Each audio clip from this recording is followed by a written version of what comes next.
At Johnson and Wales University, our entry-level, nationally ranked occupational therapy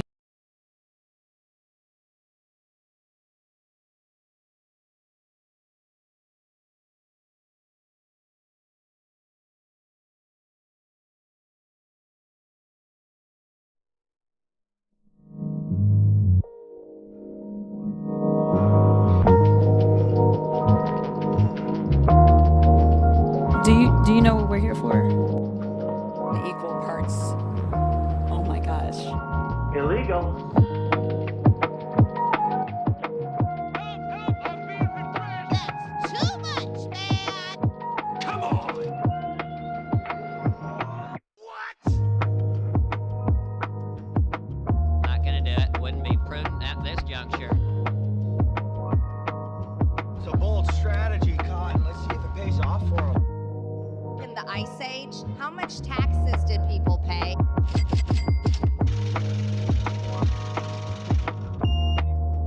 Follow the rich white man.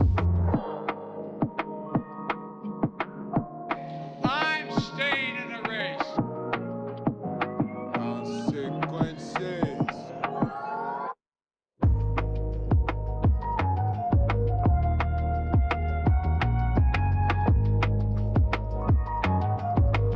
Oh, girl, baby girl.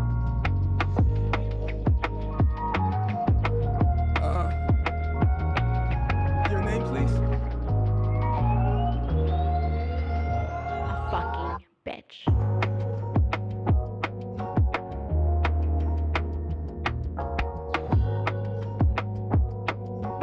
Supercalifragilisticexpialidocious, bitch.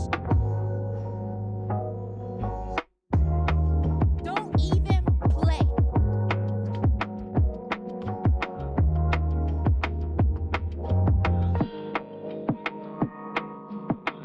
He looks good, and he looks hard.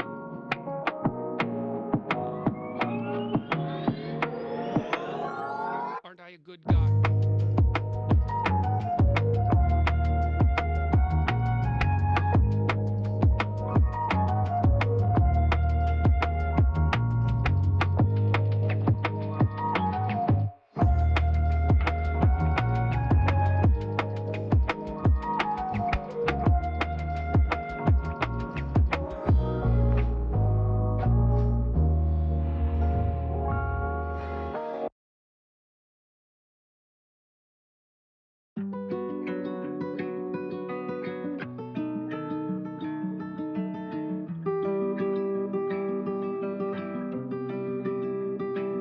There's no point in you betraying your future self to gratify your present self. It's a stupid game.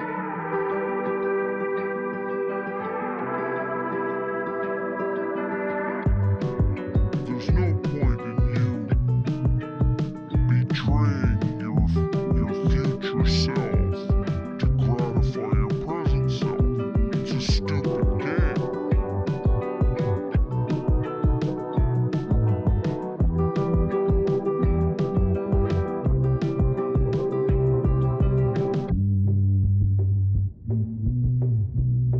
When I go into the dry cleaner, that dry cleaning place becomes holy. What now? Jesus, I say that.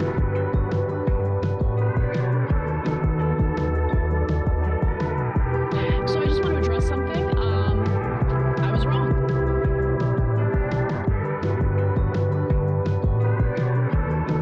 Well, first of all, some of the things that I say will be incorrect. I cannot believe how people come for you already. I don't know if you know this.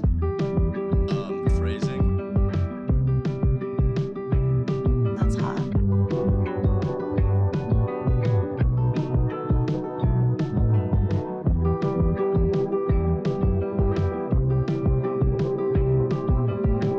There's an old saying in Tennessee, I know it's in Texas, probably in Tennessee, that says, fool me once, shame on you. Fool me, king, and fool me again.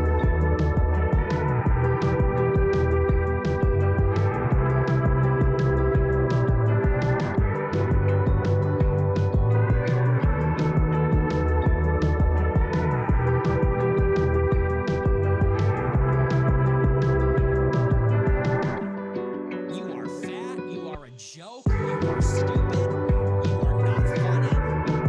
You are not funny.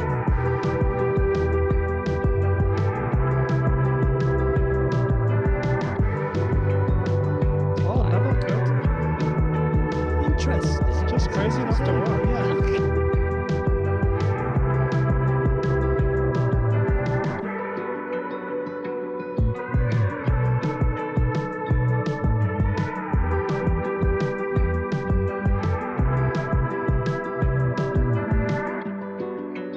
It's a great day for being sad.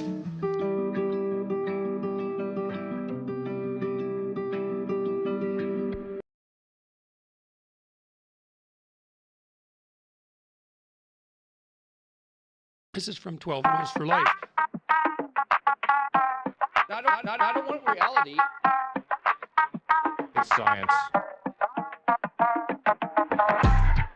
Break now.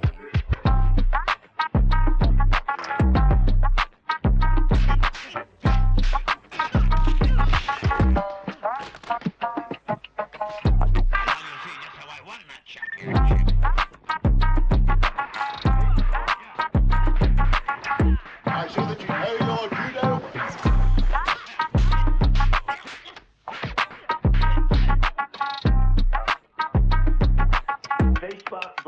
Facebook, Zuckerbucks. China. I have to have my China. China.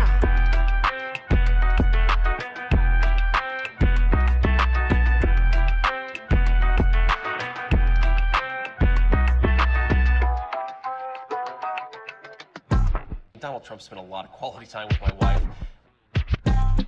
Good evening.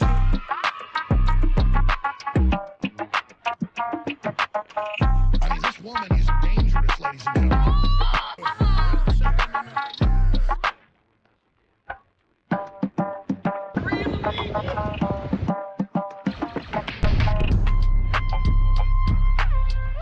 Precision of language, please. Welcome to the resistance.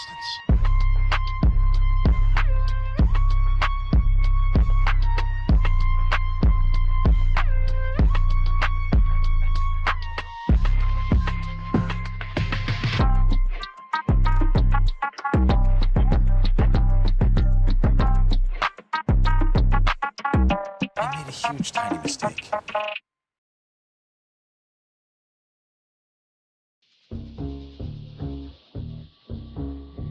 Winter is coming. Cyclone Cheeto. Don't worry about it, little Marco. Gentlemen. Awful, awful, awful. Weak.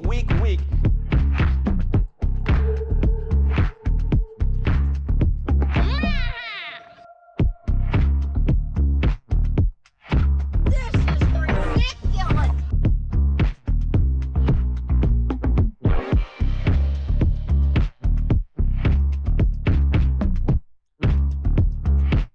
Close it up, just like my wife's vagina.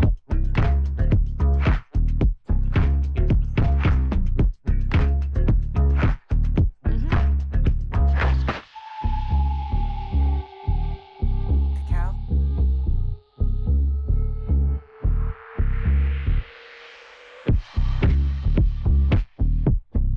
Give me a joke.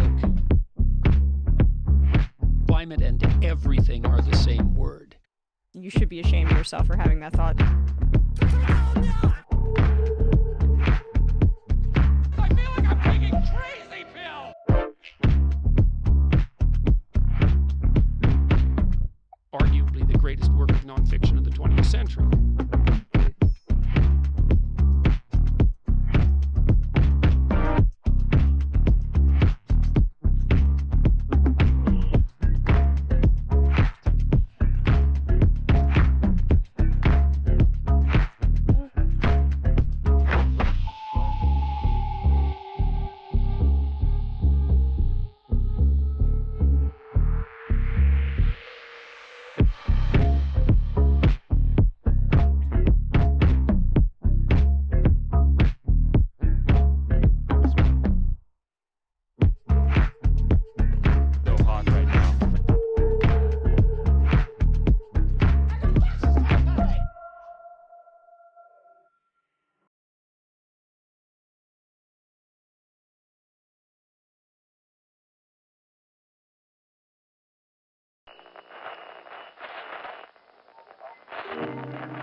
Well, here we are once again, floating somewhere between Earth and space, just trying to figure it all out. Got a hell of a lot for us to talk about here today, Space Fam, so I suppose we better get right to it. As always, buckle up those seatbelts. Unless you'd like to go floating off into that deep dark void we call space.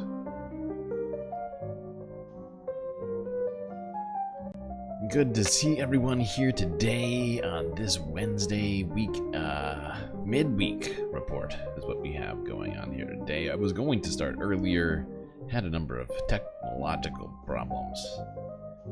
Before we get to any of that, let's do some shout-outs. Mo and Noip first, Mr. Spock second, Bob Carmody third, Mozart, look those fourth, Shakespeare also here, or Broomer, The Lucky Minute, Cheetah Man, and Crumpled Zinc.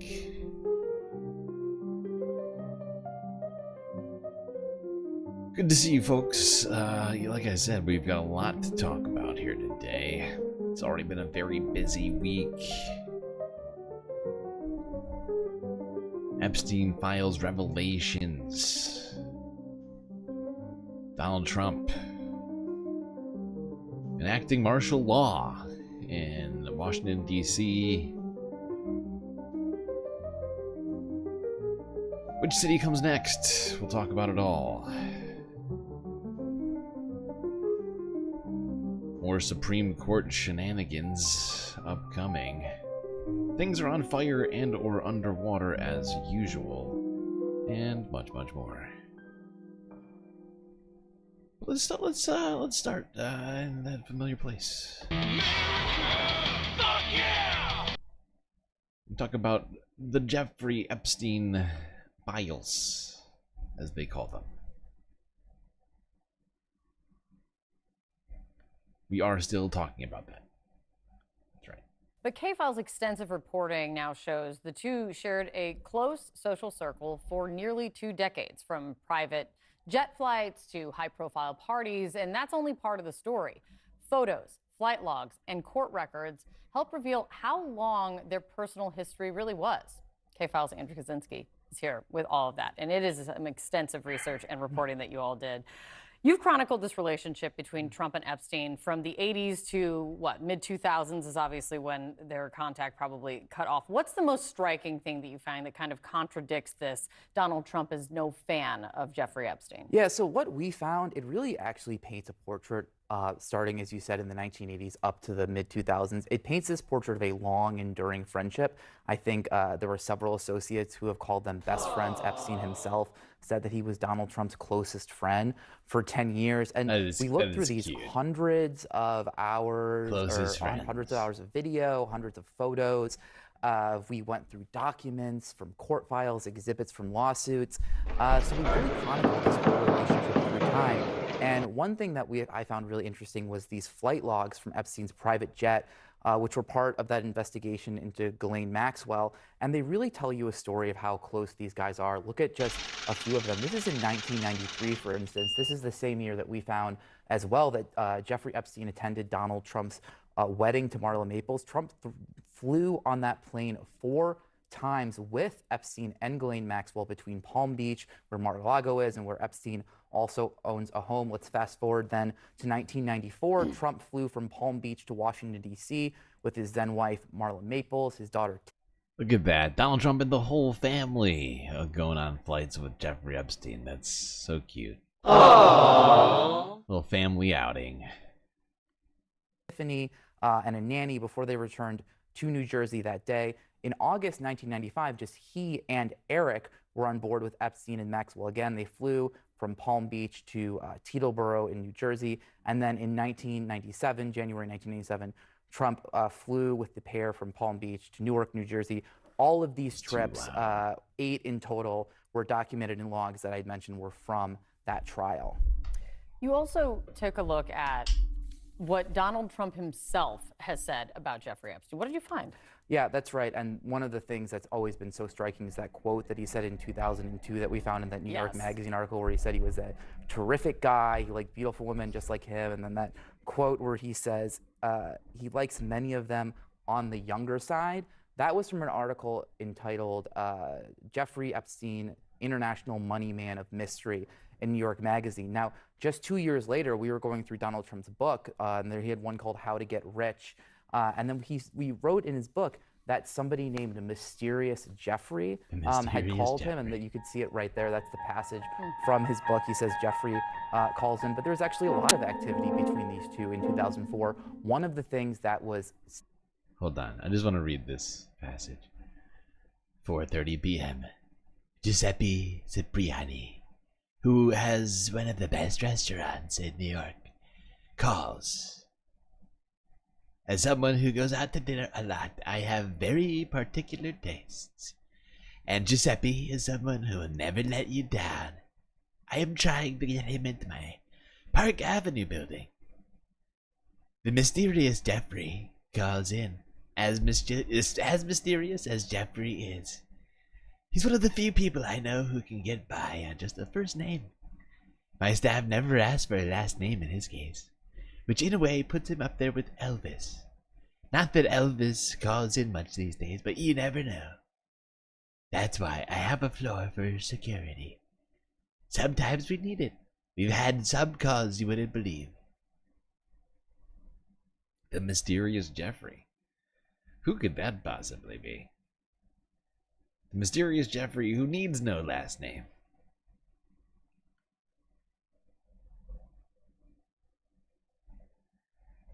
That was my attempt at Donald Trump doing a voiceover for his own book.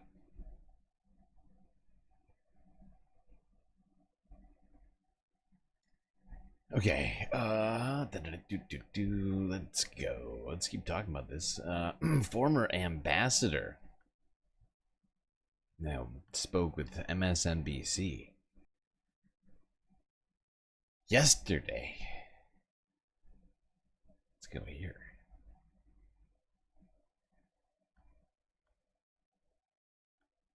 A federal judge has denied the Justice Department's bid to unseal grand jury transcripts from its investigation into Ghislaine Maxwell.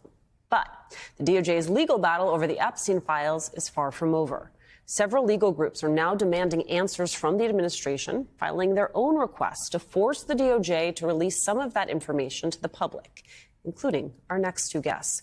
Ambassador Norm Eisen, former special counsel and special assistant to President Obama. He's the founder and chair of the Democracy Defenders Fund. And Skye Perryman, president and CEO of Democracy Forward. So, Norm, let's start with you. Your group submitted a series of FOIAs, which are Freedom of Information Act requests, and you are seeking the records on communications between top Department of Justice officials relating to Jeffrey Epstein and Ghislaine Maxwell. You also, I mean, you're looking for things like how they decided to discuss it. I think this is where the rub is. Like these grand jury transcripts, no. What was redacted? In what documents was Donald Trump's name redacted from? How did you all talk about it? Was there an email chain where you discussed all of this? Perhaps because all good questions. They don't know not to put it on the email. Thanks, Jeff, for the this question. is where we could really find out some information. I take it. That's right, Simone. And we've done more than 10 of these FOIA requests in 3 tranches. The first set were from multiple agencies. We want the Trump-Epstein files. That's the communications between Trump and Epstein. Immediately, the second if not set sooner. was for how those Trump-Epstein files were handled or buried and by whom. And then the third and most recent set was in response to requests from victims. We have one of the lawyers on our team who got the largest settlement for the victims, a 9-figure settlement. The victims want to know, why was Ghislaine Maxwell moved from a prison where she was being incarcerated for her serious crimes to a country club prison? That is not right. So we want all the information about that. And we intend to litigate this through as long as it takes to get that information, because it's just wrong. It stinks to high heaven of a cover-up. Skye, something I want you to help me understand, which is some of this is... Yes, Norm does seem pissed. He seems raring to go on this situation, litigating until there's no litigating left to be done, it would seem. about, the Epstein files on its face. But I also wonder how much of it is about setting a predicate about a government that has to be transparent, a government that has to be responsive to FOIA requests, and a piece of this that is bigger than any specific case. What is the legal groundwork you're trying to lay here? That's exactly what we're doing at Democracy Forward. We filed the first case in federal court on Friday. We've filed a motion today. We are in court to demand transparency. We want to know what the cover-up is. We want to know what the White House press office was saying to the Department of Justice and the FBI. We want to understand what this administration that has claimed to be the most transparent administration in history, but has turned over nothing and continues to delay.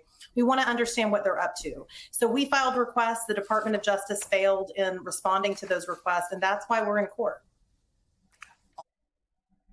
Stinks to high heaven of a cover-up, it would seem.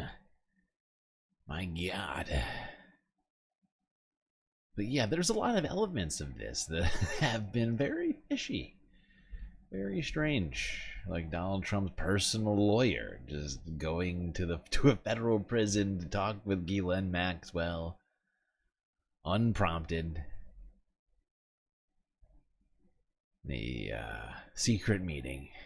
That's only one of many weird things that happened here.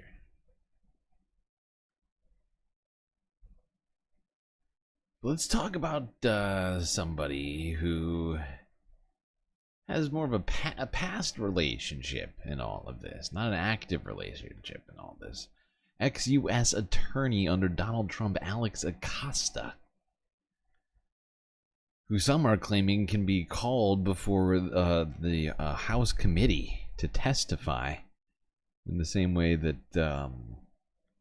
they're attempting to compel others to come and testify. This morning, a new development in the Jeffrey Epstein case, a Florida House Republican telling the Palm Beach Post a key figure in the case, Alex Acosta, could be called to testify on Capitol Hill. Acosta was the U.S. attorney in South Florida who oversaw the agreement back in 2008 that allowed Epstein to avoid federal charges. Epstein served only 13 months in state prison for charges concerning his sexual involvement with underage girls. A Justice Department review later found Acosta exercised, quote, poor judgment in striking that deal. Joining us now, CNN senior legal analyst and former federal and state prosecutor Elie Honig. Elie, great to have you here with us. Catch everyone up, remind them, I just went through like the top lines of it, but give us some more details around Alex Acosta's role in all of this. Right, Jess. So one of the biggest questions here is how did Jeffrey Epstein essentially get away with it the first time back in Florida in 2006, 7, and 8. So Alexander Acosta was the U.S. attorney for the Southern District of Florida, which includes Miami. His office, the FBI and local police, put together a case where they identified 30-plus underage victims. A prosecutor in Alexander Acosta's office put together a massive federal indictment, which would have subjected Jeffrey Epstein to 10 years to life behind bars. But instead, Alexander Acosta had a series of meetings with Jeffrey Epstein's high-priced, high-powered legal team, including Ken Starr and Alan Dershowitz and others. And Acosta ends up agreeing to this outrageous deal where Epstein gets a pass federally and only has to plead guilty to state-level crimes. As you said, Epstein ends up serving 13 months, much of which he's allowed to leave for 12 hours a day to basically hang out at his attorney's office. And in the process, Acosta signs a deal with Epstein that says, we will not prosecute your co-conspirators, which Ghislaine Maxwell is now using to attack her conviction. So this was an inexplicable, inexcusable deal. And if Congress is serious about getting answers, they need to ask some questions of Alexander Acosta. So that leads me to my second question, which is when you look. Okay, hold on. You don't need this entire CNN piece, but where's that?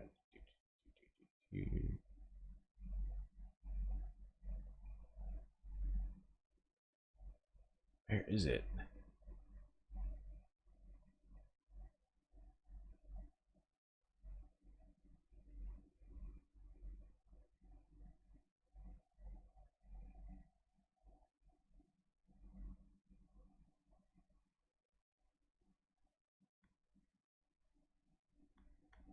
Here we go. If she decides to make that motion, or if someone on our side makes that motion and there's enough support, we would support that Congresswoman Luna motion, certainly unanimously. We just want the truth out. And I think, like the Congresswoman, we don't care at the end of the day who gets implicated. We don't care what political party they are or how powerful they are, how much wealth they have. The victims have to get justice, and Alex Acosta is someone that should be testifying in front of the committee. Makes a strong case for it. Certainly does make a strong case for it, and that is a comment in response to Congresswoman Luna of Florida's call for Alexander Acosta to testify in a House committee regarding all of the Epstein files. That would be a very interesting development. Very interesting development. And of course, Alex Acosta had a sweet job under Donald Trump. He used to be the U.S. attorney in the first Trump administration. That's after the situation relating, of course, to Jeffrey Epstein, which happened in the early aughts. It's all very, very sketchy. Now, one thing I said when we were watching this all unfold, and by this I mean the most recent biggest piece of news in the United States, that being Donald Trump's decision to mobilize the National Guard in Washington, D.C., to usurp the police in Washington, D.C., replace them with the National Guard and with FBI agents walking around on the streets doing law enforcement. It's not entirely clear, but one thing I was saying is this is a man still flailing about. This is grandpa, right? This is a man having a senior moment while simultaneously attempting to lash out at anything and anyone to distract us all from the Epstein files. Seems like I'm not the only one who thinks that this is a distraction. It's an incredibly troubling distraction, though, when you think about it, because it's escalated pretty fast. Joining us now is, you know, like think about the arc of the escalatory arc that this is all taken, right? At first, it was he started releasing files. He was releasing the MLK files, releasing what was it, JFK stuff, or he was talking about releasing UFO stuff. When that proved completely useless in distraction, then what happened? I'm sorry. Then it was, we're gonna investigate Hillary Clinton and Bill Clinton, and that wasn't good enough. So it was Obama. And then it was Oprah and Samuel Jackson and Beyonce, and and we're still talking about Jeffrey Epstein. None of it's worked. The fact that it's gotten to this is, I mean, can it go? I mean, the next thing is just national martial law. That's the next thing that comes.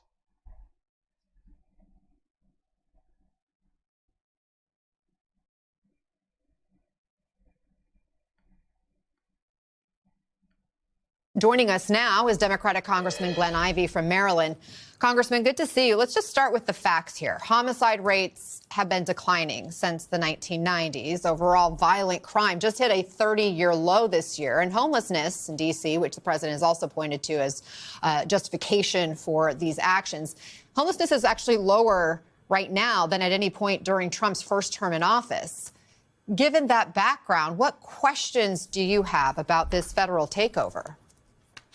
Well, question number one would be why now? I mean, I think crime's lower now than it was at the tail end of his administration. And when I was a prosecutor in Washington, D.C., when we had 450 to 500 homicides per year, that was during the Bush administration, Bush 1. They didn't take these kinds of steps. So you do wonder if is this aimed at a distraction for the Epstein files kind of issue, or, you know, why he's doing it, I'm not sure. But I am concerned, though, because I think from a public safety standpoint, this is a move that actually would undermine it. Soldiers aren't trained to do things like collect evidence. They don't know about the chain of custody. They don't know how to Mirandize people or when they're supposed to do it. So you could actually have serious violent crimes get thrown out of court if people's constitutional rights are violated. I'm also worried about excessive force. I mean, these DC police officers are trained on the force continuum. They have options other than guns, like, say, tasers that they can use when you can use something less than deadly force to take care of a situation. I don't know that these National Guard soldiers are going to have either the training or the tools to do those kinds of things. So you could actually be making matters worse. And then just one final point. If you're really worried about crime in D.C., release the $1 billion that's being withheld from the city that they want to use for teachers and cops so they can put more of them on the street. We keep asking who's in charge of what, and we do know there was some chaos initially when some of the FBI... He bombed Iran. That wasn't one of the... Wait, that happened directly before, didn't it? Am I losing track of time? Could have sworn that happened like a week and a half before.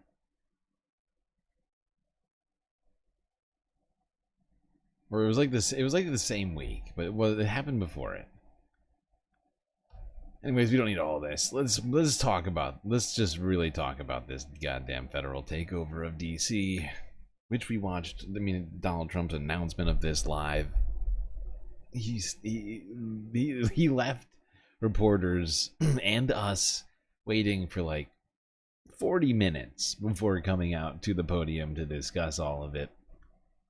But this was leading up to the fateful moment of declaration. Here's CNN from 2 days ago. Trump zeroes in on federal takeover. We're standing by this morning for President Trump to speak at the White House. He's expected to address crime in the nation's capital once again as he is threatening a federal... Anybody notice that Kate always wears like one solid color? Like all of her outfits are always just one color. We're standing by this morning for President Trump to speak at the White House. He's expected to address crime in the nation's capital once again as he is threatening a federal takeover of the district's local government. Over the weekend, the administration launched, I guess you call it a crackdown in D.C. involving up to 450 federal officers. And now a source is telling CNN that the plans are going even further. And now the plans call for as many as 130 FBI agents to patrol the streets with D.C. police, which, to say the least, would be highly unusual. The president's floated the possibility of deploying the National Guard even there as well. All of this despite that the numbers don't necessarily match the rhetoric, that the stats and the data show that violent crime has dropped in D.C. compared to this time last year. CNN's Elena Treen is at the White House. His fixation on this is only getting more fixated, not less, despite what the numbers say. What are you expecting to hear from the president today? Well, I put it this way, Kate. We've definitely seen, of course, the president repeatedly try to paint himself as a law and order man, a law and order president. We've also seen him repeatedly this term push the boundaries of his executive authority. And we're really going to see both of those things kind of escalate today when he addresses reporters at 10 a.m. in the White House briefing room. Now, I'm expecting to hear a lot of the same things we've seen the president post over the weekend. Just to give you one of them from yesterday, he said, quote, "The homeless have to move out immediately. We will give you place." We're having a capital N, capital C news conference tomorrow in the White House. I'm going to make our capital C capital. All right, actually, I think you do capitalize that C. Safer and more beautiful than it ever was before. The capital H homeless have to move out. All caps immediately. We will give you places to stay, but all caps far from the capital. The capital C criminals, you don't have to move out. We're going to put you in jail where you belong. It's all going to happen very fast, just like the capital B border. We went from millions pouring in to, all caps, 0 in the last few months. This will be easier. Be prepared. There will be no quote-unquote Mr. Nice Guy. We want our capital, all caps, back. Thank you for your attention to this matter. You know, you can say a lot about the insanity of Donald Trump's tweets, but at least, at least we get appreciation for reading his tweets. You know, it really improves the experience. Kate, as you mentioned, we have seen crime in D.C. actually drop in recent years, not just from this time last year, but also when you look back to 2023 from those numbers as well. And we are seeing the president take things to a level you haven't really seen in this city. So as you mentioned, this event comes after we saw the president launch a surge of these federal law enforcement agencies. We were told by a White House official that 450 officers were expected to participate. And then we also have, from a source familiar, that we could see as many as 130 FBI agents patrolling the city alongside DC police. And it's okay, well, let's get, this was not directly, but very nearly before it. I just realized that is not happening, that should be happening right now. We should be saying thank you. I should be, not we, but I should be saying thank you. There we go, fixed it. I should be saying thank you to Bob Carmody for continuing his re-upping his galactic membership here. It says new member, but I know that's not true because he has the dark green colored or dark turquoise, I don't know what we want to call it. Either way, thank you for your continued support of the Galactic News Network. I think that is the dark green. Is it 4 months? I can't remember how many months it is right now. I have been considering changing the what do you call it? For membership to make them more distinct. The colors are fine, but I feel like they should be colors and shapes, perhaps in some cases. But it's just more work. I'll get to it. I'm gonna get to that. Okay. Let's go here. This was the moment. Many of us watched this together. Many people are saying we watched this together when this happened. Forbes breaking news from yesterday. If we could keep the first questions perhaps to this subject, and then we'll go on to a few others. Please. Mr. President, thank you so much. Can you talk about how personal of an issue this is? We talked about flying over the Washington Monument and seeing pride of what D.C. is, and do you believe that the status of the city, the cleanliness, the way that crime is low, is a direct reflection on how the country is run? Yeah, I do. I think the Capitol, look, everyone comes here. They're all coming. All the leaders, they're all wanting to come. And I say it, I've said it again, but I'm really just quoting other leaders. Everybody is coming.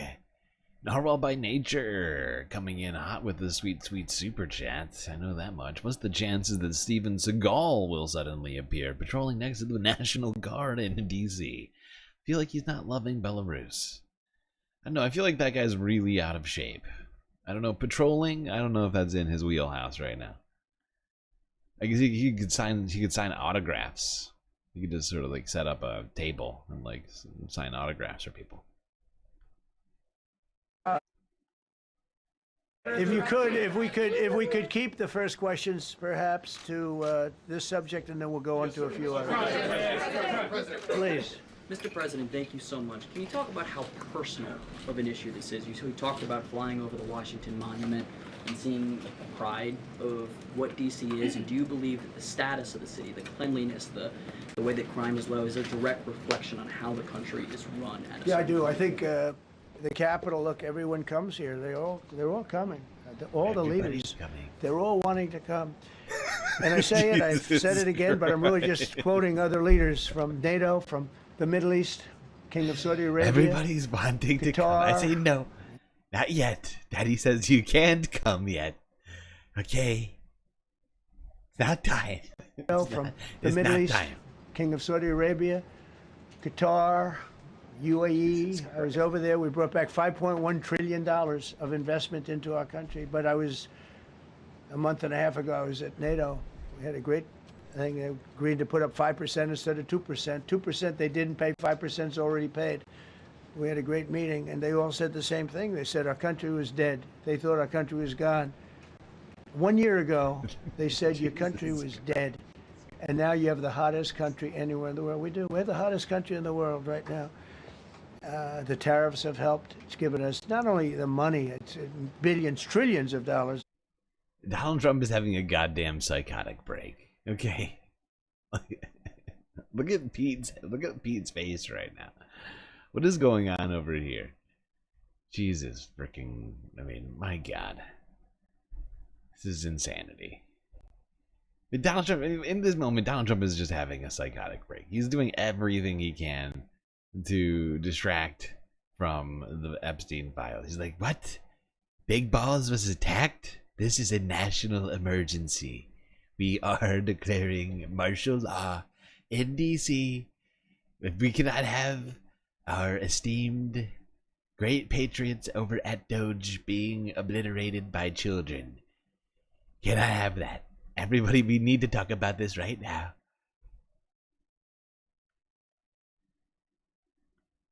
Money, but it gives us great power over enemies. We solved 5 wars with Pakistan and India. We just solved one. Azerbaijan and, as you know, in Armenia. Azerbaijan. That war was raging for 37 years. We solved and the it. 2 leaders got up and That's they said, we never thought this would be solved. Russia tried to solve it. They all tried to solve it. It was a very tough situation, but we got it done and got it done. And I said to the 2 men, I said, are you guys friends? And they had a hard time. You know, they've been killing each other for 37 years, right? One was there 5 years, one was there for 22 years. He said, my whole life I've been fighting this war, and you got it solved. But we did many of those. We did in the Congo and Rwanda. That's been going on for 30 years. 8 to 9 million people killed that they know of, but it was raging, and we got that solved. We got a lot of them done. It's a great what honor. now? But you want to have, when they come, the leaders come to our country to sign documents that the war is over or whatever, or for other reasons. They come for trade. For other reasons you never know. And you want them to come through so beautifully. You ride down those roads, everything should be perfect. You shouldn't have medians falling down into the roadway. God. Median, you know. We shouldn't have medians falling down. That's why we're taking money away from fixing infrastructure. Like, Donald Trump is actively taking funding away from things that would solve the things he's complaining about. He's like, why are things so gross right over here? It's like, sir, you took away all the money away from the parks department. The metal things that are always, somebody had a great lobbyist, because I've never seen them look good. I've been looking at those things with the little, right? They're always broken and bad, but here they're really bad. And we're going to either put new or fix it, and it's not expensive. It's not really expensive. And we're going to fix our roads a little bit. We're going to clean up our sidewalks. You have countries where every Saturday the people go out and they wash their sidewalks in front of their stores or their houses. They scrub their sidewalks. So we aren't quite at that level yet, I don't think, Gaddy. We're not quite there yet, but maybe we will. They go out and they scrub. I think it's so beautiful to hear that and to see those stories. But next, by 2026, we will have mandated sidewalk scrubbing, okay? Right? If you don't scrub the sidewalk, you go to jail. We're going to make it clean. But just to finish with your question, it's a very, very strong reflection of our country. And when they see a bad city, you know, my father always used to tell me, I had a wonderful father, very smart. They're like, ew. And I don't want to he be used here. to say, son, why would we trade with a country with a gross city? when you walk into a restaurant and you see a dirty front door, don't go in. Because if the front door is dirty, the kitchen's dirty also. Same thing with the Capitol. If our Capitol's dirty, our whole country is dirty. The whole and country. they don't respect us. So it's a very good question, actually. Great question. Thank you. That's right. If the Capitol is dirty, the whole country is dirty. You get it. You get it, America. Everybody gets it. Can't have the steel and the sidewalks being dirty, grumbling, needy, and how are we supposed to be accommodating white world leaders here? It looks like that.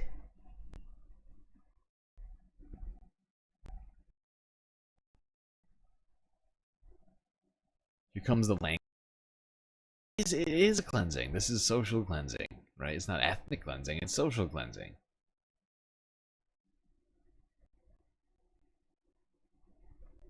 He's saying this is I've identified a group of undesirables in society, and we're gonna cleanse them.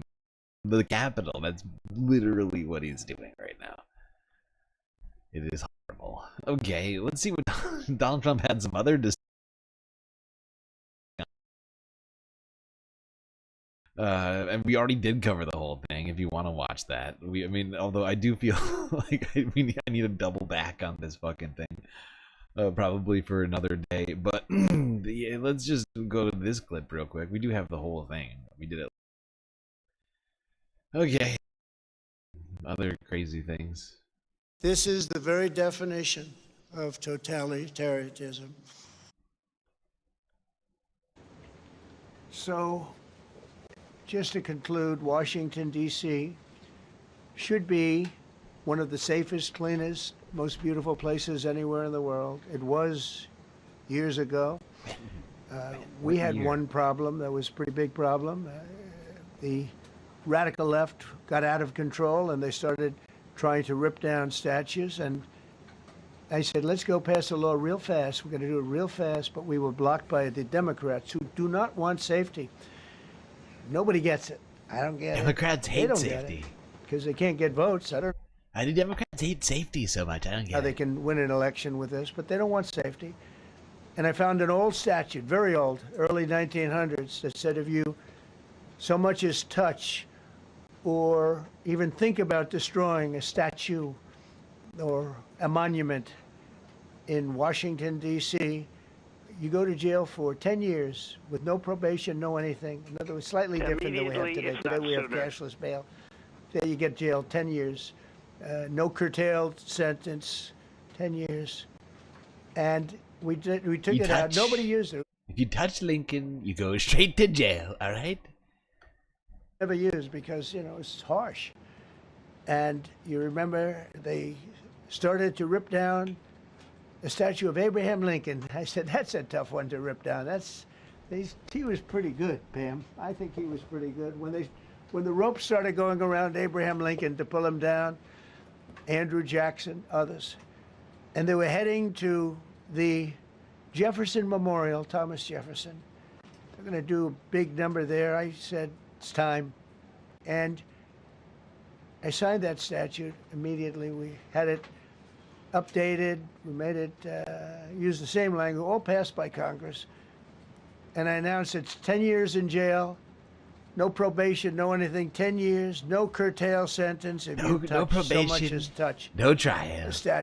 You so much as think about touching a statue, immediately jail. In Washington, D.C.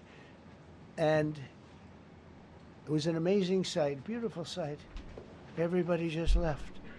The ropes were hanging around Andrew Jackson, and there were two ropes around Abraham Lincoln. They left the rope, but everybody just left. And that was the last problem we ever had. That was the last problem that we ever had with the statues. They were going wild, and somebody came to me and said, sir, in 1910, I don't want to give you an exact because you'll say, Donald Trump gave us wrong dates. Donald Trump gave us the wrong number. Early on. I can't remember. I'm slightly off. If I say the wrong number, you'll crucify me for it. They make you sound a little bad, so I won't put myself in that position. I won't put you in that position because I think everybody agrees with what we're doing today. This is absolutely, yeah. This is a sundowning 80-year-old man attempting to avoid talking about a scandal, which has completely, shrouded his entire administration for the last 3 weeks, and is having a senior moment on top of it. He's just struggling to stay on point here, just sort of rambling about Andrew Jackson and Abraham Lincoln. People don't get about Old Hickory. He was a great, great man. Trail of Tears, actually not that bad. But when I signed that thing, it was like a miracle. Everybody left. They were gone. They were starting to march down. They started the march toward Thomas Jefferson. And I figured he was always going to be safe. But they found something with him, and they found something with Abraham Lincoln.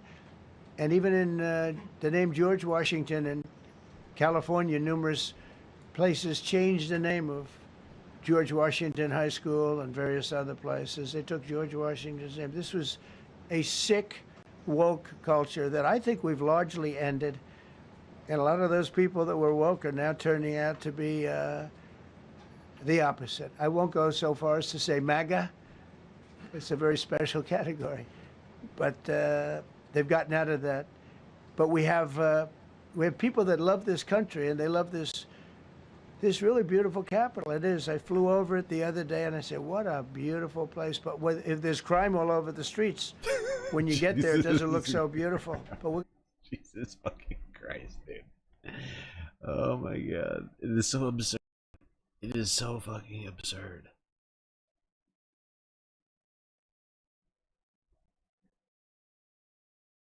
It is, and it's hard not to laugh at it because of the absurdity. Even though this is really a horrifying moment in history. I'm not even saying thank you to Normal by Nature for a sweet, sweet super chat. My audio is flipping. Is it? That's not good. Although the Forbes breaking news clips weren't great on the audio. I will say that much. You're saying my mic is also doing some things? Okay, well. I'll try and look into that. Also, thank you for the sweet, sweet super chat. Very much appreciated. And actually, we are exactly 1 hour right now, so perfect time. Good reminder for me to start the goal, and we're going to start the goal at technically at 2.5. I'm going to count the new membership from Bob and the 2 super chats from Narwali onto the goal, which means we only need 7.5 in the next 3 hours.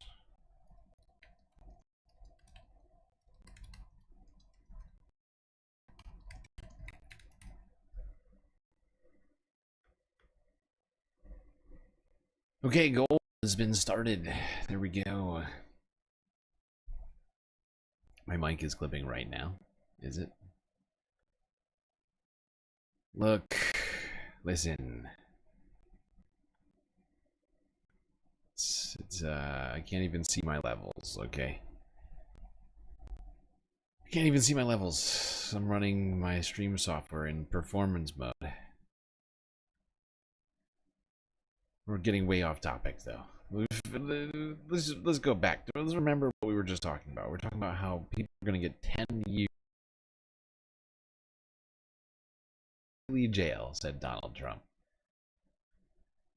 Immediately jail.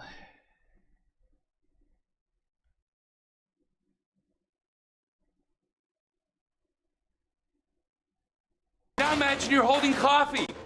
This is outrageous. Where are the armed men? Now imagine you're holding coffee. This is outrageous. Where are the armed men who come in to take the protesters away? Where are they? This kind of behavior is never tolerated in Boracua. You shout like that, they put you in jail right away. No trial, no nothing. Journalists, we have a special jail for journalists. You're stealing, right to jail. You're playing music too loud, right to jail, right away. You're driving too fast, jail. Slow, jail. You're charging too high prices for sweaters, glasses. You right to jail. You undercook fish, believe it or not, jail. You overcook chicken, also jail. Undercook, overcook. You make an appointment with the dentist and you don't show up, believe it or not, jail, right away. We have the best patients in the world because of jail. Well, there we go, people.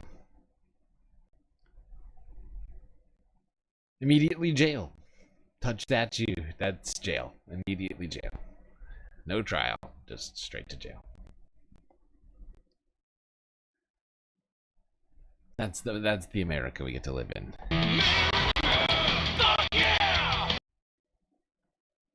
You touch Andrew Jackson, straight to jail.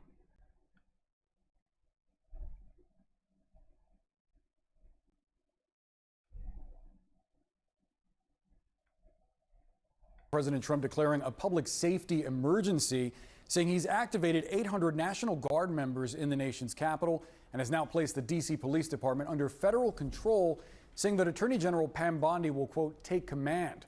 This takeover is happening as the president says that crime in the city is out of control, despite officials.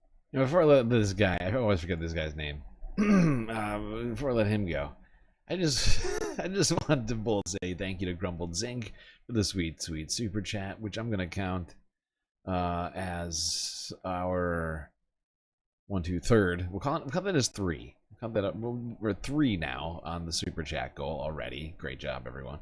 But I also wanted to point out that let's not forget that the Trump administration is reinstalling Confederate monuments in DC. Right? Like they're like this is what's happening. Putting people in jail for touching statues, putting back up separatist Confederate statues. Shouldn't be up in the first place. Should never have been there.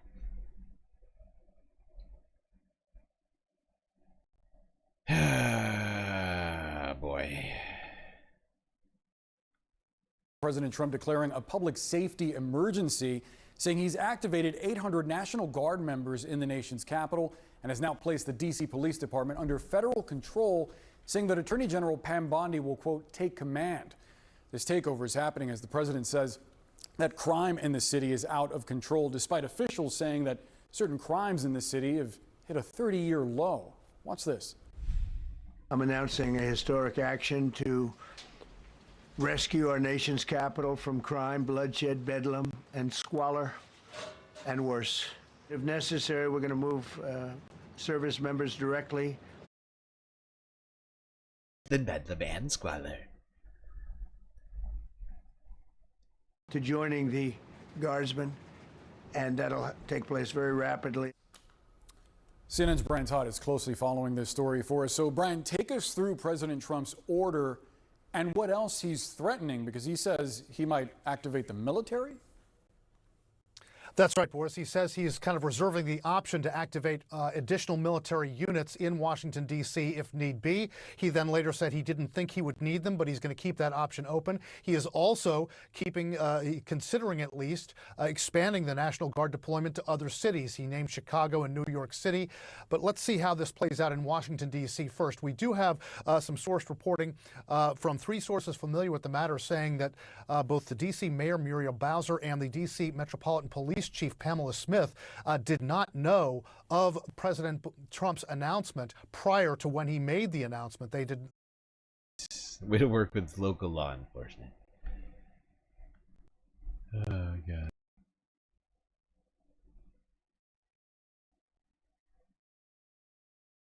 Blue Lives Matter. That I want to make.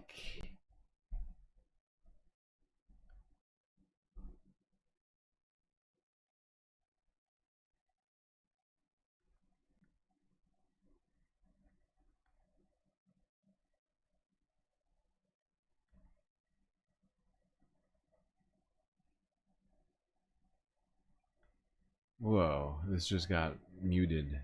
Why is this muted? Hey, pal, you need to just shut up. There we go. Okay.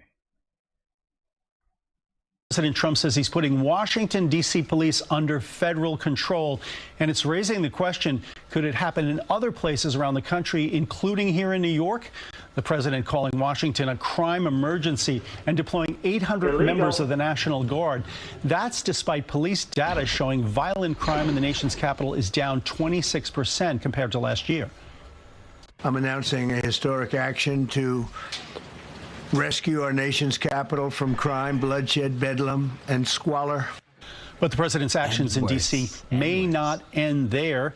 He said today he wants to look at New York and other cities where he believes crime is a problem. The president also wants the National Guard to remove homeless encampments. Tonight, the New York City mayoral candidates weigh in as Alan Devlin speaks with homeless advocates. We have other cities that are very bad. New York has a problem. While announcing plans Monday to use the National Guard to, in his own words, beautify Washington, D.C. by cracking down on crime and removing the homeless, President Trump said New York City could be next. But then I'm going to look at New York in a little while. Let's do this. Let's do this together. Let's see. It's going to go pretty quickly. Local Democratic leaders sounding off following the controversial announcement, with Democratic candidate for mayor Zohran Mamdani stating he's not afraid to push back. Donald Trump does not respond well to cowardice. He requires a response that showcases the ability to fight back against that same agenda. And that's what I would do if and when he makes these kinds of threats with regards to New York City. Another candidate for mayor, Andrew Cuomo, firing back towards Mamdani with a post on X that read in part, "What you're seeing in D.C. today is exactly what will happen if Zohran Mamdani becomes mayor. Trump will flatten him like a pancake." And a spokesperson for Mayor Adams' office addressed the crime concern in response to Trump that says, in part, New York City under Mayor Adams and NYPD Commissioner Tisch's leadership doesn't need any help from our federal counterparts in driving down crime. We are doing it on our own every single day. The one thing that we do not want to do is to criminalize people for something that is out of their control. Well, there we go. Things getting heated as Donald Trump threatens more and more places with the same fate which D.C. is currently facing. And like I said, they saw this opportunity, like the first opportunity they could find to activate the National Guard, and they took it. And honestly, there wasn't, like, the city itself didn't push back. The people of the city pushed back, but the police added to the brutality. And they stayed there as long as they wanted to. They were there for weeks and weeks.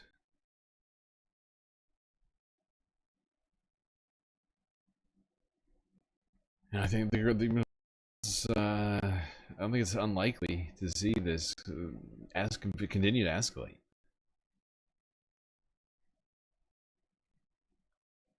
Dave Giffen with the Coalition for the Homeless. Oopsies, I did not mean to click that.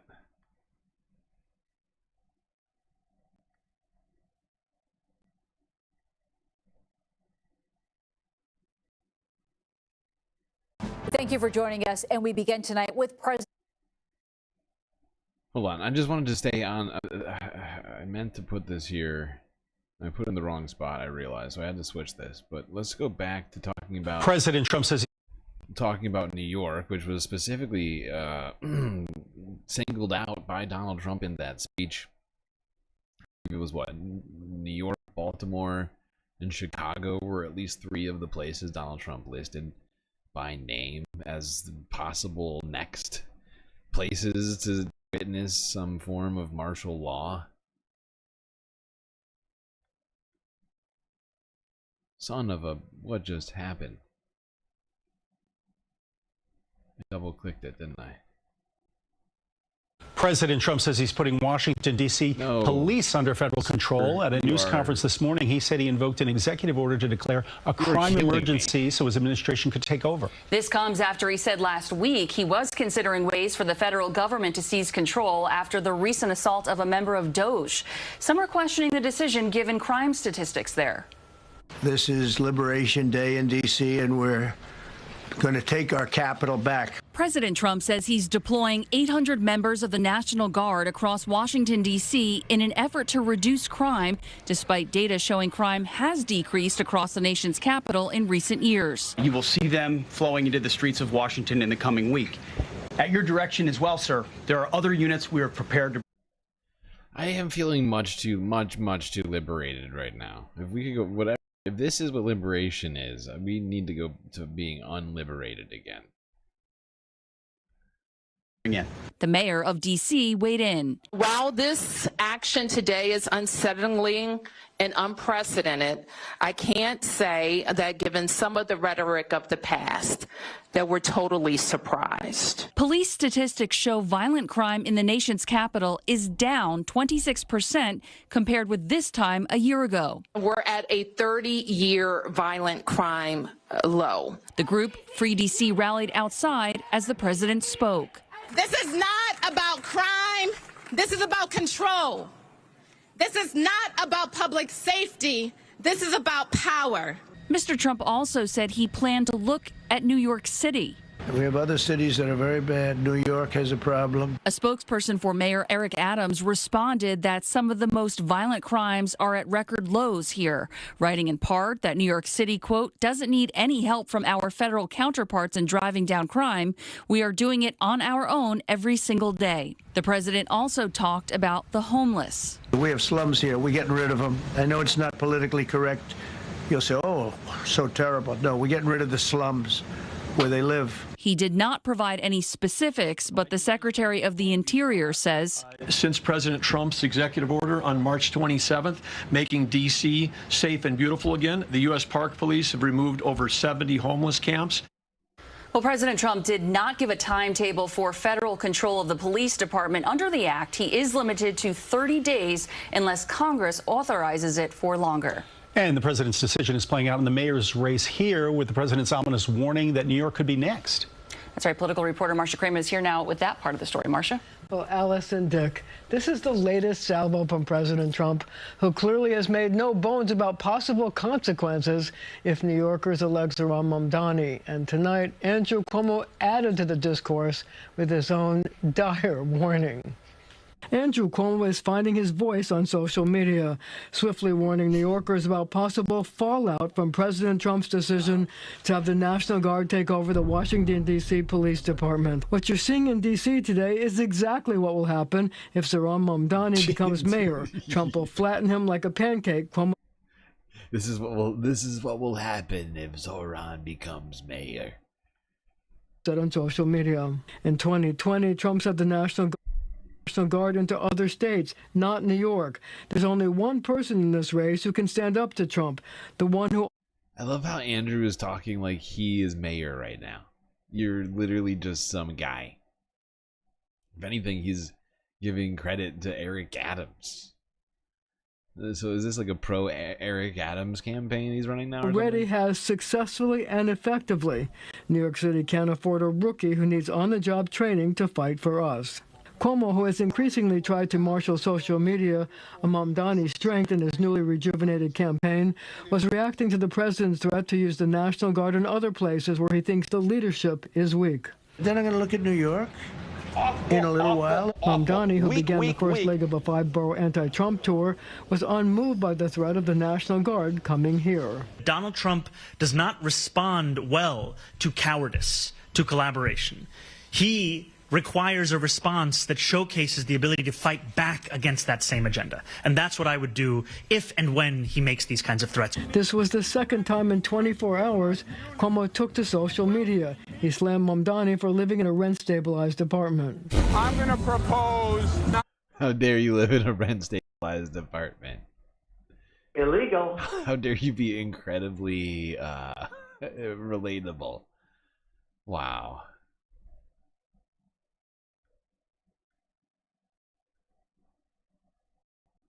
You should be taking money from real estate magnates, not living in rent-stabilized housing. This message is approved by Andrew Cuomo for mayor.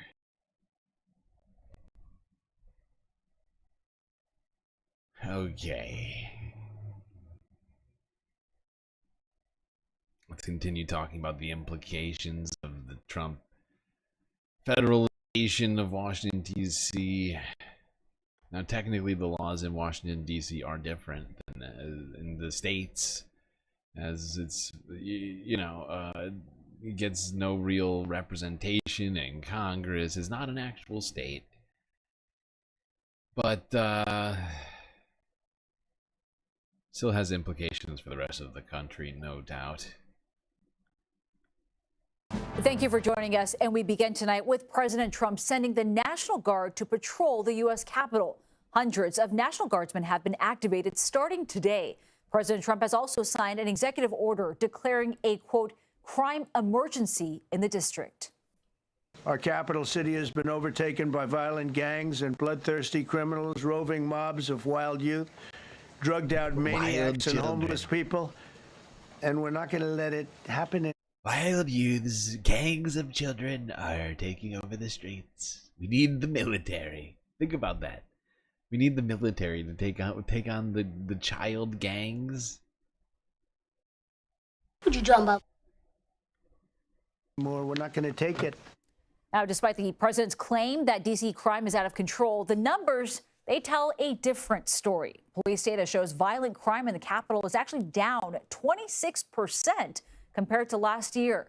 The D.C. Attorney General, who handles legal challenges on behalf of the district, said in a statement, quote, "The administration's actions are unprecedented, unnecessary, and unlawful." He adds, "We are considering all of our options and will do what is necessary to protect the rights and safety of district residents." D.C. Mayor Muriel Bowser also accused President Trump of mischaracterizing what's happening to her city. I believe that the president's view of D.C. is shaped by his COVID era experience during his first term. And it is true that those were more challenging times, but we worked quickly to put laws in place and tactics that got violent offenders off our streets and gave our police officers more tools. Meanwhile, President Trump has announced he is nominating E.J. Antony as the next commissioner of the... We'll get to that later. Youth demanding these Labubu obsessed children are creating havoc.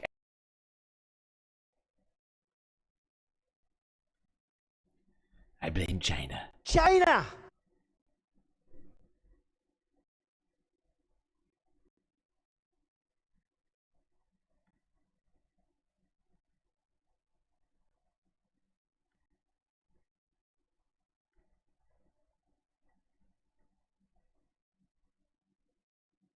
Federal takeover of Washington, D.C. is in the Hold works. on. We don't today. need this one. Let's go here. MSNBC. In Washington, D.C., homicides are down 32%, robberies are down 39%, armed carjackings are down 53%, assaults with a dangerous weapon are down 27%. In Washington, D.C., the rates of burglaries and assaults with a dangerous weapon are at their lowest point in 30 years. Nevertheless, because he's so tough on crime, President Trump today deployed hundreds of National Guardsmen and women into Washington, D.C. Send the U.S. military to become the police force in Washington, D.C. The lead in the Washington Post tonight, quote, President Donald Trump announced today that he is placing the D.C. police under direct federal control and will deploy the National Guard to the streets of Washington, an extraordinary flex of federal power that strips city leadership of its ability to make law enforcement decisions and could expose residents of the nation's capital to unpredictable encounters with a domestically deployed military force. A domestically deployed military force. Because tough on crime. You think it's really about crime? You think it's really about being tough on crime? Do you want to maybe track down the axe and machete triple murderer Trump just released to the streets of Orlando to go ask him if he thinks it's about being tough on crime?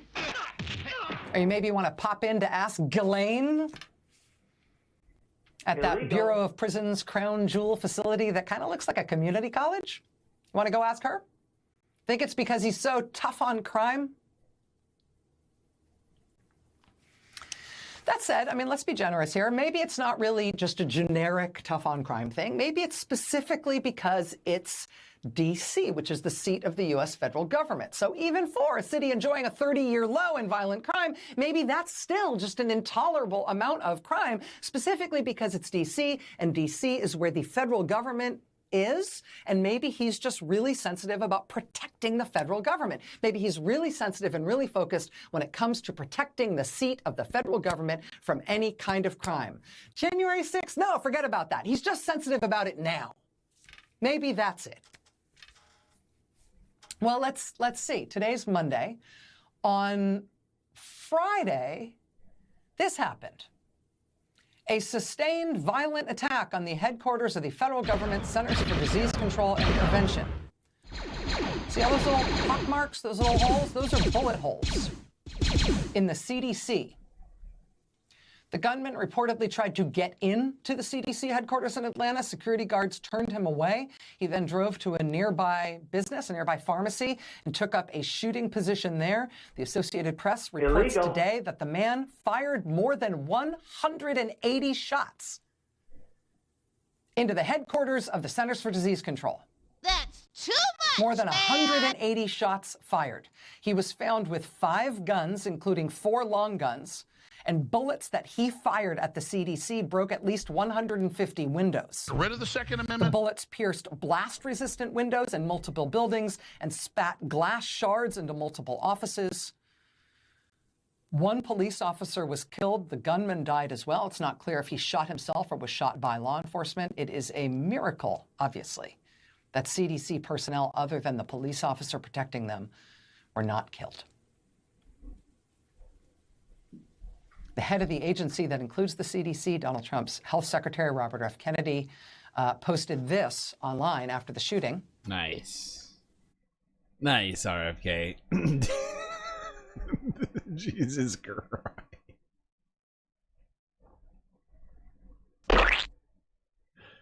This is ridiculous. What in the actual fuck? What in the actual fuck? A mass shooting happens at the CDC headquarters. RFK, head of the HHS, posting to Instagram, or I guess this is X. Photos of him fishing. Nice.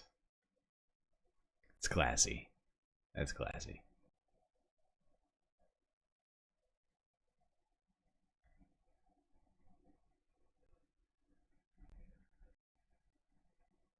The Great Patriots. These are the Great Patriots.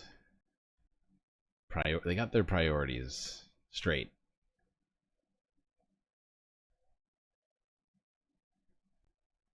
President Trump takes over. The president ordering the military to take over law enforcement in Washington, D.C. Trump saying 800 National Guard troops will be stationed in Washington and even... Has anybody noticed that we still have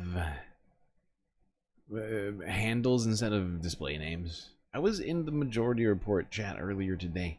I noticed that they get to use their display names. We're just not good enough, apparently. Narwhal by nature. Sweet, sweet super chat. I checked and it's legal for Americans to travel to Canada and get vaccinated there. Each vaccine will cost between $40 and $175, and only if they have a surplus of supply. Just a heads up. Are you concerned about the vaccine supply in the United States?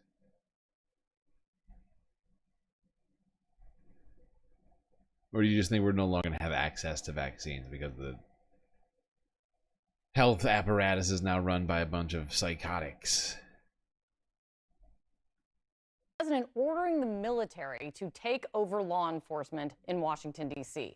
Trump saying 800 National Guard troops will be stationed in Washington and even more if necessary. Today, he painted a brutal picture of crime in the district.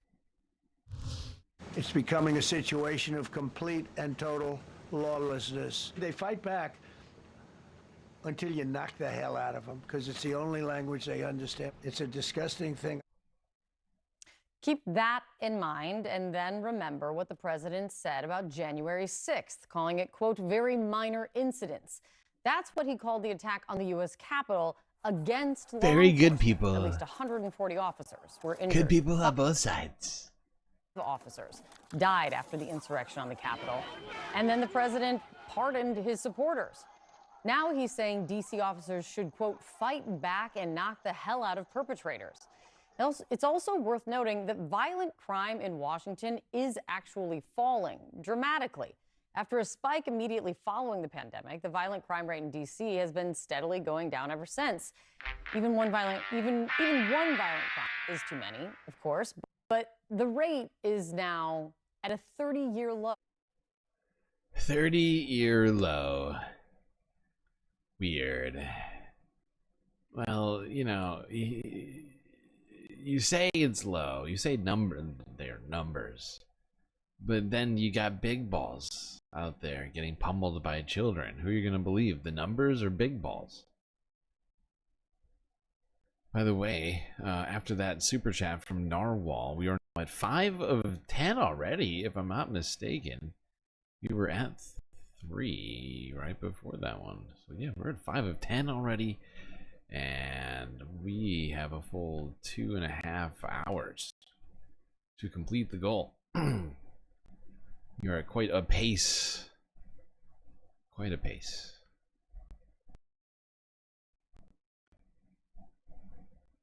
Let's keep talking about those numbers. Here is the majority report.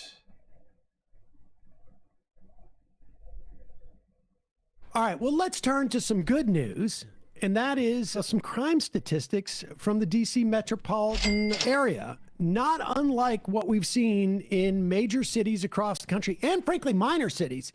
In fact, I think it's something like the FBI crime statistics report got something like an 86% response rate. So it's not one for one. There is some estimation, but the largest areas in the country reported, and crime is down in just about every single category. Certainly violent crime is down. Murders are down. Yep. Rapes are down. It's just down dramatically. In some instances, not just to pre-COVID levels, but levels that we haven't seen since like the 60s. Yeah. New York, New Orleans, San Francisco, Baltimore, Detroit, LA, all of these cities are basically close to their lowest since either the 60s or the 70s. It's been the lowest, I think, single percentage drop in murder rates ever recorded in the first half of this year. You might think this is magic because if you listen to the right-wingers and all the people who are carrying water for the right-wing narrative in the run-up to the 2024 election, crime is out of control. Illegal. Homeless people are out of control. They're ruining all the cities. Tren de Aragua is taking over apartment complexes. Yes, and not just one, but secretly many others. And there's a conspiracy of silence and about it. Anybody who says otherwise, and all the data is bunk. And the idea that a once-in-a-lifetime total social upheaval in something in a way that none of us have ever experienced would impact crime is a bizarre theory. Well, in fact, it all turns out that crime is down dramatically. And in D.C., this is way down, a 30-year low, and that was at the beginning of the year. 6 months later, do we have one updated tear sheet on this? 2025 year to date. So in January of this year, crime was at a 30-year low. And now, if you look at it, the year-over-year numbers, 12% down 6 months in, 7 months in. That's homicide. For homicide. 8 months in for homicide. Illegal. 50% down for sexual abuse. 20% down assault with a dangerous weapon. Robbery down 28%. Violent crimes down 26%. Again, this is from record lows in 24. Yep. The only thing that's gone up is arson, and that went from 3 to 4. So that's a 33% change. This is too much. That's too much, man. From 3 to 4%, that's too much. Fair, these numbers are from the liberal D.C. Metropolitan Police Department. These guys, raging liberals there. And we all know how police departments try and downplay the amount of crime because it's not in their interest to make it seem like crime is going up and we need more resources. They don't want any of those militarized weaponry. They don't want it. So that's the good news. And here's President Trump to announce that good news. D.C. as safe as it's been in years and years. I mean, I'm announcing a historic action to rescue our nation's capital from crime, bloodshed, bedlam, and squalor, and worse. This is Liberation Day in D.C., and we're going to take our capital back. Pause it for a second. Wait a second. I thought Liberation Day was back in April with the... This is Liberation Day for D.C. This is Re-Liberation Day. But how many Liberation Days can there be? This is bad branding. Like, is he losing his fastball? The one thing he was good at. That's a lot of Mondays off. We have every day is a new you'll be liberated from one thing and the next. One day it'll be dolls. You have too many dolls, children. Only 1 or 2 dolls are allowed. pencils will be eliminating those any day now. We'll be liberated from windmills and solar panels and clean air and water. And that'll just be the first week of the year. We'll just keep going every day. Day. Worse than Bedlam. I mean, it occurs to me that, he's been doing this for a long time. He did this at the RNC back in 2016, like reading off of Bane's script from one of the Batman movies. But, this move by right-wingers where they have to present a picture of total darkness to justify their authoritarian measures, increasingly, maybe not even increasingly, it's been there for a long time. Like, I was thinking about this over the weekend. You get the same type of rhetoric in terms of like anti-Semitism. Like everything, anti-Semitism is everywhere. It is what's inspiring the EU after 2 years, nations in Europe, to even like do a head fake to a Palestinian state.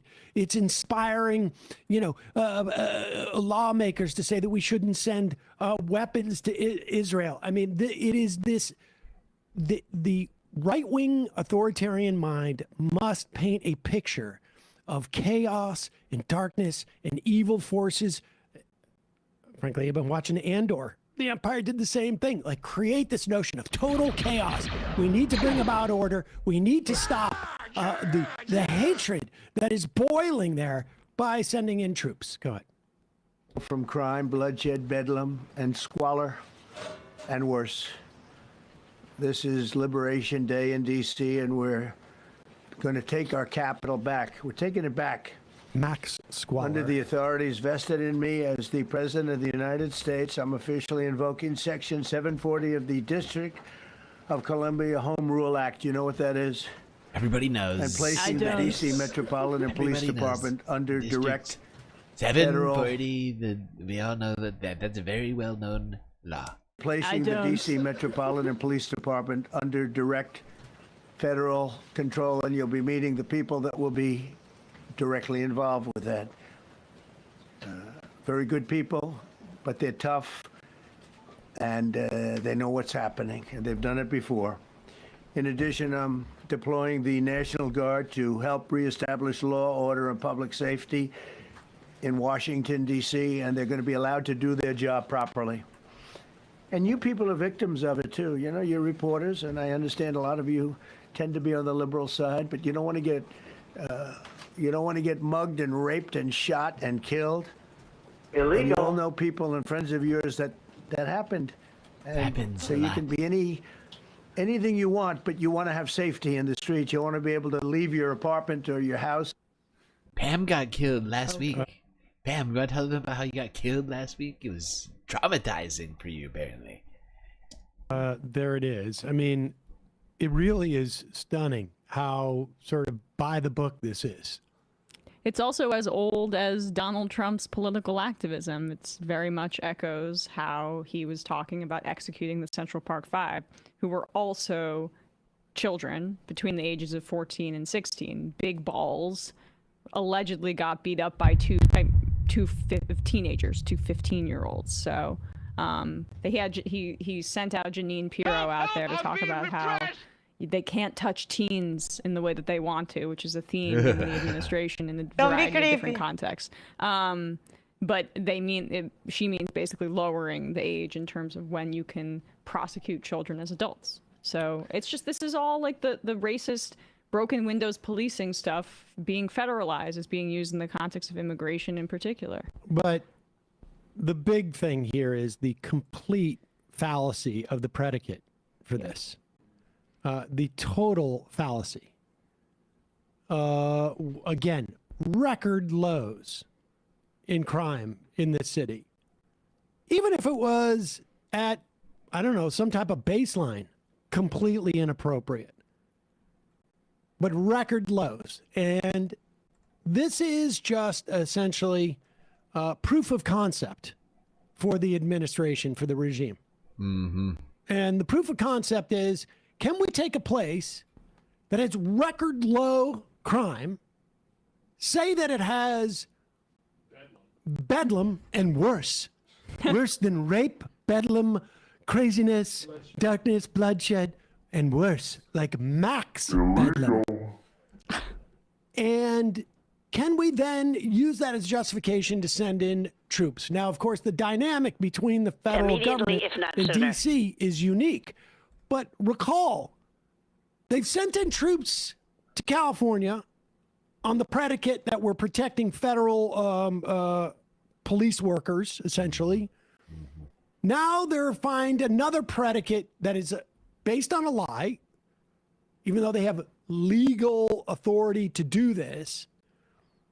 This is just like essentially probing around, seeing what kind of reaction we get. Where can we do this? They're going to do this in D.C. And then in a month, 2 months, we're going to see it somewhere else. They're going to wait for a predicate. Exactly. Exactly. And I mean, in a way, that's what's happening right now, right? The predicate was, or at least the first instance of this was California. And since that worked out perfectly fine for the administration, really, when you boil it down, they've really faced a lot of consequences for that. Stayed there as long as they wanted to, even with how unpopular that decision was.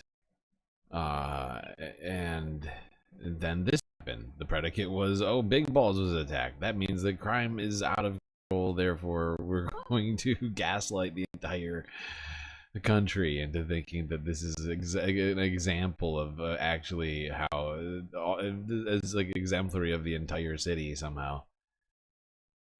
It is insane.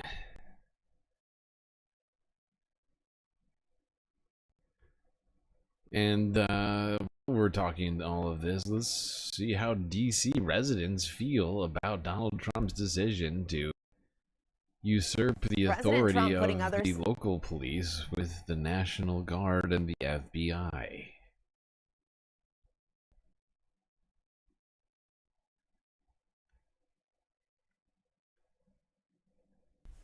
President Trump putting other major cities on notice as he takes over the D.C. police force and mobilizes 800 National Guard troops into the nation's capital. The president saying he wants federal agencies to combat crime that he believes is out of control. Let's bring in CNN chief data analyst Harry Inton to break these numbers down for us. So Harry, let's start first with, do D.C. residents actually want this? No, they hate this whole idea. I think there's some idea out there that Trump's somehow a conquering hero, but he's in fact is welcomed in Washington, D.C. as Eagles fans are Commanders games. What are we talking about here? Well, take a look here. D.C. residents on Trump and local issues. He's too involved. Look at this. 71% say he is too involved. And this, of course, was even before Monday's actions, compared to just 11%. Just 11% who say they want him more involved. In fact, a majority of every single demo tested by the Washington Post in a poll earlier this year found that they believe that he was, in fact, too involved. D.C. residents hate this whole idea of Trump getting... There we go. Harry Enton with the numbers. D.C. residents hate Donald Trump getting involved in local D.C. politics. Awful, awful, awful. Weak.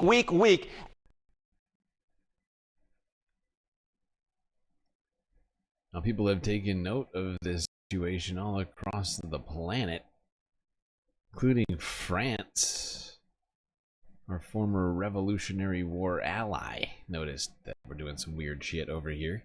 Here's France 24. Flagette Rippey is one of nearly 6,000 homeless people in Washington, D.C. She and her dog could be purged from the city as part of Donald Trump's plan to rid the U.S. capital of crime and homelessness. Give us a home. How about that? How about just giving people that need a home inside? Then we'd be inside. You just want to just throw us to the rats. You never know why a person is homeless. All I know is he's a rich man pushing people with no money around. The US president said Washington used to be a beautiful city and that homeless people would not be allowed to turn it into a wasteland. Despite President Trump exaggerating the crime levels, he said he would tackle them by taking over the city's police department and deploying the National Guard, a military reserve force, a move welcomed by the DC Police Union. However, the city's mayor pushed back against against Trump's claims, saying the violent crime rate was at a 30-year low. It's also true that we experienced a crime spike post-COVID, but we worked quickly to put laws in place and tactics that got violent offenders off our streets and gave our police officers more tools, which is... Okay, there we go. France 24 noticing that we're doing some weird shit over here as we slip into authoritarianism in front of everyone's eyes. Let's go here. Donald Trump, amidst all of this, claimed that Baltimore was also potentially on that might need federal intervention. This is ridiculous. DC is not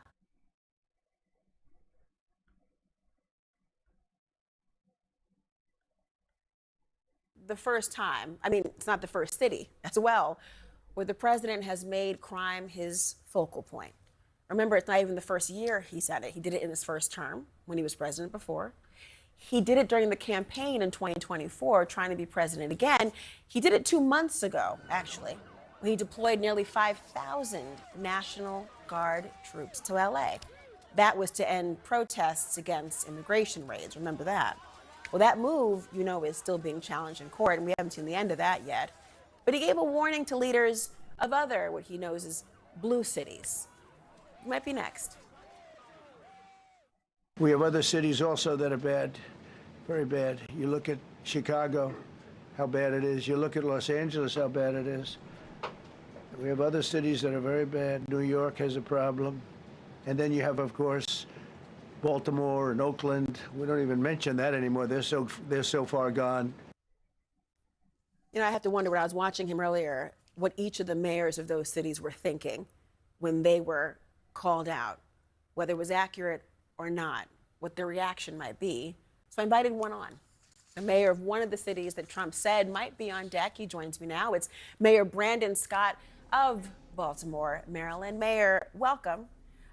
You know, as I mentioned earlier, look, people have to feel safe. And you can give them all the stats in the world. If they don't feel it, then they're not buying it.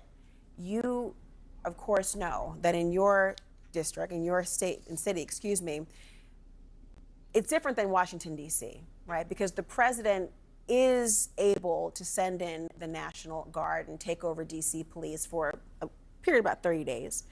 But a military presence in Washington, D.C., is that the right way to fight crime here, given your experience in Baltimore? No, and I think we all know that, right? And we all know what the president is doing is really just spitting this right-wing propaganda and using the media and the bully pulpit of the highest office of the land to push things that we know. No one in D.C., my sister mayor is not saying that they don't have issues to work on, but the reality is that D.C.'s violent crime is at a 30-year low. And quite frankly, that's the case for cities around the country. I think it's very notable that each and every one of the cities called out by the president has a black mayor. And most of those cities are seeing historic lows in violent crime. In my city in Baltimore, I'm sure it's just a coincidence that they all have black mayors. Totally normal, not at all targeted. we have the fewest amount of homicides through this date on record. That's 50 years, a 50-year low. Maybe we are too far gone from the broken right-wing policies of zero-tolerance policing and all the things that did not make our city safer for all those many years. But we know that having the military there is not the way to do it. The way to drive down violence in cities has been proving. Mayors across the country have brought together law enforcement, the legal community, the actual community, through community violence intervention work to reduce violence across this country and cities to lows that we have not seen in decades. The president could learn a lot from us instead of throwing things at us. You know, interesting. Yeah. Donald Trump could help the cities that he is by, funding them in the ways that they're supposed to be getting funded, than sending the National Guard in could work with mayors and governors rather than actively against them. These are all good ideas. I'm sure Donald Trump will get on that Immediately, if not sooner. immediately, if not sooner. Let's go now to Democracy Now! An extraordinary move. Talk more about this insane federal takeover of DC. I remember it was dictator for a day. Now we're in day like 200 something, and feels like we're in a perpetual dictatorship. In an extraordinary move, President Trump has ordered a federal takeover of the D.C. Police Department and the deployment of 800 National Guard troops to the nation's capital. Trump declared a crime emergency in D.C., even though violent crime there is at a 30-year low. Unlike other cities, Washington, D.C. is not part of any state. Under the Home Rule Act, the president has the authority to federalize the Metropolitan Police Department for 30 days.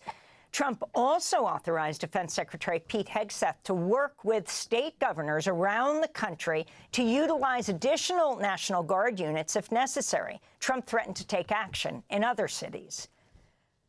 This issue directly impacts the functioning of the federal government and is a threat to America, really. It's a threat to our country.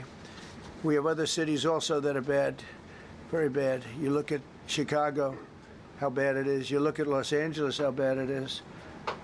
We have other cities that are very bad. New York has a problem. And then you have, of course, Baltimore and Oakland. We don't even mention that anymore. They're so far gone. We're not going to let it happen. We're not going to lose our cities over this. And this will go further. We're starting very strongly with D.C., and we're going to clean it up real quick, very quickly, as they say.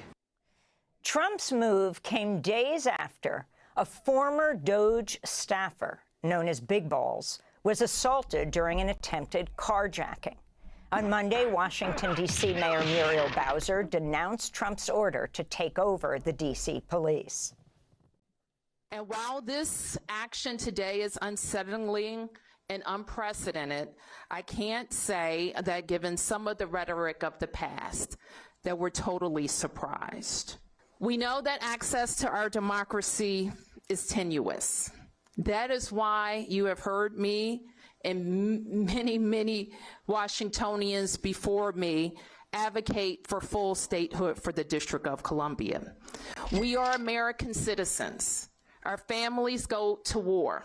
We pay taxes and we uphold the responsibilities of citizenship. Protesters gathered Monday near the White House to condemn Trump's move. This is Kaya Chatterjee, Executive Director of Free D.C. Nothing Trump is doing right now is about our safety. That's right.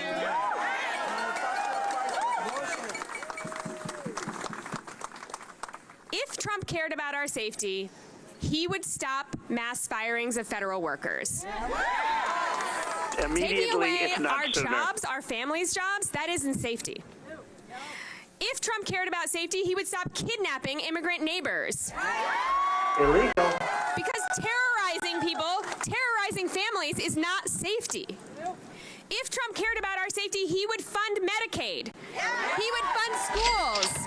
He would fund SNAP. Because people being sick, out of school, and hungry is not safety. If Trump cared about D.C.'s safety, he would make D.C.'s prosecutor accountable to the people of D.C. so that they were listening to local leaders. These are the leaders. Our local leaders, our communities are the ones who have reduced crime to a 30-year low. Advocates for unhoused people in Washington, D.C. have also expressed alarm over Trump's threats. On Sunday, Trump wrote, quote, "The homeless have to move out immediately," unquote. This is 56-year-old Flaggett Rippey, who became homeless in Washington, D.C. after the house she lived in caught fire in March. Give us a home. How about that? How about just giving people that need a home inside? Then we'd be inside. You just want to just throw us to the rats. We begin today's show with two guests. Khalil Gibran Muhammad is professor of African American Studies and Public Affairs at Princeton. He's a leading scholar on the history of policing, author of The Condemnation of Blackness, Race, Crime, and the Making of Modern Urban America, joining us from Oak Bluffs in Massachusetts. And in Washington, D.C., we're joined by Monica Hopkins. She's executive director of the ACLU of the District of Columbia. We welcome you both to Democracy Now! Monica Hopkins, let's begin with you. Talk about what it means to federalize the D.C. police force, to bring in 800 National Guard who are not trained in law enforcement, is that right, but deal with national emergencies or crowd control. What does this mean? So this is the first time that we have seen Section 740 of the Home Rule Act actually enacted to federalize the Metropolitan Police Department. There are limitations on the president doing this, which is that he has to do it for an emergency, for a limited period of time, and for federal purposes. What is the emergency, though? That's my question. Big Balls is in danger. Is that really the emergency? Or the emergency is that crime rates are lower than they've been in 30 years? That's the emergency. We gotta solve it even faster. I know, we were already solving it really fast, but faster. It's the emergency. 'Tis ridiculous, if you ask me.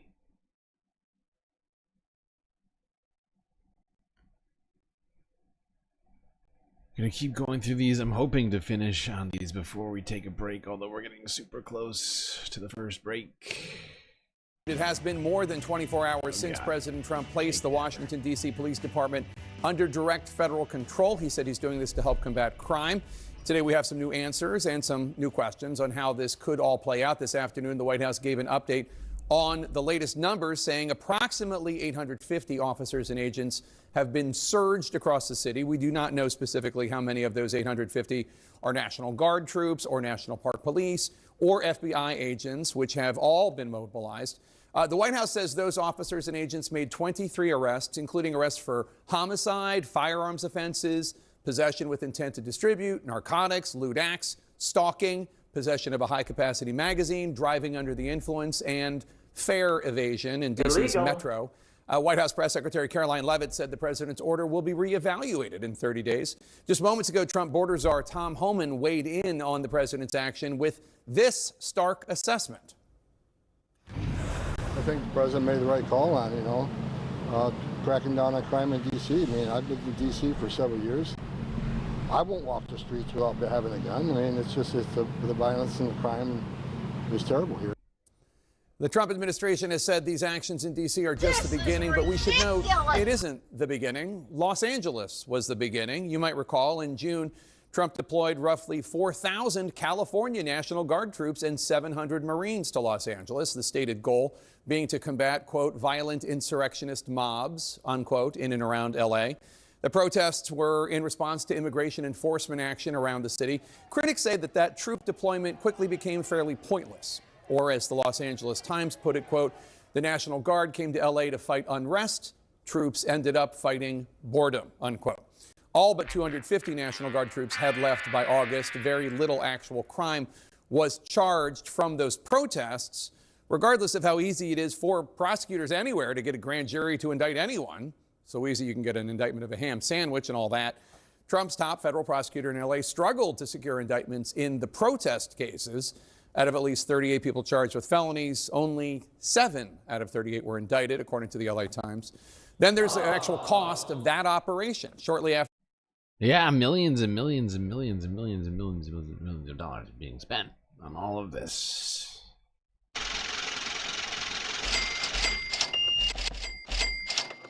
The LA deployment began, the Department of Defense testified to Congress that the Pentagon would spend $134 million on it. $134 million. California Governor Gavin Newsom has filed a Freedom of Information Act request to reveal the total cost. But despite the lack of indictable crime and bored troops and a hefty price tag, Trump recently said this. You look at Chicago, how bad it is. You look at Los Angeles, how bad it is.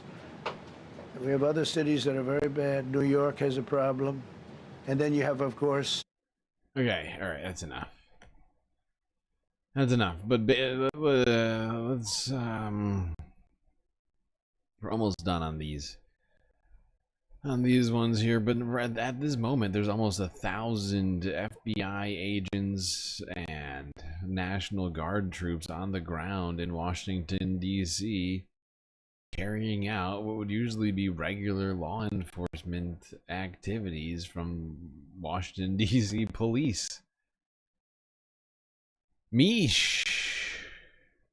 The sweet, sweet super chat.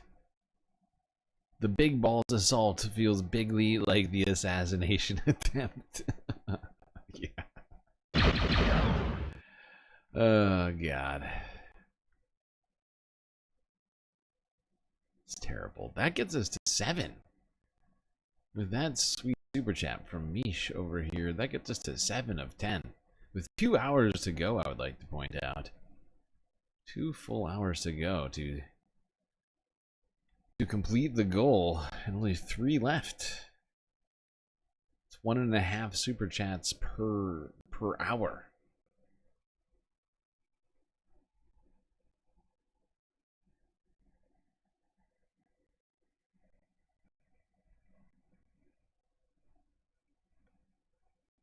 Okay.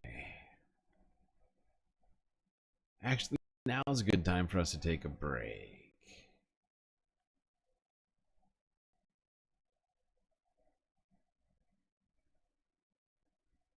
Yeah, let's take a break here. We're gonna break here. We'll be right back.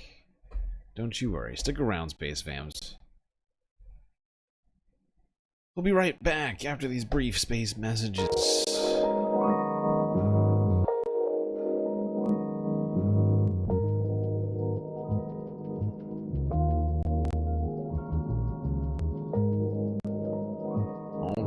I do hope everybody's been enjoying the show so far. If you haven't already, hit the like button and don't forget to subscribe. What does that sound?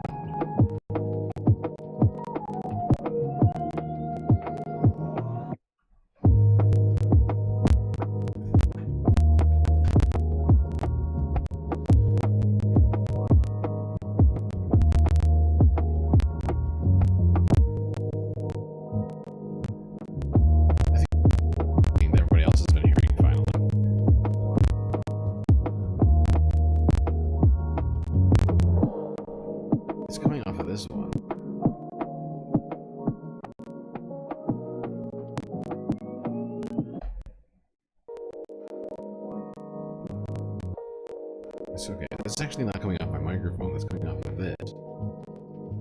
Why? Anyway, what was I doing? That's right. Quick break. Hit the like button. Don't forget to subscribe. Hit the bell icon too so you get the latest notifications. Do also consider contributing to the Galactic News Network, as we are completely funded by individuals such as yourself. A lot of great ways, of course, for you to show your support. YouTube, Super Chats, Super Stickers, memberships, Cash App, and PayPal if you'd prefer your money go directly to supporting the stream rather than the bottom line of Google. But of course, the very best way to get the most base benefits for your Earth dollars is to be a Galactic patron over on Patreon, which is 10 cents a day. $3 will get you access to a bunch of sweet, sweet space benefits unseen by the rest of the goddamn Milky Way galaxy. Alright, chat, that's enough for me. Enjoy your break. Grab yourself a drink, maybe a snack, and I will be right back.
right, everybody, I am back. I think you all know what that sound means. It means it's time, of course, for us to get back to the stream. So get back in your seats, base fams, otherwise you're going to miss the beginning of the second half.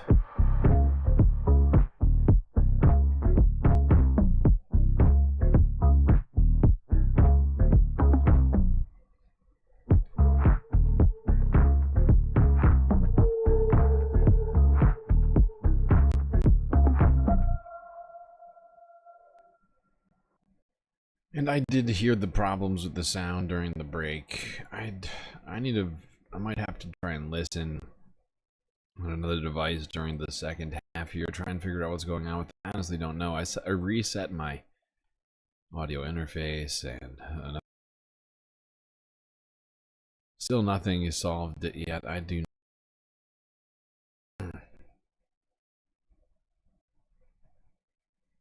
Let's start the second off here with Democracy Now! Again, here from yesterday. discussing Donald Trump's long history of racism. I'd like to bring in Halil Gibran Mohammed, professor of African American Studies and Public Affairs at Princeton University.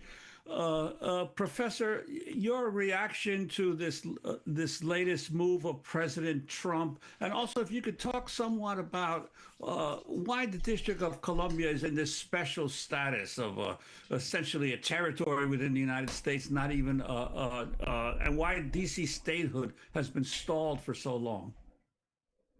Good morning, everyone. So I think that we are seeing a consistent pattern from Donald Trump. We can start with the calls for the return of the death penalty in 1989 in reference to the rape of a white woman in Central Park, which ultimately led to the conviction of 5 innocent young black boys. Donald Trump has never apologized for that moment, placing a full-page ad in the New York Times. So if we start with the man that we've known as a public for the better part of 7 decades, this is a man who has consistently scapegoated black and brown people to either gain celebrity or political capital. And now as president the second time, he is enacting an authoritarian agenda, in which case the militarization of law enforcement and the deployment of law enforcement assets to either coerce or control scapegoated populations, as we saw in Los Angeles recently, is consistent. And this is in particular an escalation, because while he tested the waters in deploying the Marines and 4,000 National Guard troops in Los Angeles, now we see the takeover, as Monica has already described, of a local police department. And while he has, as we've discussed, that right to do so, at least for a limited period, it's not clear that he's not going to stop. He's calling for the same in New York. He's calling for the same in Chicago. And I just want to remind everyone that the Trump administration elected in 2016 came in riding on a lie about American carnage in American cities. This was also a period of dramatically declined crime rates and violent crime rates in particular across U.S. cities. So there is nothing here that is factual in terms of the pretext for the calls here. What is consistent is Donald Trump's use of racist rhetoric, racist ideas, and the use of policing to enact a domestic policy agenda.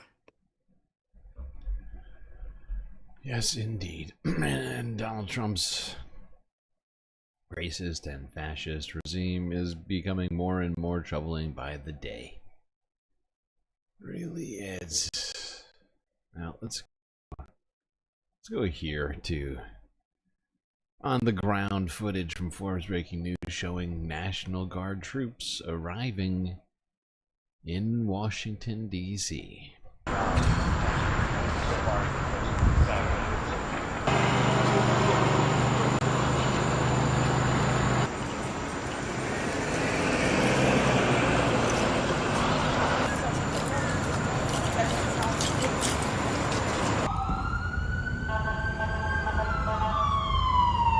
Honestly, anybody who's helping Donald Trump carry this out, I don't care if you're National Guard or the police or in the administration, you are complicit and you should be ashamed of yourself. Like, seriously. You know, you take an oath to protect and serve, and now you're just man to protect him from criticism and poor people.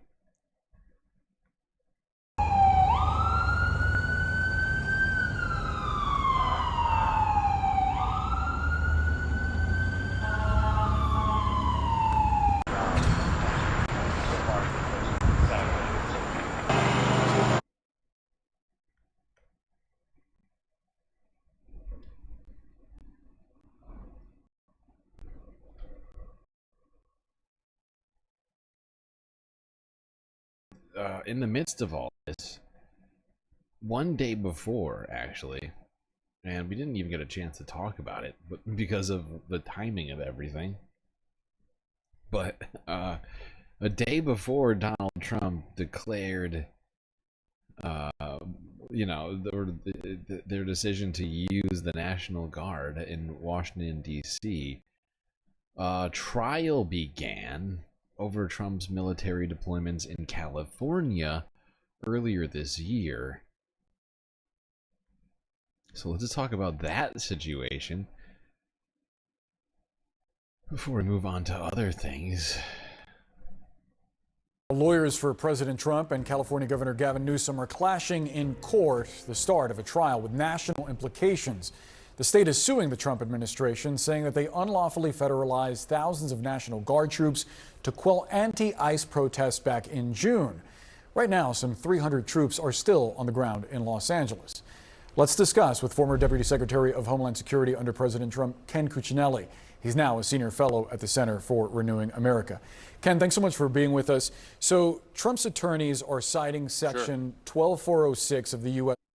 By the way, they don't really drive this home enough. They kind of glaze past it.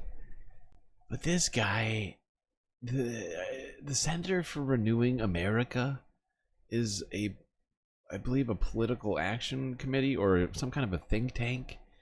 It was started by Russell Vogt.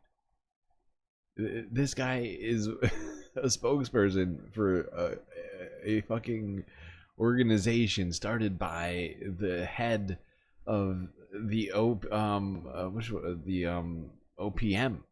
right?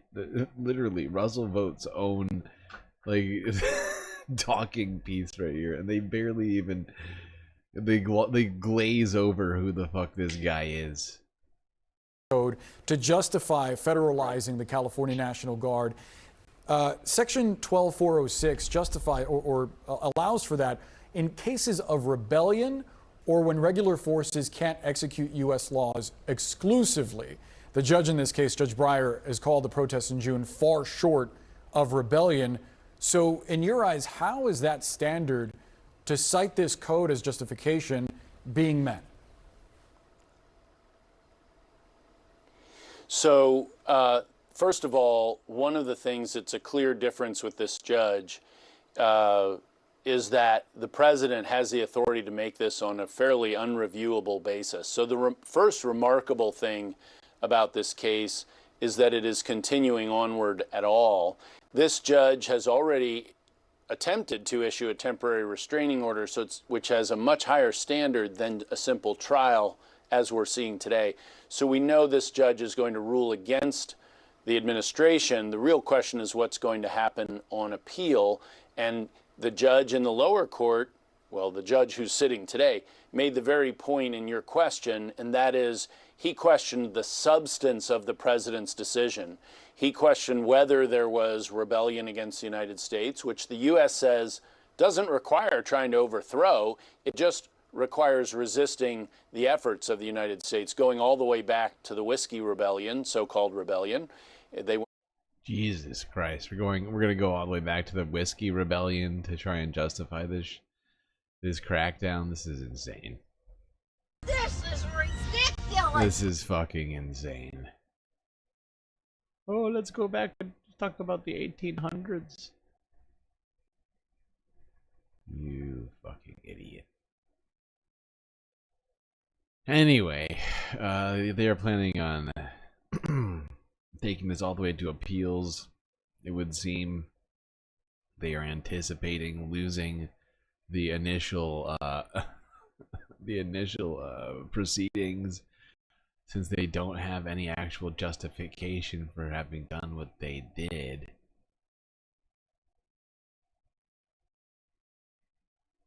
Now, let's talk about one man who's intrinsically tied up in all of this, in the deployment of the National Guard. The man in charge of the entire U.S. security apparatus, Pete Hegseth, who has been tweeting some very questionable stuff recently. Here's the AP from yesterday. And actually, hold on, let me Let me pull this up first.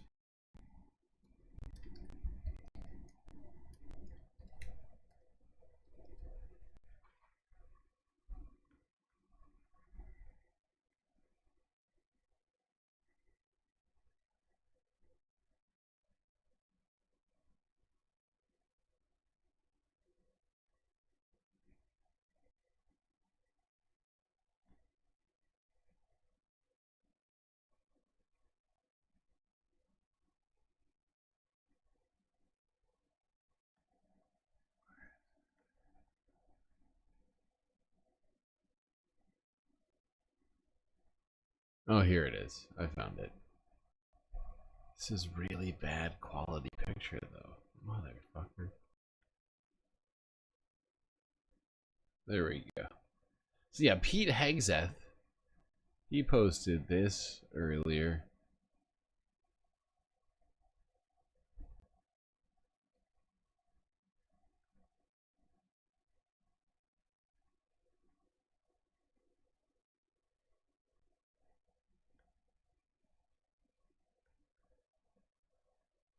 Pete Hegseth, at Pete Hegseth. All of Christ for all of life. This was in response to a Canon Press clip from the full CNN segment on Doug Wilson's crusade for Christian domination in the age of Trump. What was that in response to? Let's get into it.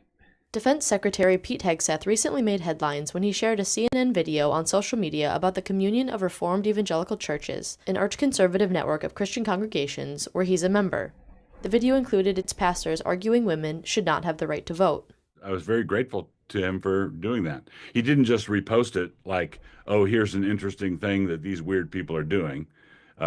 He reposted it, and he himself said, all of Christ for all of life, which is the tagline that we use. So he was, in effect, reposting it and saying amen at some level. Pastor Doug Wilson, the network's co-founder, is no stranger to controversy with his church's embrace of patriarchy and Christian nationalism. They are a network of over 130 churches and have recently opened a new church in Washington, D.C., with Hegseth attending its first Sunday service.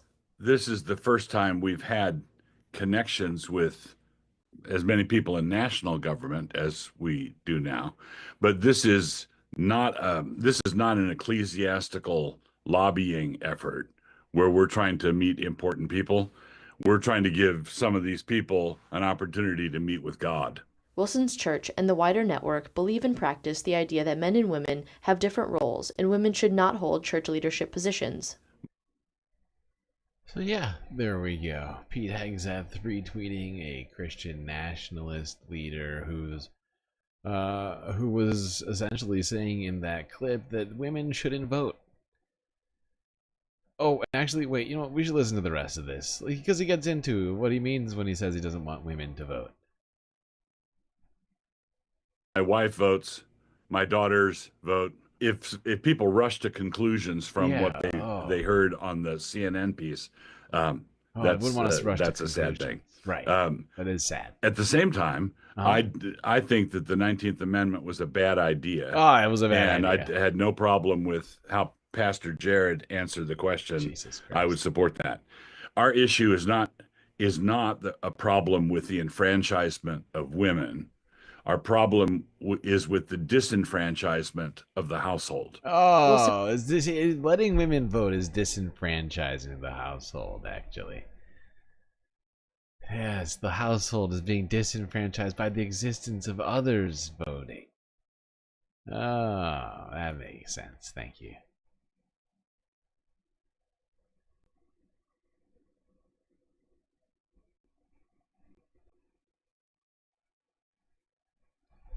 $150 years ago, this guy, making the same arguments. Okay. We're going backwards, aren't we? Speaking of going backwards, I was being formally asked to go backwards on a particular landmark case. That would be Obergefell, the same-sex marriage equality ruling. Here's ABC News. 10 years after the Supreme Court ruled in favor of same-sex marriage across the United States, it could now be overturned. Senior Washington correspondent Devin Dwyer is on the story for us. All right, give us the deal, Devin. Who is actually asking the justices to overturn this?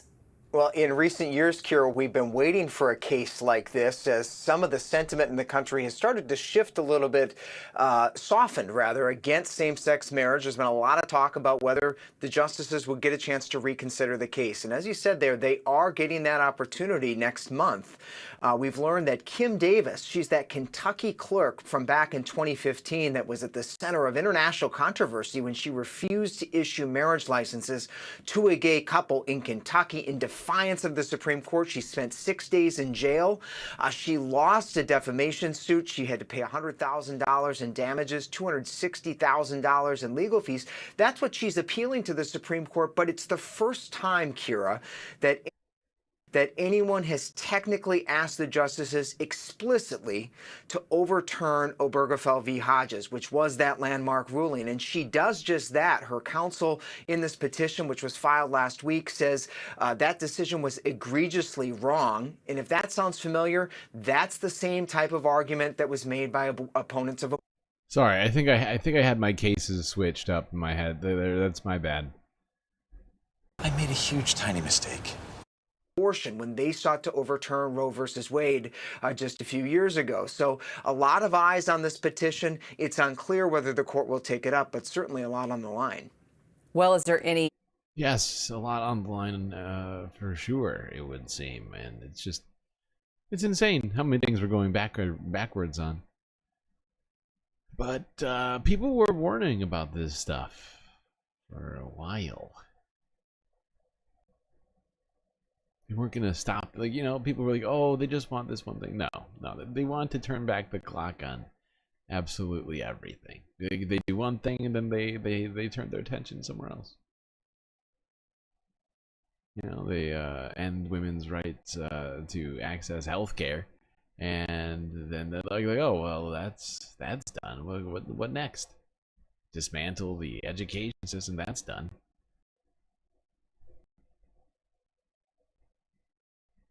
Next, it'll be interracial marriage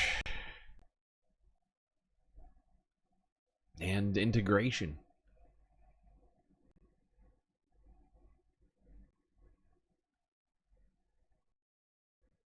All right, let's talk numbers. Let's get granular on the numbers over around here.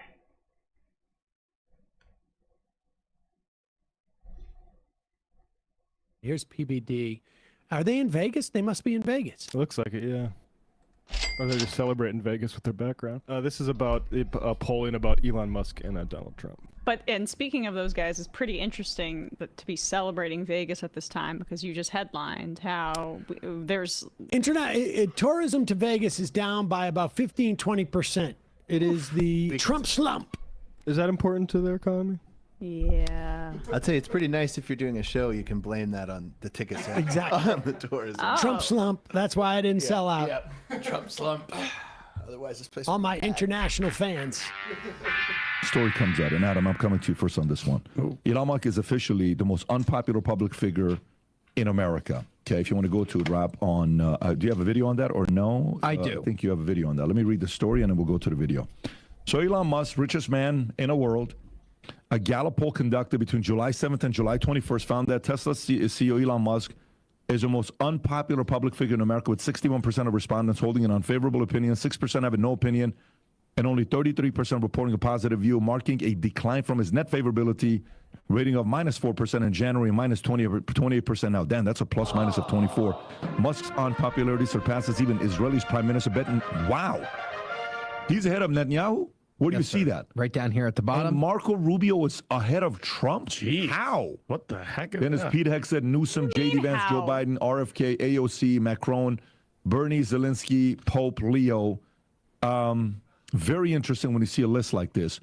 And then so, Prime Minister on the other Democrats giving him a minus 86 net favorability to return to alignment with President Trump. His role as a special government employee. Whoa! Pause it for a second. How quickly do you think they'll get to the fact that AOC and Bernie Sanders are the two most popular? In fact, the only popular politicians. Maybe I think RFK is. I love how he just starts speed reading. It's incredible. The two most popular, in fact, the only popular politicians. Maybe I think RFK is up there actually. RFK is competing, yeah. No, he's -5. Right. Well, I guess AOC is -4, but Bernie's the only woman of color. Bernie is the only popular one outside of Zelensky and the Pope. Is she the only woman on this poll? Yeah. Well, we don't want to spend too much time on that. Prime Minister on the other Democrats giving him a. And I'm sorry, this isn't sped up, by the way. I didn't make that mistake again. Because it's like they got to the negatives. They're like, wow. And then they scroll up to show Bernie he's the most popular American politician on this poll. Yeah. And AOC is the second most popular, even though she has net negative. And that's when he starts fast talking because that's a little inconvenient. Why is Joe Biden even considered? Very interesting when you see a list like this. I'm and then Prime Minister on the other Democrats giving him a minus 86 net favorability to return to alignment with President Trump. His role as a special government employee heading goat. So, Adam, why do you think his net favorability is worse than Bibi, than Rubio, than Trump? Well, be careful when you get into politics. Elon Musk, a few short years ago, he went from being Iron Man to basically being internet troll to politically disobedient. So I'm going to skip a little bit ahead here because you hear Adam saying like he shouldn't have gotten into politics and, you know, I hated him 10 years ago. They say like no good deed goes unpunished. We're not a fan. Or something like that. So let's he's a martyr. To Tom that and makes sense. Vinny before PBD. Oh, yeah, let's go to the policy guys. Yeah, we need to get the wonks. That disapprove versus approve, you're being negative with the Dems. And then when you go up against Trump, what happened with 1/3 to 1/2 of the Republican voters? They went negative. Exactly. And so guess what?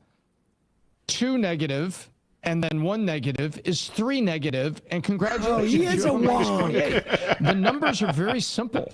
He went up against the hero of most of the 1 negative and 2 negative is 3 negative. It's science. Amazing. Republican parties who wanted him in the White House, who wanted the Can you change. just pause it? Don't take it off the screen. But I think all this numbers talk has Vinny a little bit confused or anxious. He's also anxious about him and Tom being zoomed in on so close because he does not look comfortable until they zoom out again. Okay. Most of the Republican parties who wanted him in the White House, who wanted the change. This is what I voted for, including this man. That's what I was saying in April. I didn't give a very good grade based on execution, but I said, this is what I voted for. Closed borders, what I voted for. Driving international trade and being not America only, but America first. That's what I voted for. Was it messy? Yes. And guess what? Elon went up against some of that. Yeah. So now the numbers show that he's highly negative. Yeah. So to me, I think there's a complete different side of it as well when you're going through this. By the way, just so you know, if you're on this list, at least you're on this list. Period. Okay. So pause it for a second. Okay. Movers and shakers, baby. Let's be clear. People hate you. This list was just chosen by people by doing some type of Google search at the time, and they're also members of the administration. He's going to say, like, even if you're net negative on this list, you're on the list. That's the important thing. Exactly. Better be hated They're and have talking about you. Yeah. If you're not on this list, you better lock in. This is like the Dershowitz principle, which is it's okay if they're calling you a pedophile as long as they're calling you a pedophile. Right. All publicity is good publicity. Illegal. Okay. Yeah. PBD crew over there struggling with how to craft a narrative around these numbers.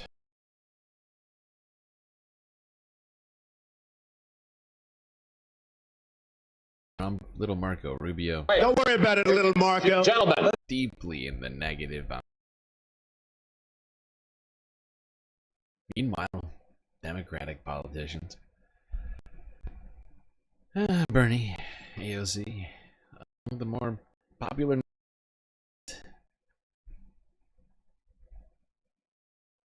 Best to just ignore it, you know, rather than troubling yourself with how to address the fact that that's the case.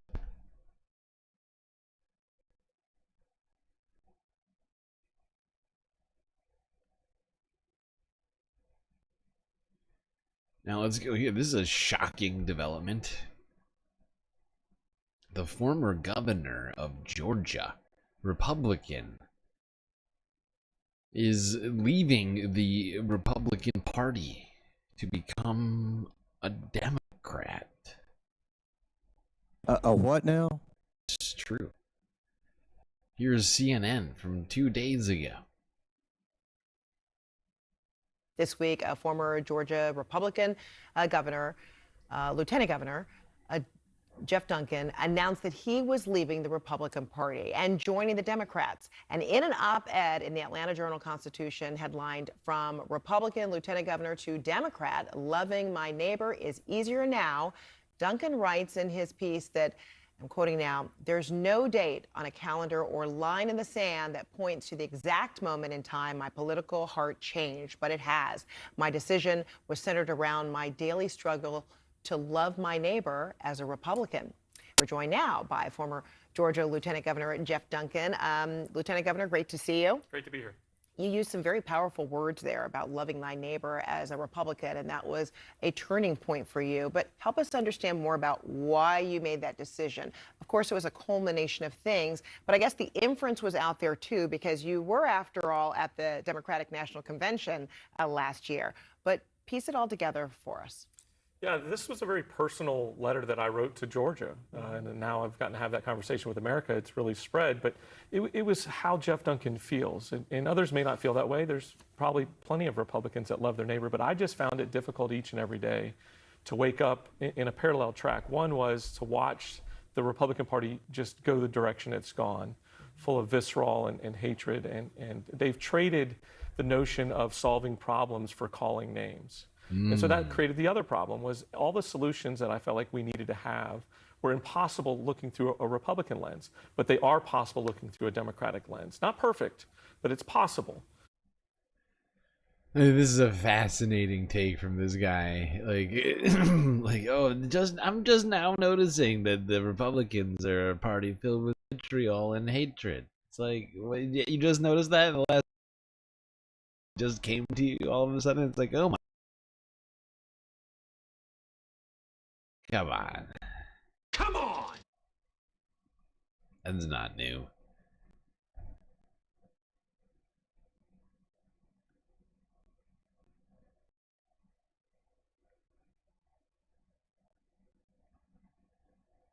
That's not new at all. Speaking of malignant and pre-existing hatred in the Republican Party, Stephen Miller, the guy who was in both Trump, who was in the first and now in the second Trump administration, had some things recently to say over here about, I believe, the redistricting going on in Texas. Stephen Miller on this Texas redistricting.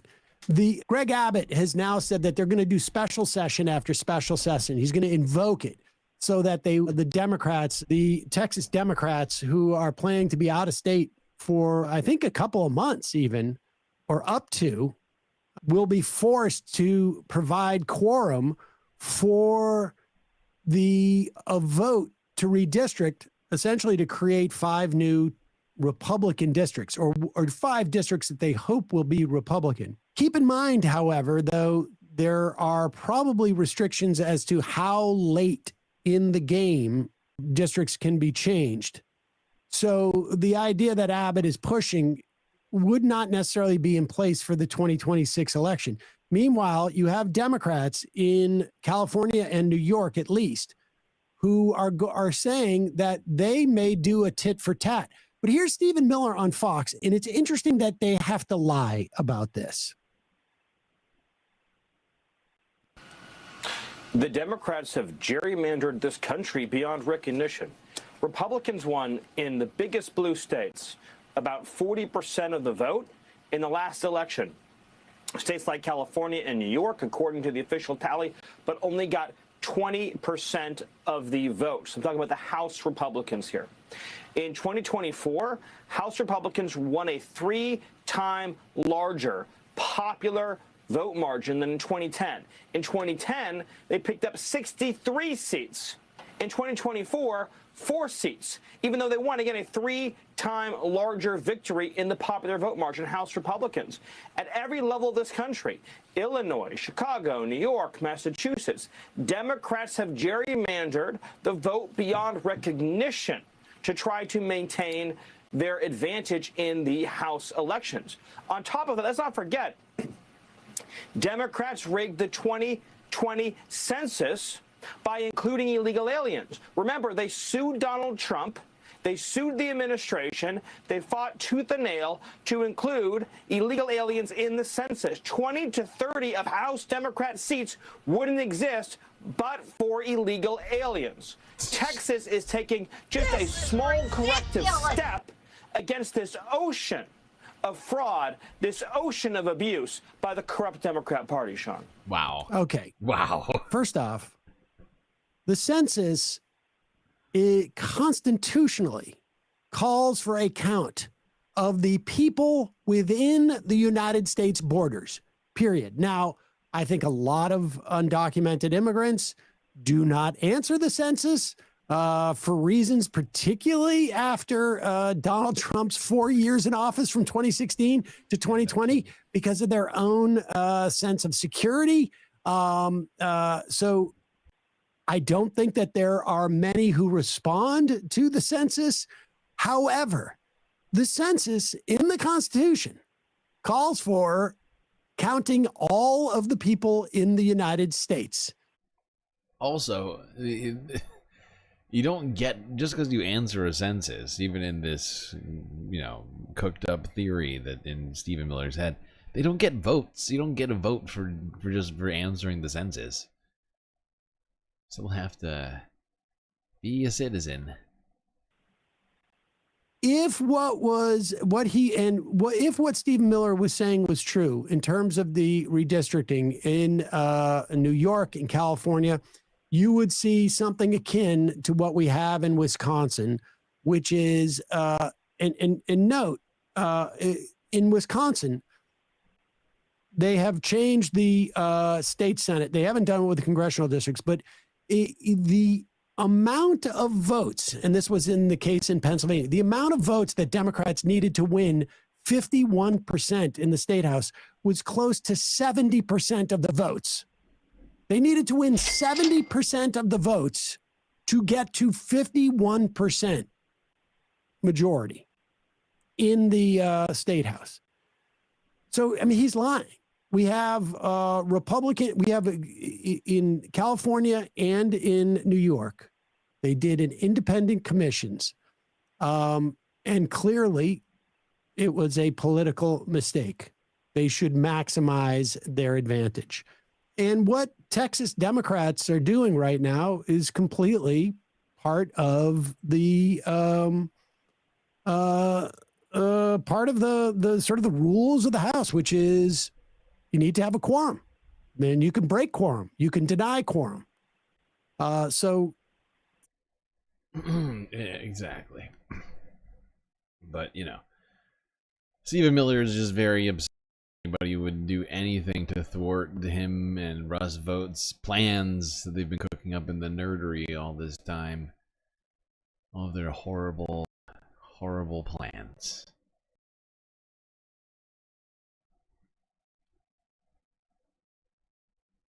Speaking of thwarting those plans by breaking quorum, 2 lawmakers who are doing just that went on to the Left Reckoning podcast a couple of days ago.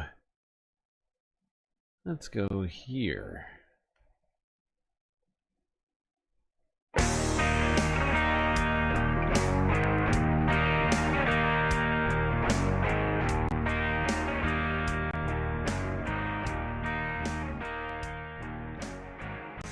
Welcome, everybody. We have a very, very exciting episode today, and I'm very thrilled to be joined by two Texas reps who have fled the state of Texas to fight back against this really naked power grab. Thank you all so much for joining me, and could y'all introduce yourself to the audience and what districts you represent? Thank you for having us. I am Ana Maria Rodriguez Ramos, Texas State Representative for House District 102, and the chair of the Texas Legislative Progressive Caucus.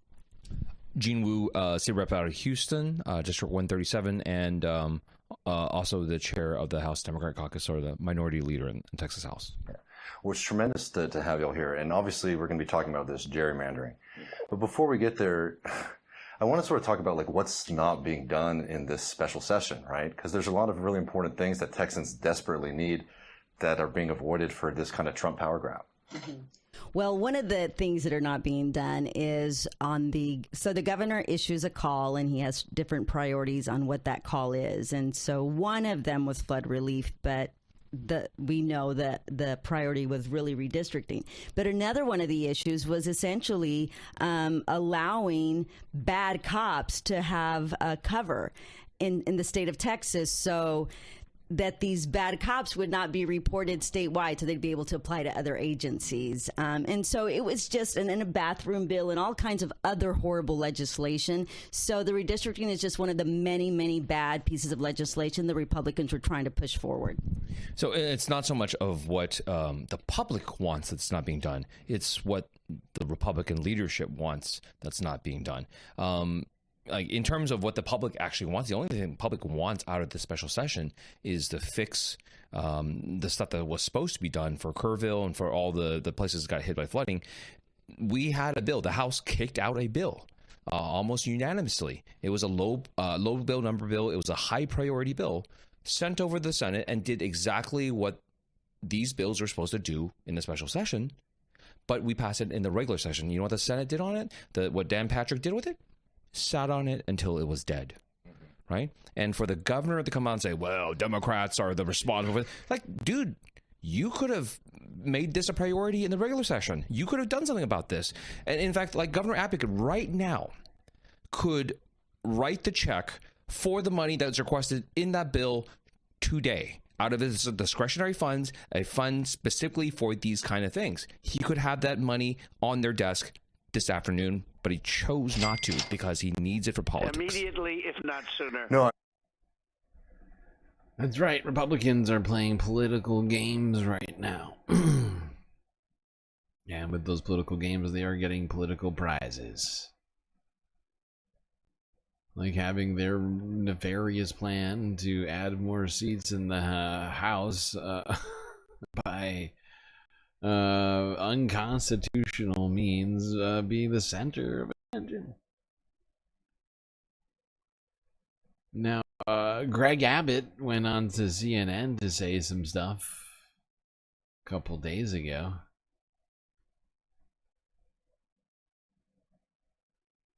Texas State House Democrats once again stayed out of their own state today, delaying the unusual mid-decade Republican redistricting effort in that state. We're now in week 2 of this standoff over the new congressional maps for U.S. House seats that could give Republicans at least 5 additional seats in next year's midterm elections, thus staving off any potential midterm losses for Trump and the GOP. Texas Republican Governor Greg Abbott today said that law enforcement officers are scouring the state of Texas to try and arrest any state House Democrats who are avoiding their business in Austin. But today, the leader of the State House Democratic Caucus said his party will keep denying a quorum to be called unless Governor Abbott prioritizes flood relief legislation over redistricting.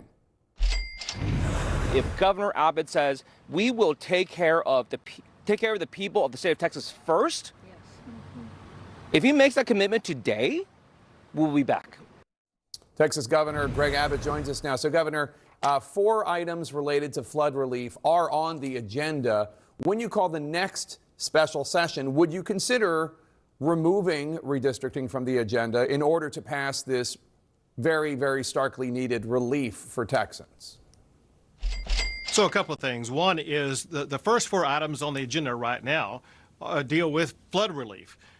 Second is during the regular session, there are about 200 pieces of legislation that get passed every single month. I'm asking for only 18 items to be passed during this 30-day special session. They know full well that they have every capability of addressing all these pieces of legislation. And what these Democrats have done, they have turned their back on the people of the state of Texas. For one, it is gutless for Democrats to cut and run. That's anti-Texan. Ever since the time of the Alamo, Texans have stood and fought their ground. Here, Democrats are ever since fleeing. the Alamo and the great Ted Cruz, Cancun Cruz, who ran away from the storm for warmer beaches. Like a bunch of chickens. Second, they can address both the redistricting map as well as all these other issues that are so important to their fellow Texans. Know this, and that is average Texans who are watching this show, they have to show up to work. Yeah, and average Texans probably don't want their votes to be further disenfranchised than they already are. I mean, Texas is so wildly manufactured for Republicans, it's literally insane. There should be close to a 50-50 split in Texas when it comes to seats, based upon the number of voters in Texas on the Democrat and Republican sides. Instead, you got like it's like 70-30. And now they're about to make it worse. If they don't show up to work, they could get fired. These Democrats think they are above that. These Democrats think, well, they can take the day off, they can take the month off, they can jet set across the country, ignoring their duty. By the Constitution, they are required to meet and consider and act on every bill that becomes before them. They're failing to fulfill their constitutional duty. Yeah, they are, just to explain for our viewers who are not Texans, as the minority party with a very small minority, they argue that their only way to stop this redistricting effort is to deny Republicans in the State House a quorum. So that's why they're doing what they're doing, just to provide their explanation. The Texas Tribune reports that in June, you told Texas Republican delegation in Congress that you were reluctant to add redistricting to the legislative agenda in Austin. The Tribune says that President Trump then called you to discuss redistricting, and you agreed to put it on the special session agenda. Would you have gone forward with redistricting if President Trump had not personally gotten involved and asked you to do this? To be clear, Jake, this is something that I've been interested in for a long time. First of all, I've been involved in redistricting litigation for more than 20 years now. Second, one thing that spurred all of this is a federal court decision that he's loved gerrymandering. He's always loved it. Donald Trump didn't tell him to do it. It's just been a big hobby of his for a long time. Okay. Okay, Greg.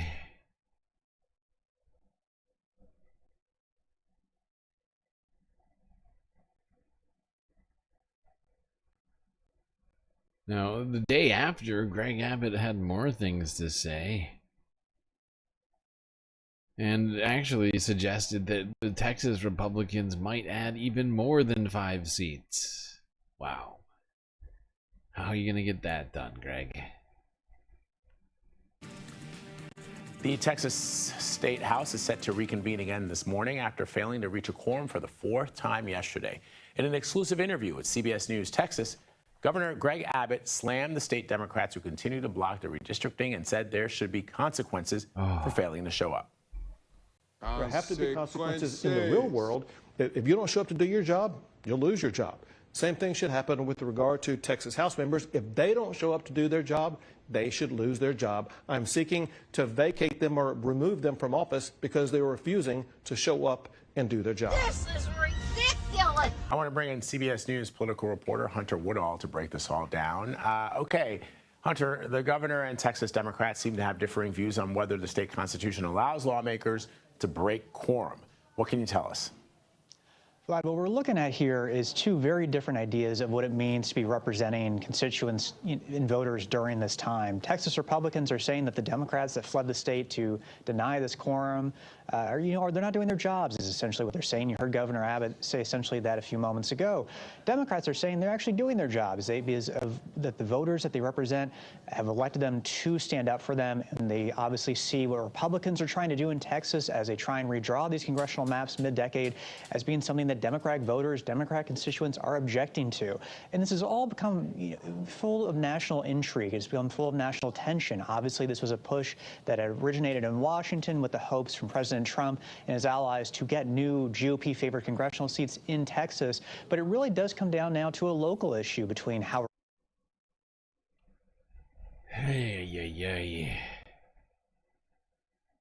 It would seem that this fight over Texas is just going to continue to haunt us for many days to come. And I think the stakes are just going to continue to ratchet up. Probably going to see, a number of other states join into this fight. Start redistricting at this point.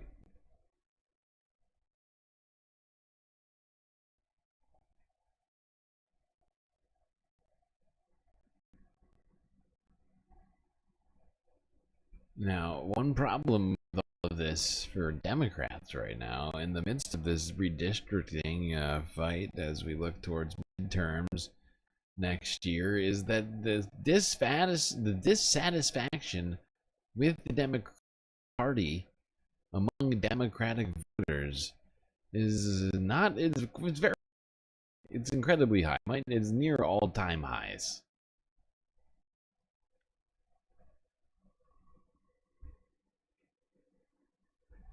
The 2026 midterms can't come soon enough for Democrats looking to get back some power in Washington, and the historical odds look to be in their favor. The last three times a new president took over the party out of power, flipped the House control in the subsequent midterm elections. But Democrats are going to have to overcome some major headwinds as their party's brand struggles with voters. Joining me now at the big board, he is my NBC News colleague, Steve Kornacki. Steve, I'd say there's some good and bad news in recent polls for Democrats. Take us into these numbers. Yeah, Ryan, I guess the word that comes to mind is contradictory, a contradictory set of numbers here, at least on the surface. Let's show you what we mean here. So this is the image of the Democratic Party right now compared to the Republican Party. And you can see, first of all, look at this, positive for the Democrats, 22, for the Republicans, 36. This is from CNBC's latest poll. This is something that we were finding in our own NBC poll at the start of this year, the start of the second Trump term. Democrats much less popular, more unpopular than Republicans. And again, at 22% positive, 55% negative, you're looking at some of the worst numbers the Democratic Party has had in terms of its image in decades. So this is about as bad as it's gotten for the Democrats. And yet, when I say contradictory numbers, this is what I mean. From this new CNBC poll, they asked about which party you'd like to see control Congress after the 26 midterms. And lo and behold, the Democrats are ahead here. They're ahead by 5 points.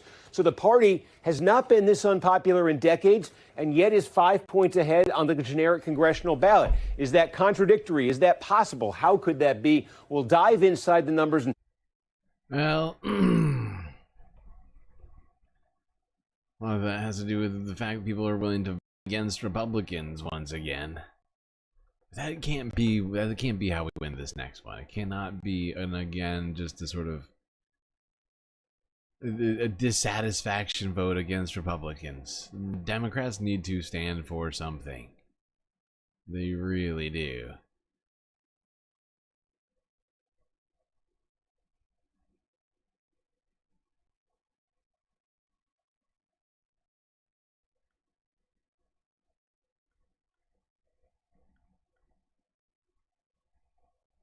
Shit. I did it again.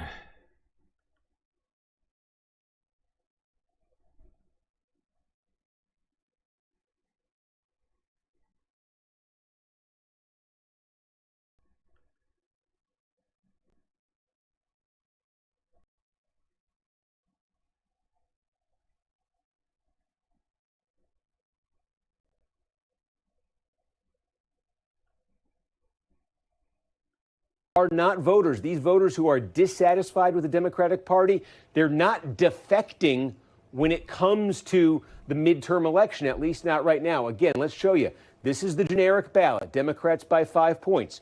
Break it down 2 ways here. These are the folks who make up the 49% who say they'd like Democrats to control Congress. Among those voters, only 44% have a positive impression of the Democratic Party, 30% negative, 26% neutral. That's a coalition that's not really for the Democrats maybe as much as it is against the Republicans. Now take a look at the other side of it, the 44% who say they want Republicans to control Congress. Again, overwhelmingly positive toward the Republicans, only 5% with a negative view. This is something we are not used to seeing, but it's an important point because we're going to be watching this generic congressional ballot over the next year plus as 26 takes shape. Democrats want to see that generic ballot stay at this level, even be higher. This is important to keep in mind.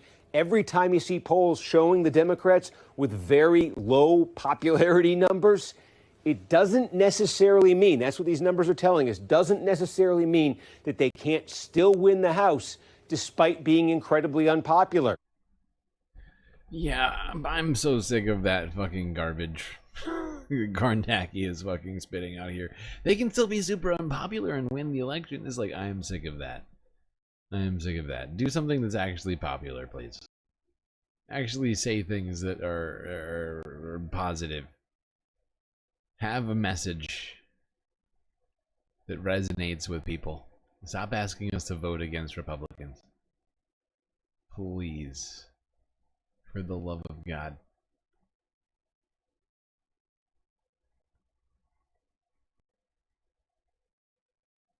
The fact is Democrats controlled Congress for a long time until, I don't know, like the 80s. When they started going into the neoliberal direction.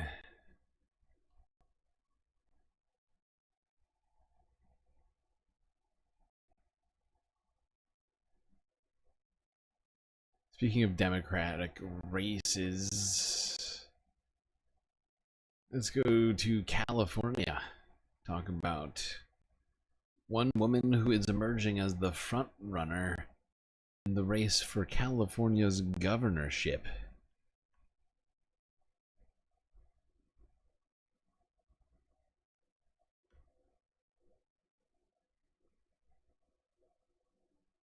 It may be 1,187 days until the 2028 presidential election, but new polling shows Californians early favorites. According to polling by Emerson College, commissioned by KTLA parent company Nexstar Media, Vice President J.D. Vance is a runaway favorite among California Republicans, quadrupling second place former Democrat RFK Jr.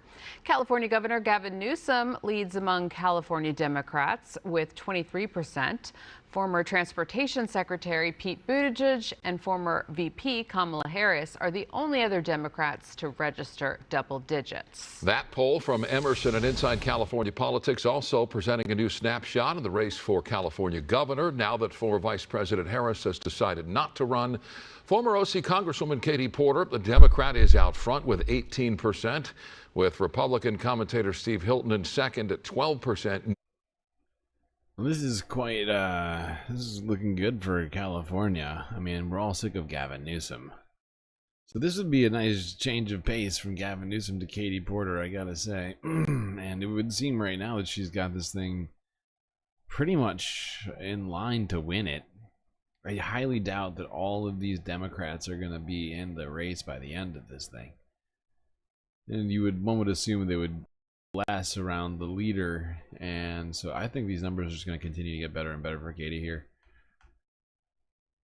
We have to keep an eye on these governor races, considering how Donald Trump has been attacking Democratic states in particular.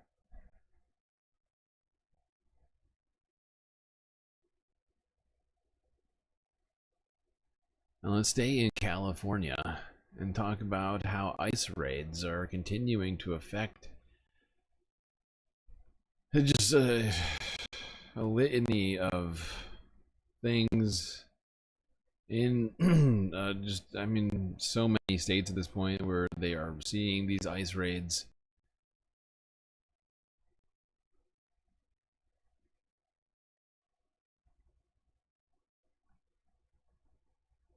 What happens when an entire city essentially comes to a standstill because many of its residents are afraid to be outside? CBS's Adam Yamaguchi takes us to a community in Los Angeles County that's struggling to survive as deportation raids increase. Huntington Park, California, a working-class community of over 50,000 people, now feels it has a bullseye on its back because of ramped-up ICE raids. It's nearly 96% Latino, and as many as 45% of its residents are undocumented. So how has the community here responded to the ongoing raids? They're scared. Jonathan Sanabria sits on the city council. He also grew up here. We are a target for them because we know that they are stereotyping and they're racially profiling us, and they're targeting folks that look like me. Sanabria took us along Pacific Boulevard, Huntington Park's main commercial thoroughfare. The once vibrant city center has now become eerily quiet. Jose Lomeli is a longtime resident. I remember Pacific Boulevard was always packed, but since the raids have been going on, it's a ghost town. I don't even know how these places are surviving. The councilman showed us how business owners are trying to lure customers back into these stores. So here's a sign. There's people inside conducting business, but they now have their doors locked. They're saying, hey, knock so we can open the door, provide the services for you. ICE agents would need a warrant to enter. We see stores that are open, but they remain with the gates locked. So this is another way of the stores protecting themselves and their customers from unwanted interactions with ICE. A woman emerged from behind the gates. She runs this bridal shop. How is business? ¿Cómo ha estado el negocio estos días? Muy mal. Very bad. Very bad. Because the reality is that folks are scared of coming in, that folks are scared of being taken. Uno tiene que de alguna manera proteger a nuestros clientes también. So some folks that are coming, that the business owner is doing what they can to protect them. What is the overall impact on the economy here? It's very obvious that our sales tax numbers are going to be a lot lower than they were, which means it's going to be less money to provide services for our community. According to the latest CBS News poll, fewer people overall approve of the Trump administration's deportation program compared to earlier this year. But approval among Republicans continues to remain high. It's disgusting. It's just terrible. They're just terrorizing communities all across this country right now. And the fact that the Republicans are still continue to approve in such a way, in such unanimity, is just unbelievable. You have to have no fucking conscience.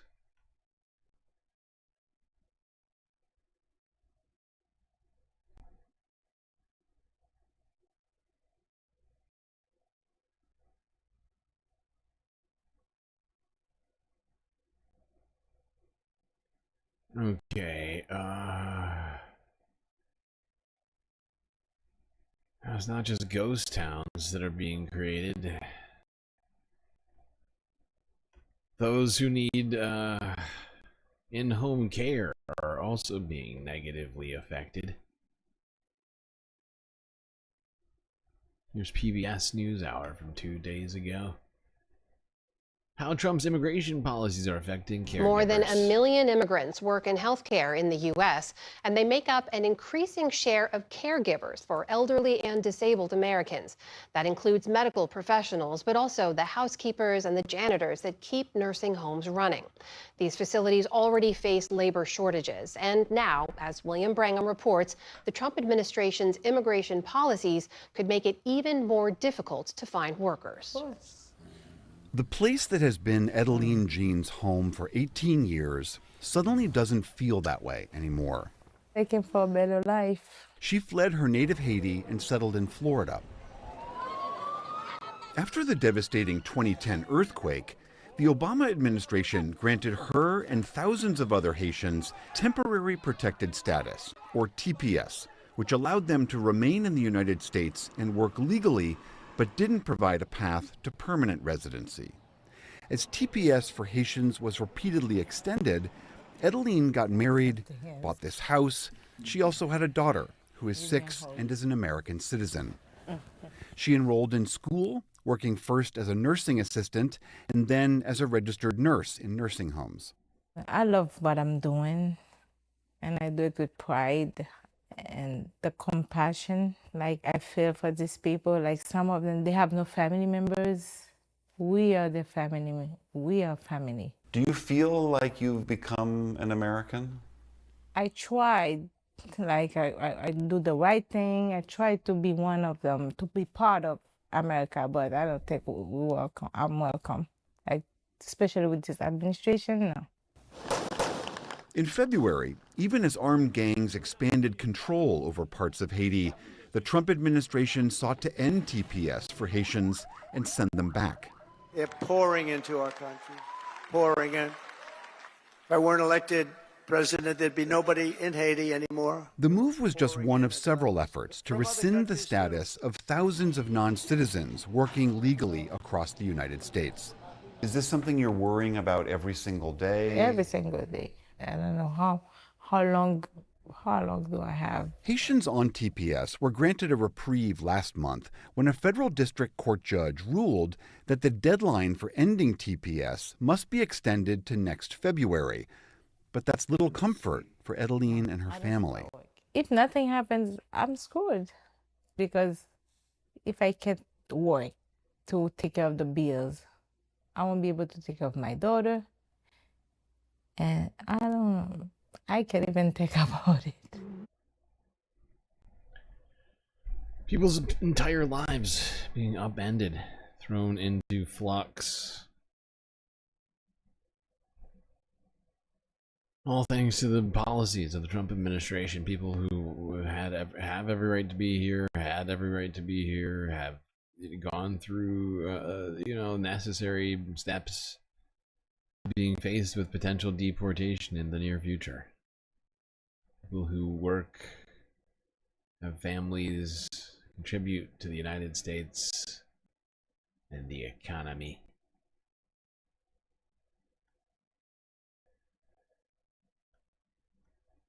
Even people who were born here in the United States.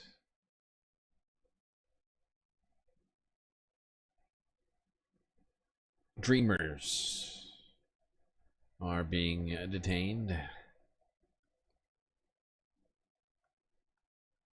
As President Trump cracks down on illegal immigration, the number of migrants caught crossing the southern border last month was 4,600. That's a record low. At the same time, a record high number of migrants are in detention, 60,000. Some of them at the new facility in the Florida Everglades. The roundup of undocumented immigrants is supposed to focus on what the administration calls the worst of the worst criminals. But as Lilia Luciano reports, some detainees have no criminal record at all. The Trump administration has a mantra about alligator Alcatraz. The worst of the worst, always at first. We heard it too when we sat with ICE Deputy Director Madison Sheehan in Washington. What happens to the people who are sent to alligator Alcatraz who are not criminals, who perhaps were there by accident? Nobody is there by accident. These are people who have committed a crime against the United States by entering this country illegally. But CBS News has learned many of those detainees have no criminal charges. And some, like Edgar, are dreamers. Edgar has lived in the U.S. for nearly 25 years. He arrived when he was 13 years old and is a DACA recipient, an Obama-era program that offers temporary protection from deportation to undocumented immigrants brought to the U.S. as children. In June, the father of 3 U.S. citizen children was detained during a traffic stop. Edgar was among the first detainees sent to alligator Alcatraz. When he got arrested and he was taken there, I was actually worried for his life. We spoke to his brother and his... It's disgusting. It is disgusting. You know who else is a dreamer? Wait. Don't worry about it, little Marco. Gentlemen. Little Marco Rubio.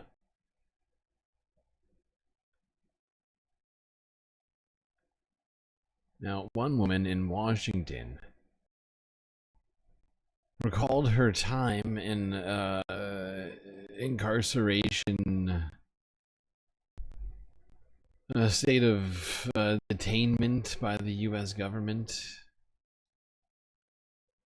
in a historical moment which has a great deal of parallels to what's happening right now. Here's King 5, Seattle from yesterday. As it smiles above the trees in Idaho, December 7th, 1941. When I heard on the radio that Japan had bombed Pearl Harbor, we were shocked. Citizens and aliens alike would have to move. I will invoke the Alien Enemies Act. The use of the Alien Enemies Act today is, in some ways, even more egregious than it was in World War II. This country of ours haven't learned at all. I'm a Fujiko gardener. I'm 93 years old and a survivor of Minidoka camp. Right here. This is me. I was born in Fife, Washington. We were financially poor but rich in many ways because we lived on a farm. It was a happy life. A state of war has existed between the United States and the Japanese Empire. The Alien Enemies Act of 1798 is the legal justification that was invoked to round up Japanese American community leaders immediately after Pearl Harbor.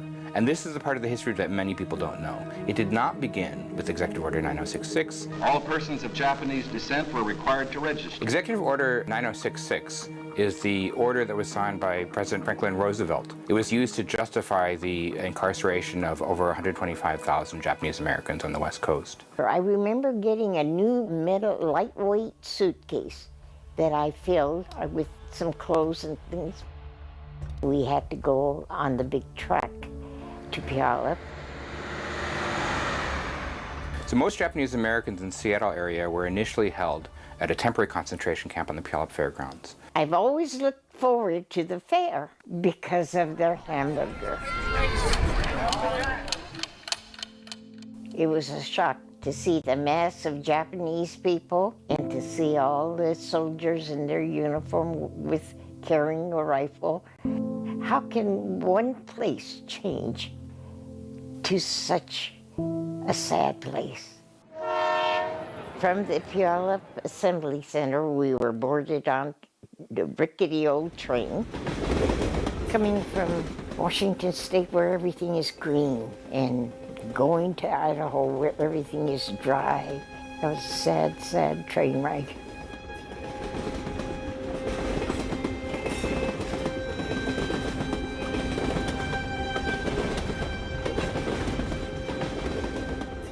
We saw was miles of black barracks. So it was a dismal scene in Idaho. Being incarcerated at Minidoka really felt like we were in jail. You didn't have privacy when you went to take your shower or when you went to the bathroom. We knew my father had changed drastically, and so we were aware that he would be capable of ending his own life.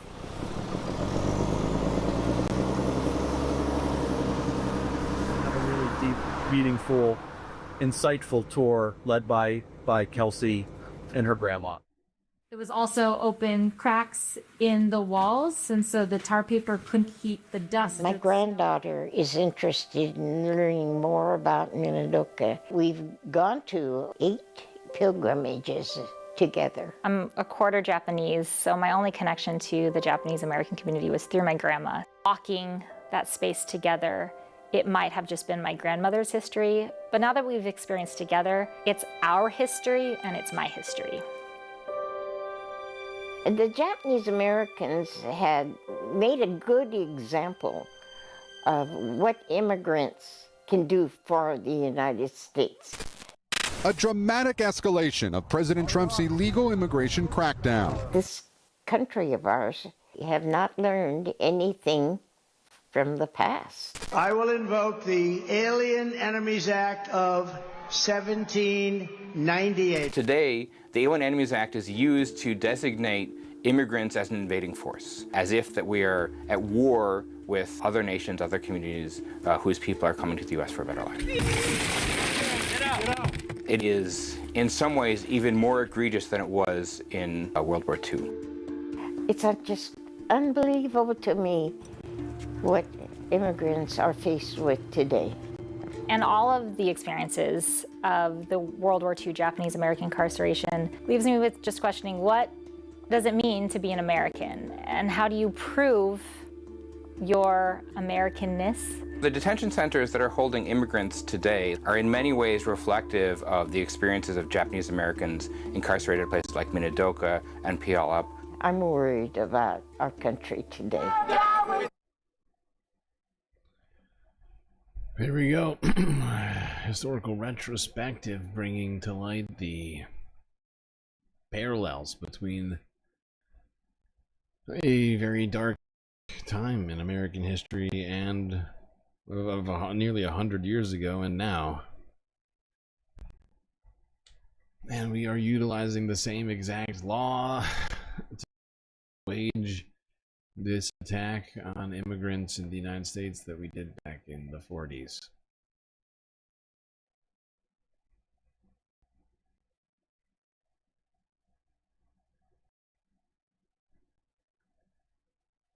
All right, now guess what? You probably, thankfully, you'll probably never have to think about that again, because of course, by the Trump administration, you can forget how the United States interned over 100,000 Japanese people in internment camps.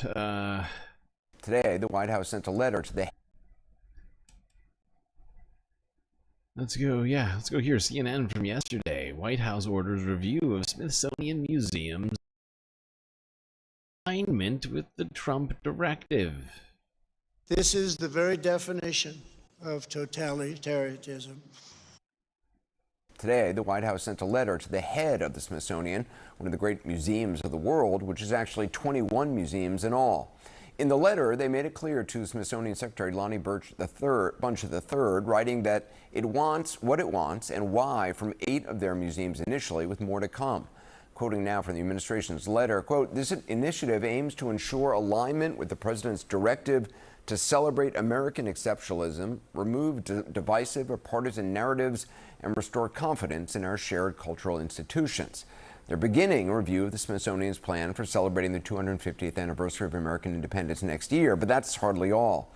Even as it says the goal is not to interfere with day-to-day operations, the White House goes on to demand from each museum a full catalog of all current and ongoing exhibitions and budgets, a list of all traveling exhibitions and plans for the next 3 years, and all internal guidelines, including staff manuals, job descriptions, and organizational charts, along with internal communications about exhibition artwork selection and approval. The letter concludes with this: "By focusing on Americanism, the people, principles, and progress that define our nation, we can work together to renew the Smithsonian's role as the world's leading museum institution." I see. Which on its own might sound like a noble ambition, but it would sound noble if you didn't know anything about the Smithsonian and the fact that it's already one of the most respected museums in the world. It's almost like you're just trying to undo the history that you don't like. That's really what it is. All that history that's inconvenient for the white nationalists in power right now. Gotta get that out of this so we can be sure that it's in line with the... It's also, I mean, just think about that for a second. Why should a museum at any one time align in particular with the government's values and objectives?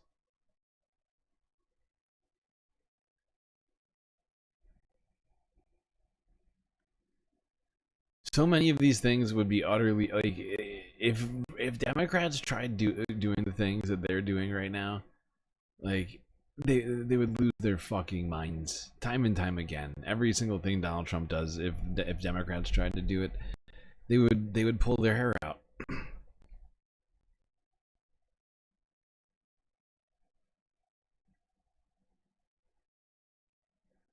All right, now let's move on to talk about the economy real quick. And I figured we would start off in the state from which the president is from, Florida. Here is an ABC Action News report with a disturbing situation here for Florida, as it turns out. They are the second most financially distressed state in the entire country.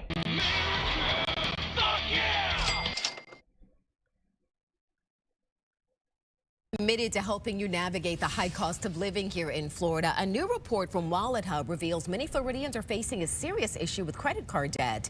It shows Florida now ranks as the second most financially distressed state in the entire country. As part of our ongoing Price of Paradise series, we are digging deeper into that data and hearing firsthand about the struggles local families are now facing. ABC Action News reporter Keely McCormick is in studio this morning.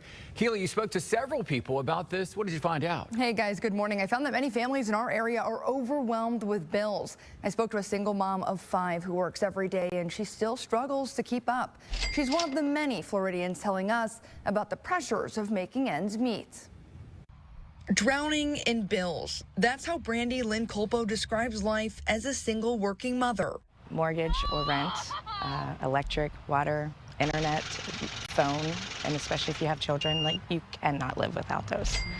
And food expenses are really high. She has 5 kids and works every day cleaning rental homes across the Tampa Bay region. Still, she says some months the money just doesn't stretch far enough. The rise in costs and necessities and not the rise in pay. It's a struggle sometimes. She's not alone. WalletHub's latest report shows Floridians are under financial strain, ranking second in the U.S. for overall financial distress. Chris Lupo with WalletHub tells me several factors go. Shocking. You know, you would think that at some point, if you were doing worse than everybody else in the country, you would start voting in favor of yourself. You would start maybe trying to put things together. It's like, wait a second, Republicans have been in charge of Florida for 3 decades, and maybe that could be it. Maybe that's the problem. Just an idea, Florida.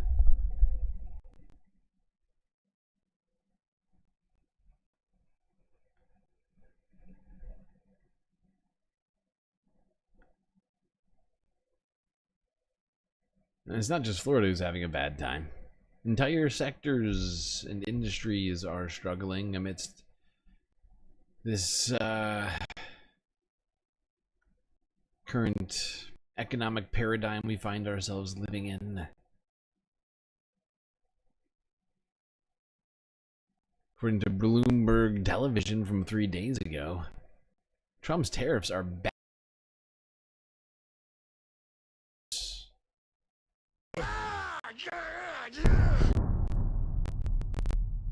Already it's impacted our business because it's reduced the amount of volume of business that's out there. Jeff Bowman is the CEO of Kokona Labs, which makes a compound used in fabric. We have a technology called 37.5 technology. The purpose of it is to remove humidity from the microclimate next to your skin. That helps you stay more comfortable in both warm and cold weather conditions. And it helps you operate at a peak performance. If you're an athlete, you can operate at peak performance longer. And what we do is we mine a mineral in the United States. Essentially, it's a volcanic sand. We convert that into what's called master batch, which is a concentration of that mineral that's then put into the spinning operations for things like nylon and polypropylene and polyester. They make filaments and yarns out of that. Those yarns and filaments are then made into fabrics. Those fabrics are made into clothing or bedding or footwear. And we make money by selling the master batch, which we make in the United States. Primarily, we export that because most yarn spinners are outside of the United States. And then we also license the technology to brands that use it. Sleep Number for bedding, the Men's Warehouse for clothing, Solomon for technical clothing. If they're hunters, they know First Light. So there's well over 100 brands that we license the technology to. And that's a proprietary process? It is. It's very difficult to take a water-loving mineral and put it into manufacturing operations that hate water. So, okay, we don't need this whole goddamn thing. But suffice to say, not only are the tariffs causing input costs to go up, but there's also been put on the United States and exports into other countries, and they're getting hit by that on the other. So it really sucks for these guys in particular. Now groceries are also being affected. Let's go here to CNN from yesterday to hear how your grocery prices are going to be affected in the near future. New this morning, we are getting a new look at prices at the grocery store. July Consumer Price Index shows inflation for food prices over the past month, that's steady, but over the past year, that number is 2.9%. Recent polling shows that Americans are worried about the cost of food. In fact, 53% say grocery prices are a major stress. Joining us now is Stu Leonard Jr. from Stu Leonard's Grocery Stores. Hi, Stu. Quite the backdrop you have for us. All right, I know you have some props as well. What items at your stores are going up the most with prices? Well, here's a good one. You guys could put this on the grill right here, but here's probably one of our ranchers' favorite when they come, sort of like a Fred Flintstone steak. But, you know, ribeye steaks are huge, and meat prices have gone up. We're at a like historic low herd size in America, so the supply is very low, and prices have ticked up. I just talked to our meat buyer this morning, and he said he's feeling even more escalation in meat, could be around 80 cents to $1 a pound, coming up to the holidays. So when do you see that trend subsiding? Boy, I don't know. You know, another thing that's really big is we have shrimp, you know, and this you know, guy, right now, this guy is over here just doing an ad on CNN right now. He's dude, this is not what do you call it? This is not QVC, pal. All right, stay focused. we can either get it from Ecuador, we could get it from India, but the Bay there, India has huge tariffs, so we're not buying it from India right now. That's 50%, I believe, and now Ecuador is at 15%. So we're trying to move our shrimp production over to Ecuador, which is huge. We do 500,000 pounds of shrimp a year at Stu Leonard, so it's a big thing. What about some other items like coffee, like eggs? Where does that stand? Hey, well, you know, coffee is that's a supply and demand issue right now. They're having some you know, heat problems and weather problems, so coffee prices have spiked. But you know, this is a big one here because, you know, usually what we can do here is I can resource product, sort of like what I did during COVID. We were jumping all around trying to buy product from all over the world, and we're doing the same thing now because of the tariffs. So bananas is one thing. It's a 15% tariff from Costa Rica. We don't grow them in America.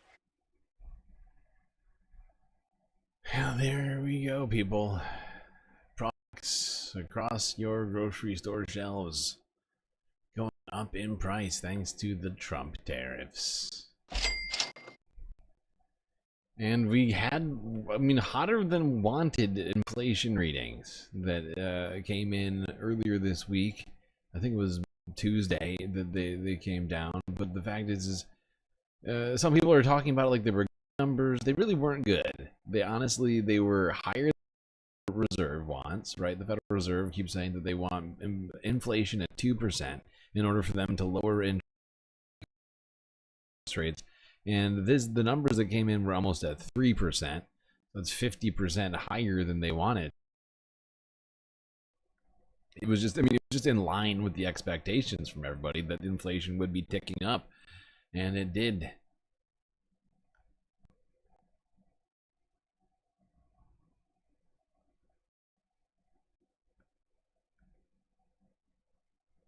keep talking consumer prices. Here's Reuters from yesterday.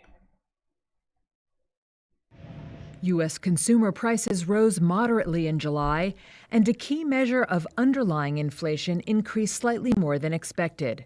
The Consumer Price Index, or CPI report, released Tuesday from the Labor Department's Bureau of Labor Statistics, showed prices rose 0.2% last month, in line with economists' expectations. That put the annual inflation rate at 2.7%.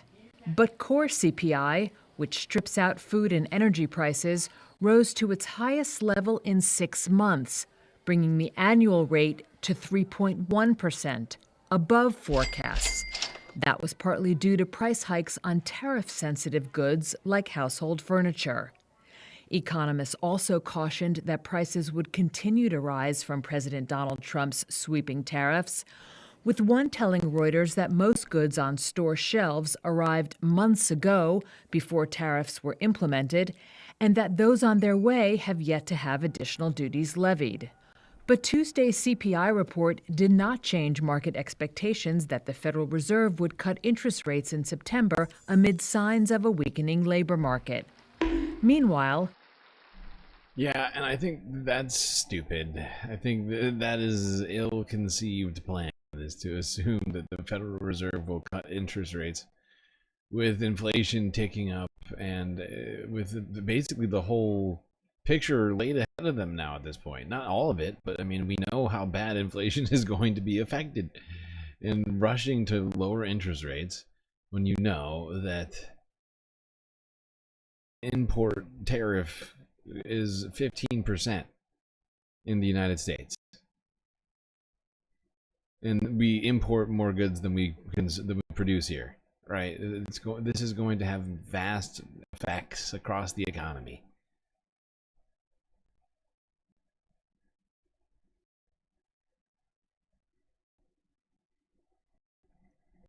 And speaking of inflation, Donald Trump's numbers economy are going down precipitously.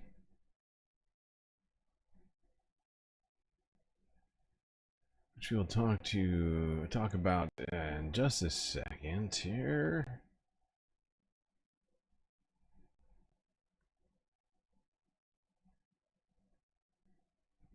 But before we do that, let's go here. Bloomberg. From yesterday, Donald Trump tariffs will hit the stock market.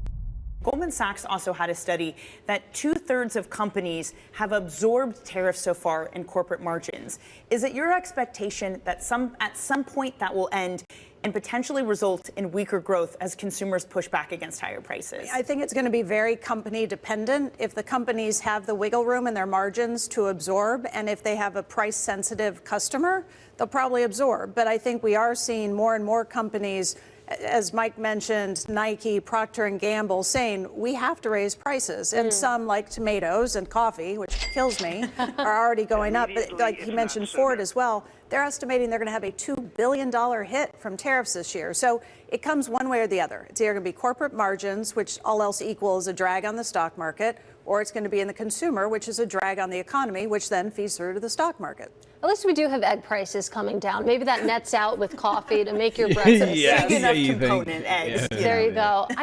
If egg prices come down far enough, that'll offset it. Good one. That chick is funny. She's got jokes.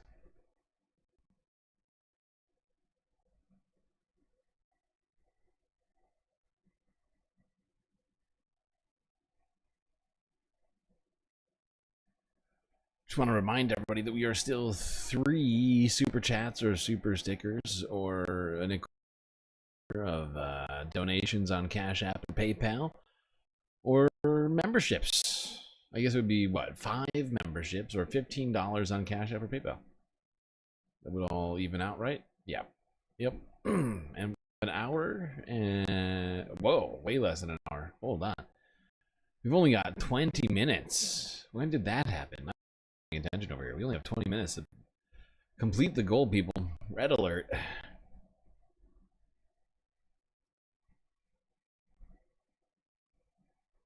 All right, let's talk about those numbers for Donald Trump. Harry Enton's got him. Awful, awful, awful. Weak. This morning, new data showing inflation is holding steady, but a broader look shows prices did rise on a wide array of products, showing that President Trump's tariffs are being passed along to consumers. So the question is, how do Americans feel about Trump's handling of inflation?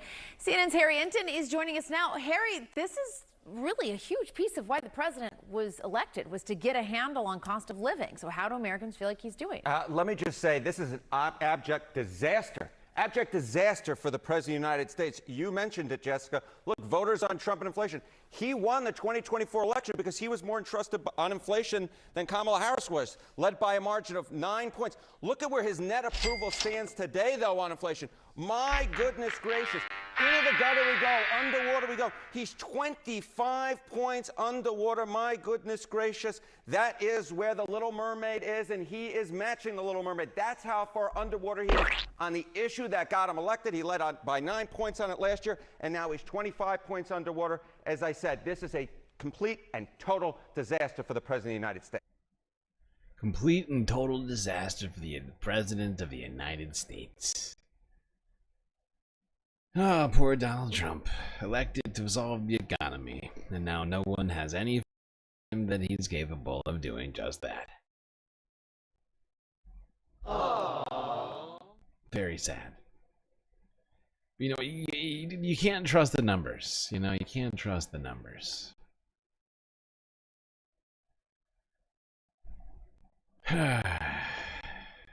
Now, of course, Donald Trump's been saying you can't trust the numbers here the last couple of weeks after the Bureau of Labor and Statistics came out with revisionary numbers on both May and June, showing a massive contraction in hiring in the United States.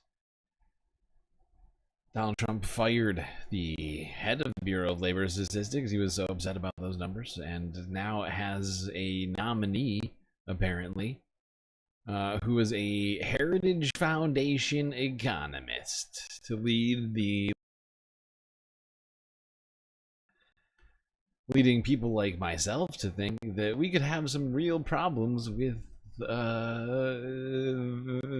veracity of these future numbers.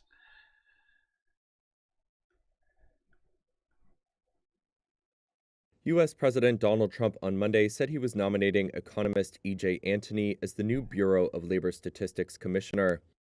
That comes 10 days after Trump fired the agency's previous leader, Erica McIntyre. He blamed her without evidence for manipulating the figures on a weak scorecard of the job market for July. On Monday, Trump posted on True Social that, quote, "Our economy is booming, and EJ will ensure that the numbers released are honest and accurate." Antony is currently the chief economist at the influential conservative think tank Heritage Foundation. He also contributed to projects. If you think that if you believe what Donald Trump is saying here to you should not have the right to vote. Okay, like, let's be real.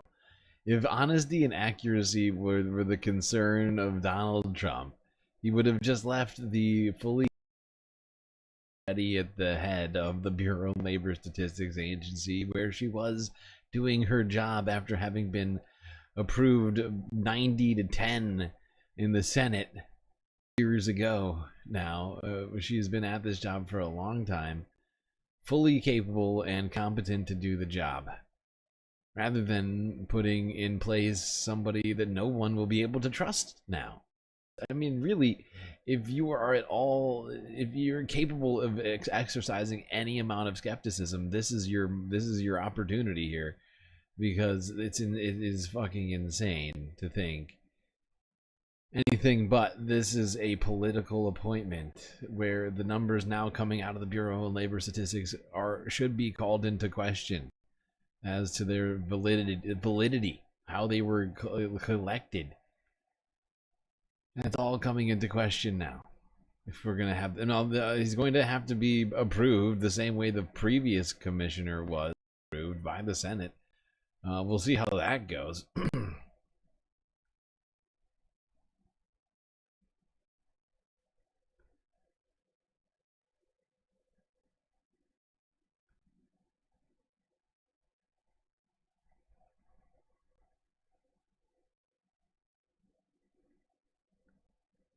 Donald Trump fired the chief of the Bureau of Labor Statistics when the abysmal, really genuinely abysmal jobs report came out about a week and a half ago, claiming that the jobs numbers were false, based upon the fact that the BLS does what it does every time it releases a jobs report, that is, provides revisions for the 2 months prior, because when they release their jobs report for any given month, they simply don't have all the data in. They have two different ways of measuring this, a household survey and a business survey, which is much more complete, or I should say more complete when all of it's sent in. But not all businesses send in their information in that first month. When it comes in later, they get revisions. It happens all the time. This was not a completely unique downward revision. We've seen that in the past, 2008. There's been other occasions, but it was a dramatic one for sure. And so the White House was asked yesterday, what are you going to do? When are you going to release the new reports? I mean, Scott Bessant is now the acting head of BLS. And here is Caroline Levitt answering that question. nominee for BLS Commissioner E.J. Antoni recently told Fox Business that the BLS should suspend issuing monthly job reports and only issue quarterly reports until the jobs data methodology is corrected. So does the president disagree with that assessment that his nominee has said there, or suspending these monthly job reports a real option? I think he floated the idea of possibly suspending until they can get the data and the methodology in order. And this president wants to ensure that the BLS, again, is putting out accurate and honest data that the American people can trust. Since you brought up the new commissioner, he holds a master's and doctor's degree in economics from Northern Illinois University. He's the chief economist in the Heritage Foundation's Center for the Federal Budget. And in addition to his work at Heritage, he has multiple other roles. He's been widely renowned for his work on economic issues. He's been called before Congress to testify as an economic expert. So he's a qualified individual, and the president trusts him to lead this important department. This is ridiculous. Two things. One, like I say, Scott Bessant apparently trusts the numbers enough to call for a rate cut, despite the fact that we're seeing core inflation go up. And two, let's look into EJ and Antoni. Respected expert. He is a respected expert, according to Caroline Levitt. Here, actually, this article on the screen. This is an Axios piece that came out yesterday. Utterly unqualified. Trump's BLS pick gets panned by conservative economists? Oh, well, let's scroll down and see. We need to fire the people at Axios so we can get some more accurate headlines for President Trump. Yeah, here we go. What they're saying, Antonio's fellow conservative criticized his record as chief economist at the right-wing Heritage Foundation's Herman Center for the Federal Budget. Stan Vuger, senior fellow at the Conservative American Enterprise Institute, said Antoni's work, quote, work at the Heritage has frequently included elementary errors or nonsensical choices that all bias his findings in the same partisan direction. This is somebody from the American Enterprise Institute. Dave Herbert, who works at the Conservative American Institute for Economic Research, wrote in a post on X that he's worked with Antoni before and implored the Senate to block the nomination. Whoopsie. Quote, I've been on several programs with him at this point and have been impressed by two things: his inability to understand basic economics and the speed in which he's gone MAGA. Conservative economists have cited examples of Antoni, quote, appearing to misunderstand the data he'd be responsible for as BLS head. Daniel DiMartino, a fellow at the Conservative Manhattan Institute, they are very conservative, showed an institute of Antoni citing the rising number of Americans who aren't in the labor force without accounting for the role of aging population. In terms of my neurological capacity. Quote, This is one of the many elementary errors that show me Mr. Antony is unqualified for the labor market data collection and analysis role he was nominated to. Jessica Rydell, another person from the Manhattan Institute, senior fellow there. The articles and tweets I've seen him publish are probably the most error-filled of any think tank economist right now. Come on, he must be peer-reviewed, and by peer-reviewed I mean he has a positive letter of recommendation from Ron Vera. Yeah, exactly, I'm sure. The great network of peers. Yes. Fake peers, excuse me. Okay, well, this is around the time when we normally take a a second break here. I am a little concerned. We have not yet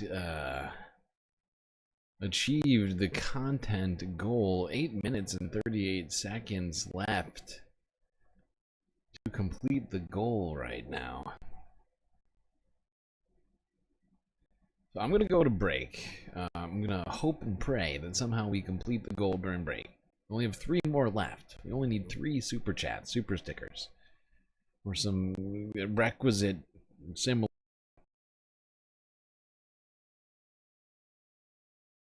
via memberships.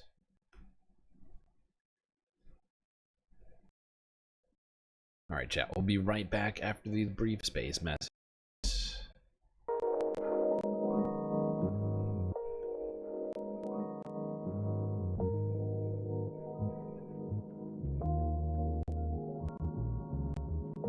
Alright, I hope everybody's been enjoying the show so far. If you haven't already, hit the like button and don't forget to subscribe. On to sound. Is it coming? I think it's coming from this. I just realized. I think it's coming from here.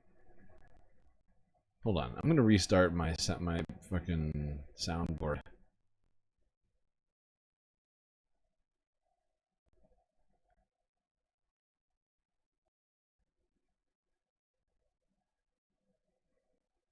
The mic was cutting out. You want me to end the stream?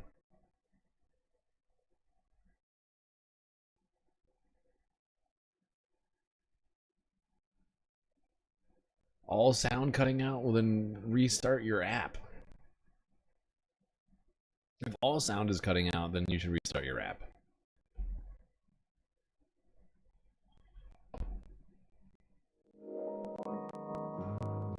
I'm still making a fuck. Whatever. I'm gonna have to restart my computer.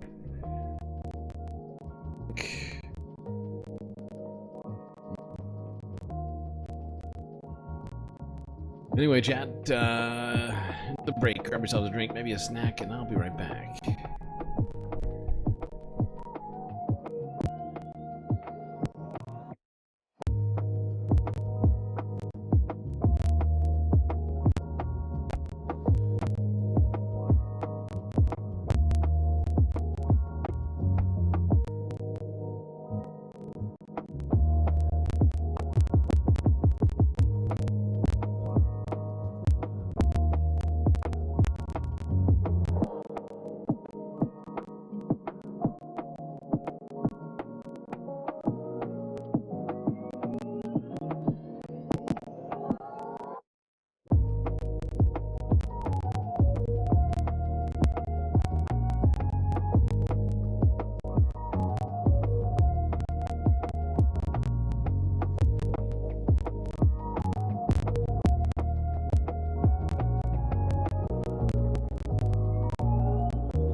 right, everybody, I am back. So, get back to those seats, otherwise you're going to miss the beginning of the third half.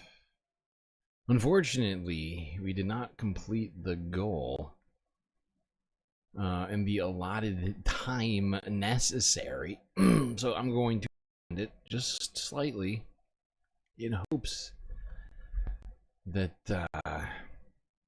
we can right this wrong and get all the content. And right now, let's see, I'll do shit, the webpage just froze. The webpage goes. There we go.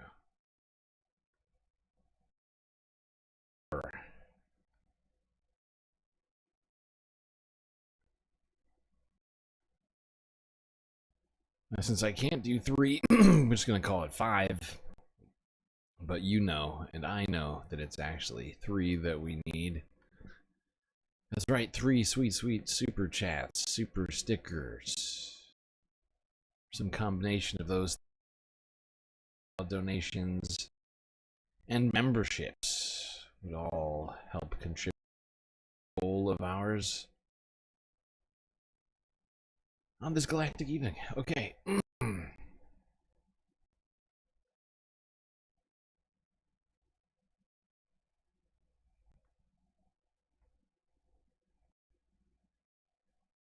Let's end our discussion of economics with this Bernie Sanders interview, which was done with CNN earlier this week, discussing extreme greed and inequality in the United States. A key progressive voice in the reddest of red states. Senator Bernie Sanders is spending this congressional recess back on what he calls his Fighting Oligarchy tour, trying to help Democrats find their footing among working class Americans and reclaim power next November. I hit the road with the senator in West Virginia as he took his message to the heart of Trump country. It's good to be with you here. We're in Wheeling, West Virginia, and You know what's really frustrating to me about this? Like, I'm glad that this is happening, but at the same time, I'm like, where was this kind of coverage 8 years ago? No, 12 years ago. Wait, no, 8 years ago. Sorry, my brain is broken. Where was this coverage back when Bernie was running? Oh my God! They're sending CNN journalists on the ground with Bernie Sanders in the Bernie Sanders team. Like, what happened? Instead, we had just terrible, terrible decade instead. it's so fascinating that this is part of what you call your Fighting the Oligarchy tour. Like, I don't know how many people here remember that, were paying that much attention to politics back then. But, I mean, Bernie Sanders was getting completely ignored. He was, you know, like, his poll numbers were going through the roof. He was drawing massive crowds while, you know, Hillary Clinton could barely fill a room. And he could barely get on TV. He could barely get any coverage of any of that shit.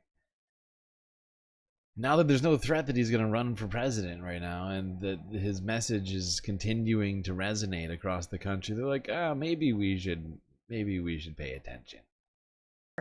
Because this is a state where Donald Trump got 70%. Really? 70%. Not tonight. Well, yeah, and this was an auditorium that was packed. It was at capacity. Still, Illegal. What makes you think that your message tonight is going to resonate in such a red state? Well, among other things, when I ran for president, I think here in West Virginia, we won every single county. Look, this is a working class state. It's one of the poorest states in the country. People are hurting, and they want candidates to come before them to stand up for the working class and take on the oligarchs who have so much economic and political power. So I think the message will resonate here. I think it'll resonate in many red states throughout the country, because at the end of the day, 60% of our people are living paycheck to paycheck.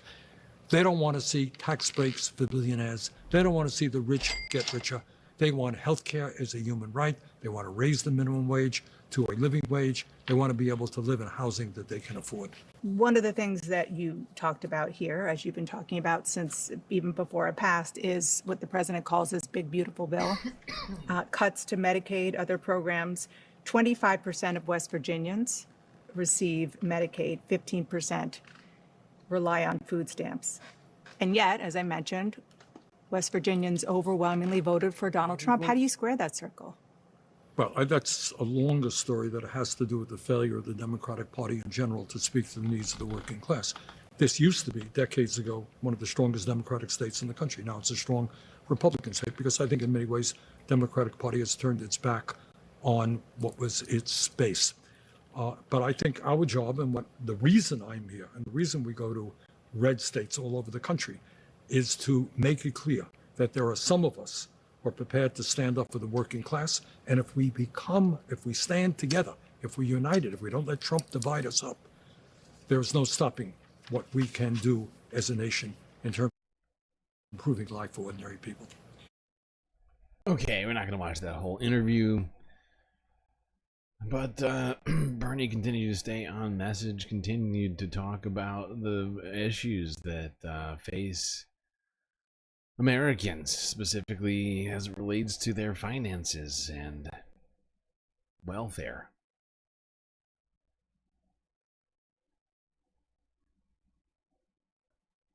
But we don't need to listen to CNN to know what Bernie Sanders stands for, you know? We don't need it. All right, let's keep it moving. I was just glad to see him continuing to get coverage, you know? Whatever we might think of CNN, people still watch CNN.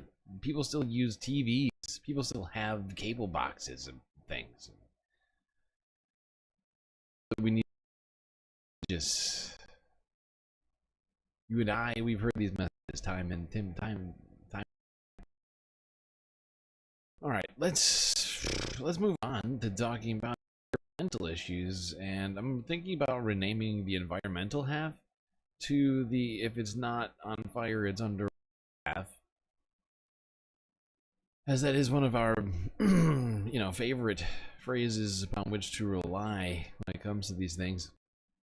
And boy, oh boy, is it true today. This week, everything is on fire or underwater. Or incredibly hot. Heat waves all over. Let's start here. Talking about heat waves, Reuters 2 days ago. Why are heat waves getting worse? Thanks, Jeff, for the question.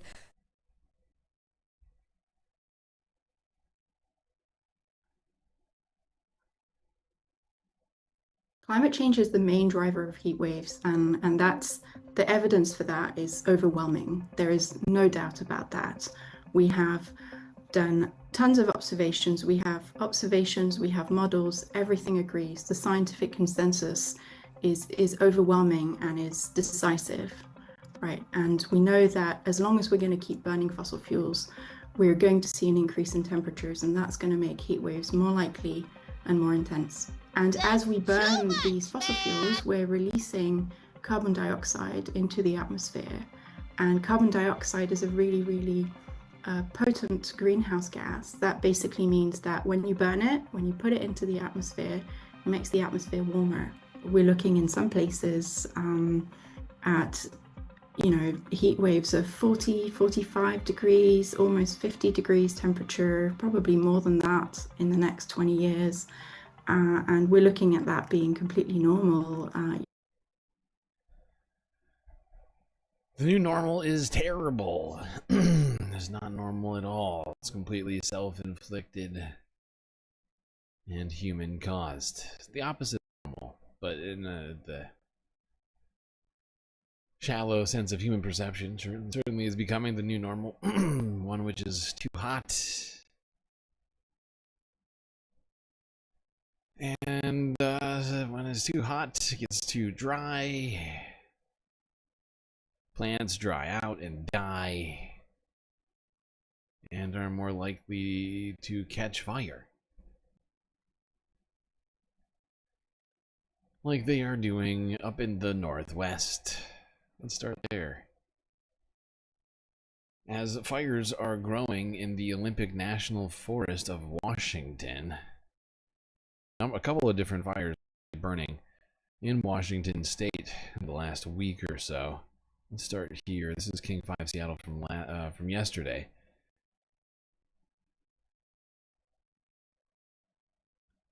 Here in western Washington, hot and dry weather is expected to fuel one of the largest wildfires burning in our state. The Bear Gulch fire has now burned more than 5,700 acres in the Olympic National Forest. It's just 3% contained. The fire is also forcing the closure of several popular recreation areas, and smoke is causing unhealthy air quality for people in Hoods. Woof.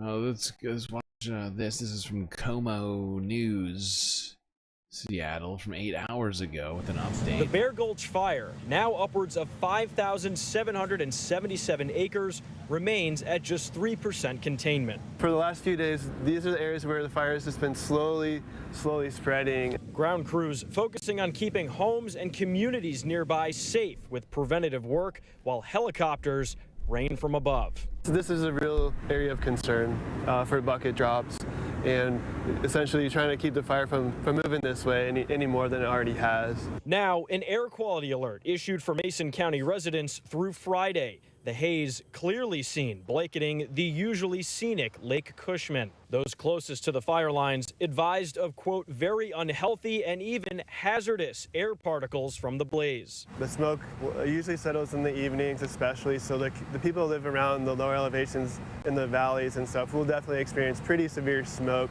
at least for tonight, tomorrow. Scorching temperatures peaking into the mid-90s on Tuesday have not been the only elements that crews have dealt with. Lately, yeah, and there are fires all over the West Coast burning right now. Fires we've been watching for, in some cases, weeks, like this next one we're going to talk about. The Dragon Bravo fire. Still burning in Arizona, in the Grand Canyon. The same fire that burned down that 100-year-old historic The Dragon lodge. Bravo fire is... This is Fox 10 Phoenix from yesterday with an update. The Dragon Bravo fire is now the largest fire burning in the United States. Currently, it's also one of the largest wildfires ever recorded in Arizona. Some local business owners say the fire is keeping tourists away, and Fox's Kennedy Hayes is live from Fredonia, Arizona. Kennedy, this is a problem. I mean, this is their business up there. Christina, John, that's right. And to give you an idea about where I am now, Fredonia, Arizona, as you know, a small town just south of Utah. It's also known as a gateway to the north rim of the Grand Canyon. And with this Dragon Bravo fire closing that part of the park, business owners tell me they're seeing fewer visitors. Visitor traffic is crucial for small businesses along the Utah-Arizona state line. We have Airbnb units, like hotel rooms upstairs on top of the historic Redstone Theater. And right now, you know, we've only got one person coming in today. Normally, they're packed and full at this time of the year. Dan Dillman owns the historic Redstone Theater in Kanab, Utah. He says moviegoers normally pack the seats, but this summer is shaping up differently ever since July 4th, when the Dragon Bravo fire started burning. The fire is burning in northern Arizona near the north rim of the Grand Canyon. So far, it's burned more than 140,000 acres. That's an area bigger than the city of Atlanta, and it's forced the north rim to close.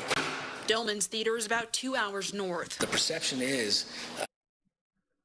Okay. Well, it's not just businesses struggling because it's not being helped. Tourism down. I'm sure, at least in the case of the Grand Canyon, in parts because of the fire, but it's also down because of Trump's tariffs and trade wars and generally isolationist behaviors. Now, another wildfire has popped up in Arizona earlier today outside of Sedona. Here's 12 News from 5 hours ago. Developing right now, firefighters are responding to a new wildfire that recently started probably within the last 2 hours or so, southeast of Sedona. That's about 2 miles east of the village of Oak Creek on Horse Mesa. Right now, Oak Creek residents are under set status. They're being told to get ready to evacuate if necessary. You can see just how quickly that's moving pretty quick right there. And it's in a valley. Oh boy. Okay. Let's keep this moving. Let's go up to Utah, where the Willard Peak fire, a newer fire. There's multiple fires burning in Utah as well. This one is in North Ogden, which is now prompting evacuations. This is KSL News Utah from earlier today. This is breaking news from KSL. We continue to track breaking news in North Ogden, where police have just ordered evacuations due to a wildfire. Yeah, people living in that area tell us evacuations are in place in the area of 1050 North and north of 3300 North. The Willard Peak fire broke out within the last few hours here. News specialist Aaron Cox joins us live now with a view of the damage so far. Where are you seeing, Aaron? Yeah, Mike and Debbie, first you need to know that I spoke with neighbors, and those evacuation orders are because of what's happening right here. You can see the smoke has let up since we last saw this area just a half hour or so ago, and fire crews have been working to bring it down. So why are they evacuating? Neighbors say it's because they're taking extra precautions just in case the wind direction changes and that fire comes downhill. So this is the Willard Peak fire. It's at 5 acres, 0% containment, but you can see the progress that has been made. 15 to 20 structures have been threatened during this process. One neighbor says he helped spray down roofs here. He's lived up by the mountain for a few years now. All right, now let's go over to Colorado, where the Lee fire is still burning and has now grown to the 5th largest in Colorado state history. 2 days ago. Here's Fox 31 Denver from Monday.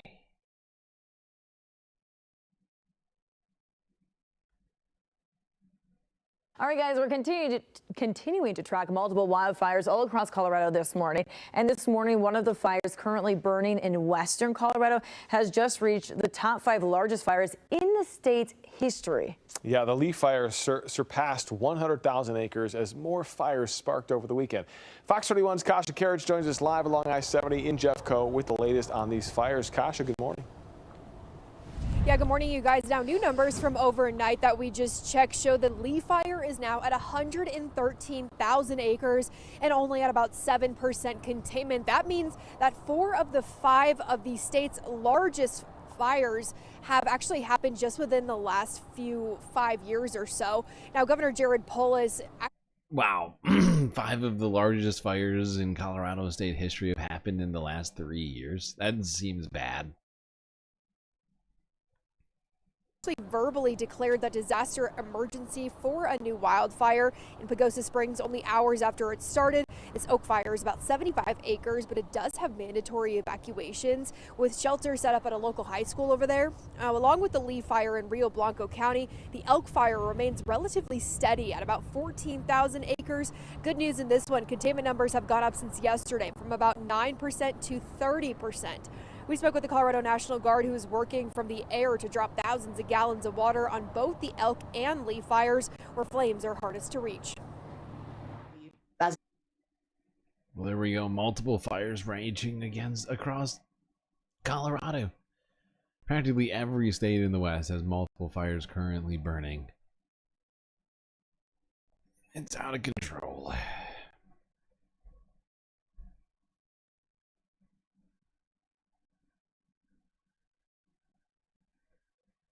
Largest fire burning in the United States, Arizona right now. Dragon Bravo fire. In Colorado with some very troubling trends in fires in recent years. It's all bad. It's all bad. Now, if it's not on fire, it's probably underwater. And if you're in Milwaukee, in recent underwater, or just generally in the Midwest. But Milwaukee was certainly hit pretty bad. That's what we're starting here. Here's CBS Evening News from Monday. So let's get started with violent weather tearing through several Midwest states this weekend. First to Nebraska, where at least one person is dead and hundreds of inmates relocated after powerful winds tore the roof off of a housing unit at the state penitentiary in Lincoln. Wisconsin also hit hard by flash flooding, up to 12 inches in some parts, leading to many water rescues and a state of emergency in Milwaukee County. CBS's Megan DeMar is there for us tonight, leading us off. Megan, good evening. Reed, we're near one of Milwaukee's major rivers, which rose 14 feet, spilled over its banks onto this highway, trapping several drivers in their cars. It was part of a major storm system that pummeled parts of 6 states. Ferocious storms brought heavy rain and dangerous winds overnight. Water is everywhere. Hardest hit Milwaukee, Wisconsin, where some areas got more than a foot of rain, falling so hard and fast it seemed to catch many by surprise. These drivers were stuck in and on top of submerged cars. Rescue crews brought some to safety, but this person didn't want to wait. This flooding event, it's very significant. It's something that Milwaukee hasn't seen in perhaps a decade or more.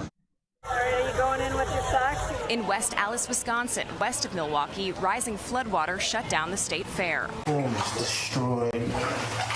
Some floodwater found its way into homes throughout the region. Nearly 47,000 customers lost power. Ida and our neighbor's trampoline is in the tree. In Nebraska, 80-mile-per-hour gusts snapped tree limbs, killing a woman in her car. The same storms damaged a state prison, forcing hundreds of inmates to relocate, and ripped open a Dollar General warehouse. Back in Wisconsin, in a Milwaukee suburb, the flood risk remains as rivers have yet to crest. And many people are concerned about new flooding tonight. Reed?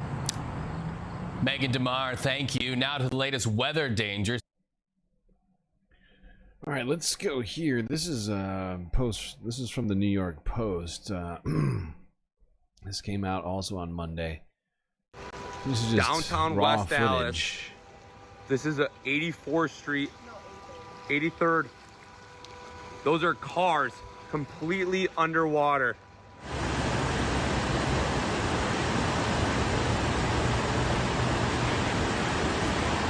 This appears to be in Wisconsin.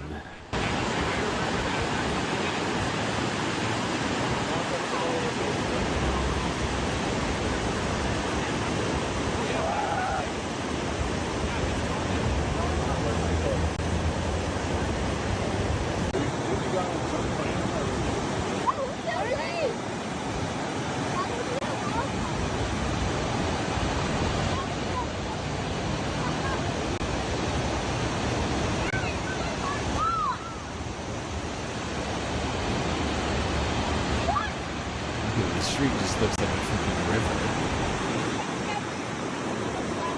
I feel like I'm taking crazy pills. Yeah, I think all of this footage is from Wisconsin. Look at this shit.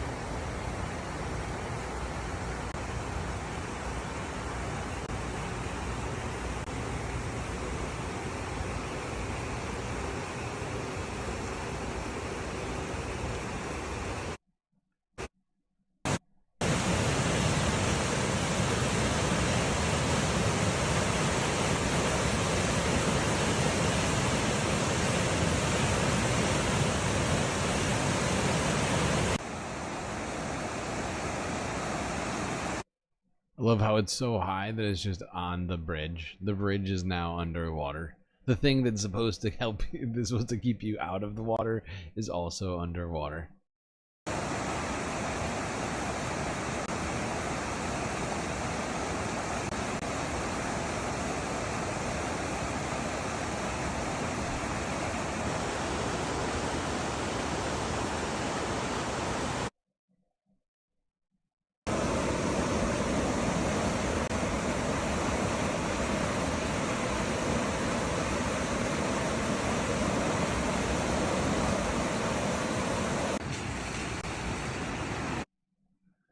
So yeah, a lot of stuff underwater that's not supposed to be underwater in Wisconsin.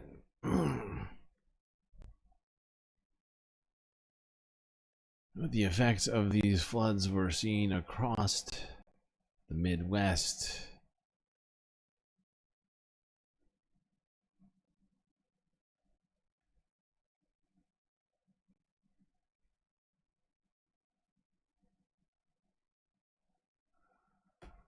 Waukesha County is now under a state of emergency. The floodwaters even washed away the roads. Our Jason Calvi says the flooding risk isn't over out there, and that scene behind you, it is unbelievable. It looks like that water is going nowhere fast. Yeah, well, it's going everywhere fast. I mean, this is incredible to see the Fox River here in Waukesha, and it's nearing right now. It's getting very close to record levels. And across Waukesha County, we're seeing the cleanup of this weekend's storms. Today, Sky Fox spotted crews pulling a car out of this massive crater. Look at this. The floodwaters were so powerful, they washed away this road. This is an industrial area on Campbell Drive in Menominee Falls. You can see drainage pipes tossed around just like Lincoln logs. And then on Lily Road near Good Hope, also in the falls, another drainage culvert couldn't handle all the rain, and the road collapsed into this crater.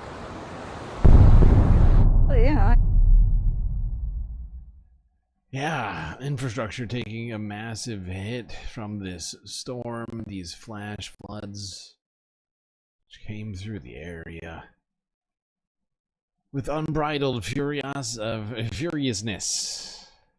Ferocity. I almost called it furiosity. Unbridled in the Midwest. Here's ABC 7 Chicago from 2 days ago. Tonight, Milwaukee County is under a state of emergency as roads like the ones you see behind me remain blocked off, and as neighbors impacted by the flooding try to salvage what's left after this weekend's historic rainfall. And officials say the threat is not over yet as this area remains under a flood warning. Tonight, the city of Milwaukee and its surrounding suburbs still trying to dry out after getting hit with more than a foot of water from a historic rainfall that caused flash flooding, taking many by surprise. I slept in the basement, like right next to the sump pump, just making sure that it was working and turning on. Bill Suchting lives near the Menominee River, which after Saturday night's storm has spilled over onto neighborhood streets.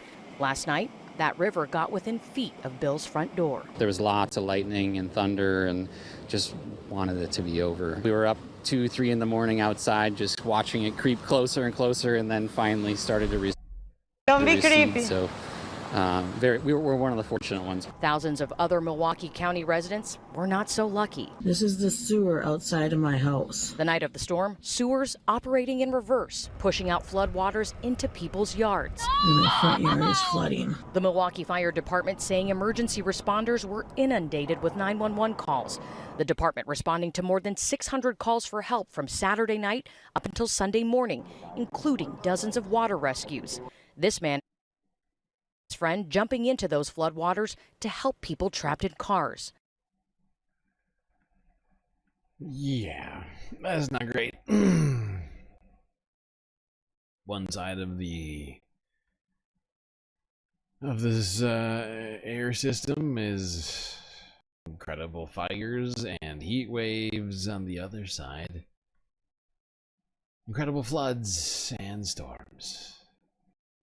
Now, all the way up in New Brunswick, on the eastern coast of Canada, new wildfires are popping up near Moncton.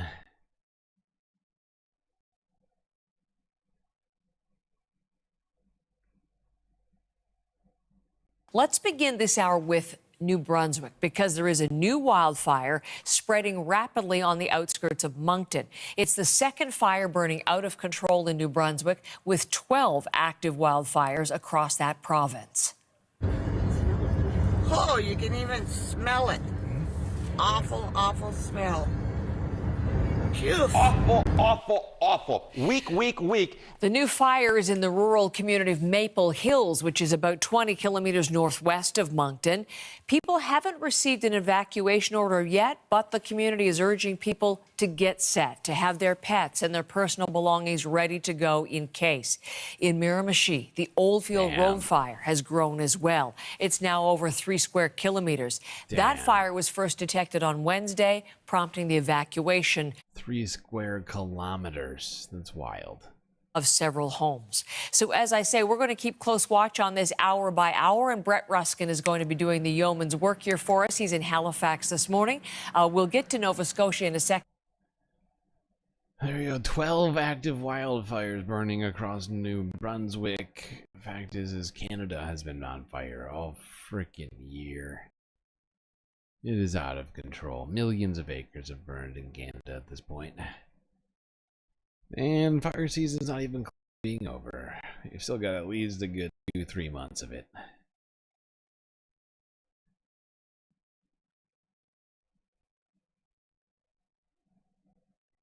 And you know, one thing that we haven't been talking a lot about, shockingly, hurricanes. It is a tropical storm in the Atlantic, which people is going to turn into a hurricane. Immediately, if not sooner. Tracking Tropical Storm Erin, likely to become Hurricane Erin by Thursday, and continuing that intensification by Friday and Saturday, where it could be strong enough to be considered a major hurricane. It'd be the first hurricane of the season, the first major hurricane of the season. Now, the track will be updating every 6 hours from the National Hurricane Center, and it does show it's starting to bend a bit to the north here. That'll be by Saturday. We have to wait until Sunday and Monday when the forecasts show that turning to the north and eventually potentially staying just off the east coast here. But we have to wait for that to happen. If anything changes in the meantime, we will update that, because this is what's happening here. These are the computer forecasts coming in with the American model. Okay, I've got 2 of these. This is the latest one. I was going to delete the first one. I forgot about that. This is the latest update. This is from 13 hours ago. Tracking the tropics, CBS all Miami. eyes on Erin, of course, as Erin is still forecast to move west here. Here's the latest 5 a.m. forecast cone from the National Hurricane Center, and it is expected to become a Cat 1 hurricane by Friday, the first hurricane of the season, a major hurricane likely by late weekend into early next week. The center of the forecast track showing Erin moving just to the north of the northern Leeward Islands, potentially to the north of Puerto Rico and the U.S. and Virgin Islands. However, there is some uncertainty as to what happens here as we get into late week and into the weekend. And I did want to show you some of those spaghetti plots, because we are indeed seeing there's a little more agreement in terms of the forecast models for at least here the rest of the week, now coming closer together, showing a little bit better confidence that then it'll take a turn to the north. And you can see that reflected on this graphic, where you can more clearly see those forecast models now a little closer together and showing that turn to the north as we head into late weekend and early next week. And our more reliable models, the GFS and the European models, showing that as well. So for right now, although we can't let our guard down, right, we still are going to monitor this closely. We're feeling.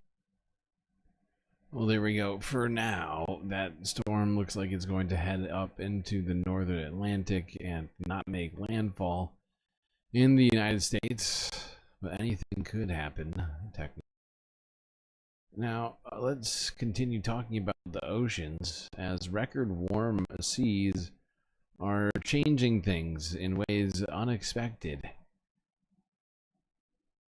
Up in the UK. Here's BBC News from 2 days BBC ago. analysis has found that the waters around the UK have had their warmest start to the year since records began, and it's all because of climate change. But what are the consequences?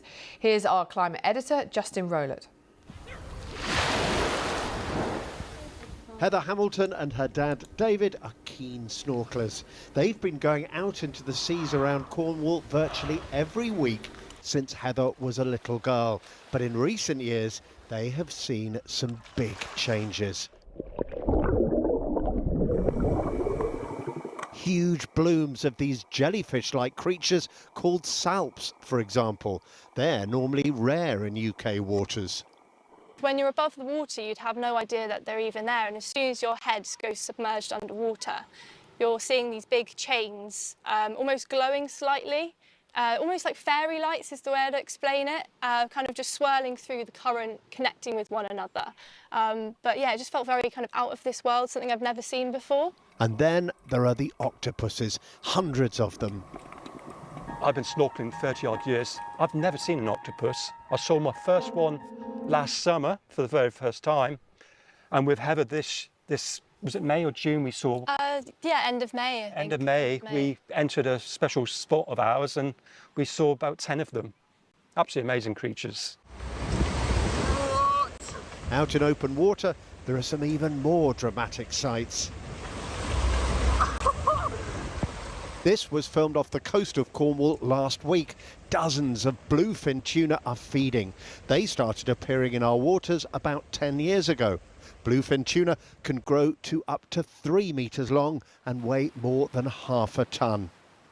Two local lads, Harry Polkinghorne and his friend Ollie Hayes, have been fishing together for the last 5 years and posting online videos of what they catch and see. Just take a look at this. This is when we were filming off Landslide. It was just absolutely incredible. God, that is a huge fish. Isn't it? I think you can see it taking a garfish. Yeah, absolutely. Yeah, it just came straight out the water, the whole fish. Sometimes you'll just get one come up, and then other times when they find a big shoal of bait fish, you'll see one, then two, and then suddenly 1,000 will just appear out of nowhere, circle them, and they close in, eat them all, and then they all disappear again. And it's just incredible. Yes, but they shouldn't be there in the first place. Honestly, though, those tunas are majestic and fucking insanely big. But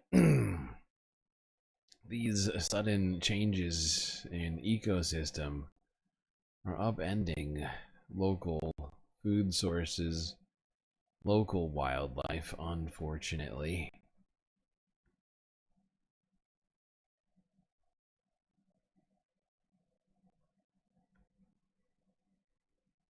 And it's not just hot in the oceans, it's hot on land in London. Commuters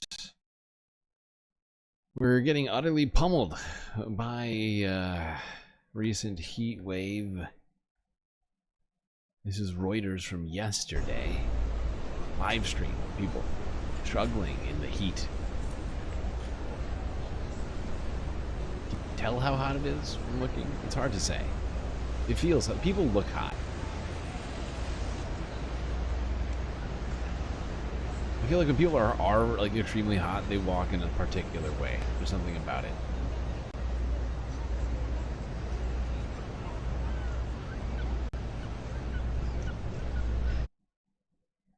Okay.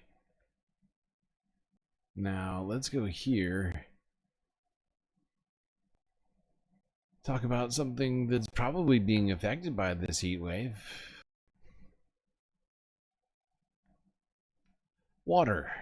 The fourth heat wave of the year in England, and much of the country is parched. A good 20 mil of rainfall on these right now would be just what they need. For farmers, it's an arid nightmare. Broadwood Hall Farm in Herefordshire grows organic vegetables, but the lettuce is half the size it should be. There just hasn't been enough rain, and the irrigation pond is almost empty. There's likely to be pressure on prices and just choice in supermarkets. There just might not be as much on shelves, and this will have a knock-on effect into the winter. The National Drought Group has declared what it calls a nationally significant situation. 5 areas in England are in official drought, stretching from the northwest through Yorkshire and down to the Midlands. Most other areas are enduring prolonged dry weather. The first 6 months of 2025 have been the driest start to any year since 1976. And with the return of hot weather, the little moisture that remains in the soil will evaporate even faster. It is a challenge for farming and our water supplies. This is the Derwent Valley Reservoir in Derbyshire. The banks that should be submerged are gradually being exposed as water levels drop. Nationally, reservoirs are less than 68% full, well below the 81% that would be normal for the time of year. Yet only a matter of months ago, some areas were overwhelmed by rain. Britain just isn't ready for such weather extremes. There is big plans to build new reservoirs, to increase supplies. The plans are in place, the investment's there. It's just really important that water companies get on and deliver, and we're there to make sure they do. Farmers in many areas. There we go. People in the UK under drought conditions through much of the country.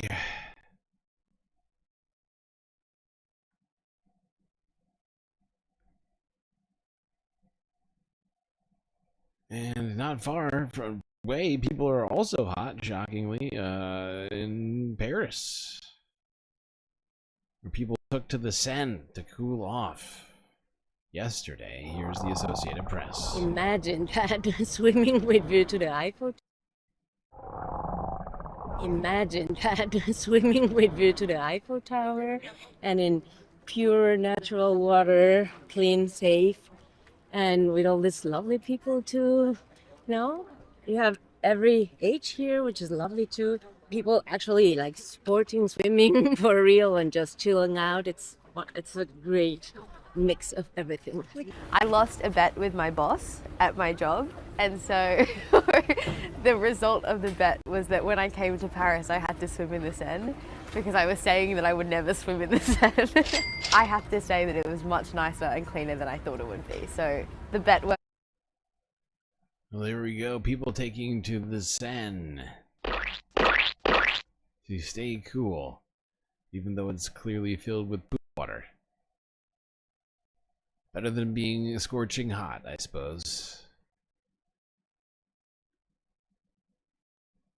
And the Mediterranean certainly was scorching hot.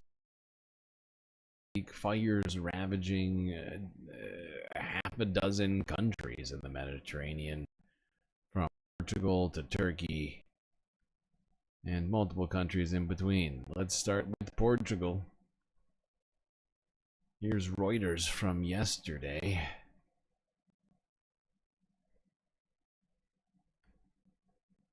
By the way, people, I just want to remind you, we got 20 minutes right now. We've got 20 minutes left on the second, on the extended goal. We already had 4 initial hours, and now we are 40 minutes through the bonus hour to complete the goal. 3 left. We need 3 super chats or super stickers, or 5 gifted or started memberships, to ensure that we get the exactly what we deserve, all of the sweet content.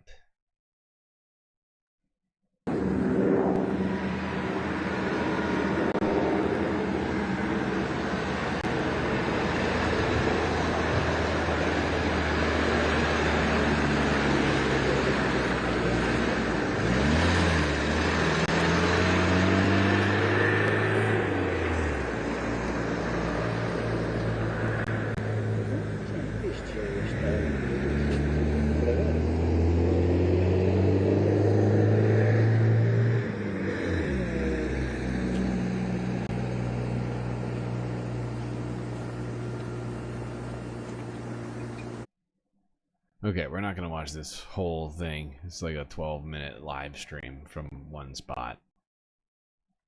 Suffice to say, Portugal was on fire. Proof? Take a look at this insane video. And look at that. A fire-nado. That's great. Gotta love a good old fire-nado. How many fire-nados have we seen live on stream at this point? At least a few. We've certainly seen our fair share of fire-nados. Maybe too many. More than our fair share. There we go. Portuguese fire-nado. Good band name. Let's go here. Euro News from 2 days ago. Thousands of firefighters combat 3 major fires in Portugal.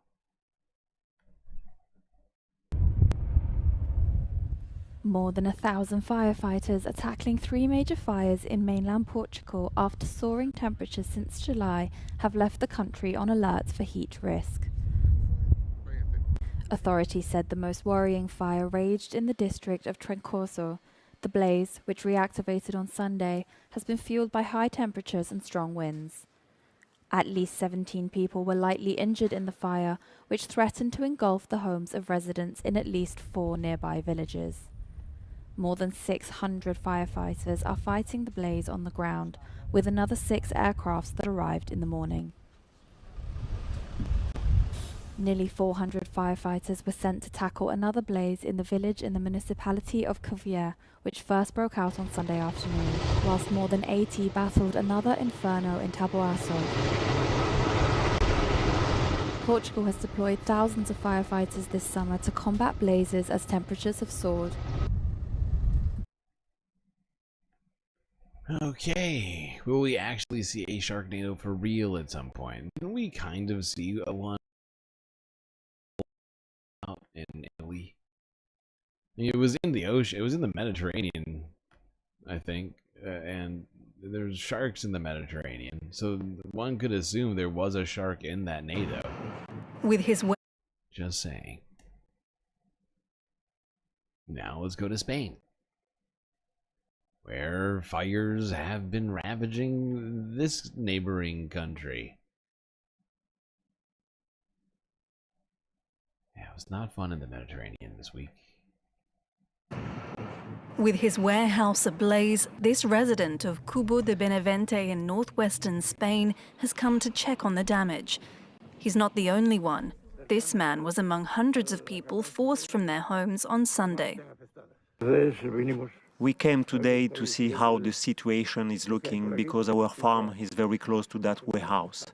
I actually feared something worse, but well, this is what we have. More than a dozen blazes broke out over the weekend in the north of the Castilla y León region. Authorities said 2 or 3 may have been started by lightning strikes, though there were indications the majority were the result of arson. Fire crews extinguished some of them, but on Sunday, fire whirls caused by extreme temperatures fanned flames in Las Médulas, a UNESCO World Heritage Site and Roman gold mining area. Returning to their homes on Monday after being evacuated, residents took stock of the damage. It's bad. So bad. It can't happen. Given it's a World Heritage Site, having a fire here is terrible. Fatal. It's terrible. Yeah. The Mediterranean was on fire this week. Not a great vibe. Not a great vibe at all. And apparently multiple people died in the wildfires in Spain. Here is France 24 from 18 hours ago. Spain. Yes, there have been 2 at least confirmed deaths. So one of those men was a Romanian man just outside, a few kilometers outside the capital of Madrid. He was actually helping in that Tres Cantos fire. He was trying to save horses at an exclusive stables, and unfortunately the flames engulfed him, and he, although he was airlifted to the Madrid hospital La Paz, he had 98% burns and did not survive. Now, a second person has died in Castilla y León, in the León province. He was basically a volunteer trying and working very hard alongside the firefighters. He got trapped between 2 walls of fire. This was a large fire, basically in Molazuelas de la Caballeda. And that fire has been so large it has engulfed 2 provinces. The battle is on, particularly in the northwest of Spain, to try to battle some of those fires. The UNESCO park Las Médulas, which are those ancient gold mines, that has been absolutely decimated. And although there are lots and lots of police and reinforcement firefighters from the military services. Many of the volunteers on the ground in some of these villages are just working with buckets of water to try to stem the tide of those blazes. Now, Spain has been grappling with wildfires in a number of regions in the past week, both north and south, including in the north, where rainfall might sometimes be a little bit higher. How critical is the situation at the moment with temperatures continuing to rise?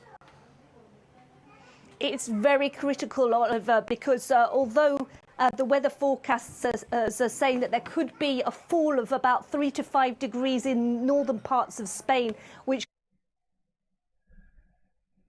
Yeah, so multiple people dead due to injuries from this fire in Spain.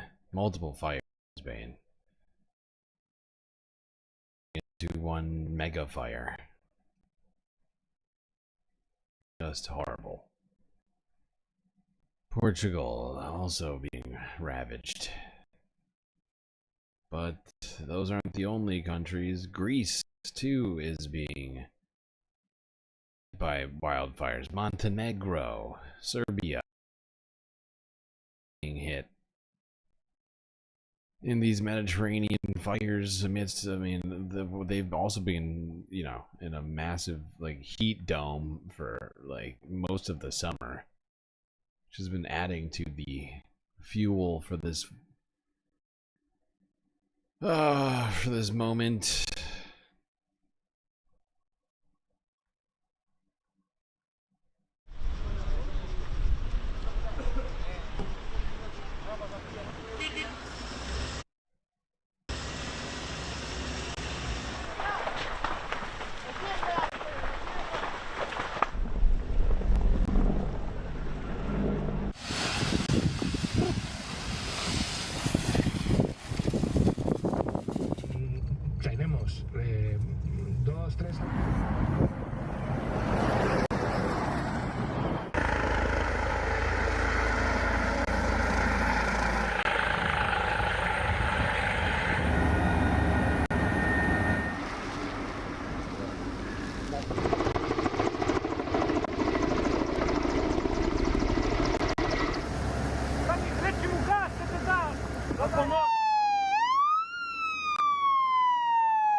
Half a dozen countries in the Mediterranean, all struggling to fight fires.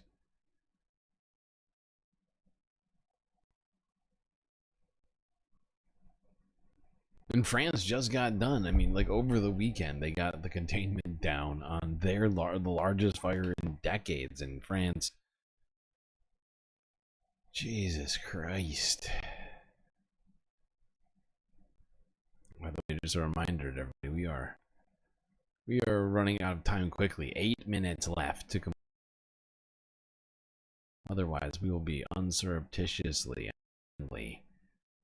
thrust out of the galactic content and forced to end the stream early.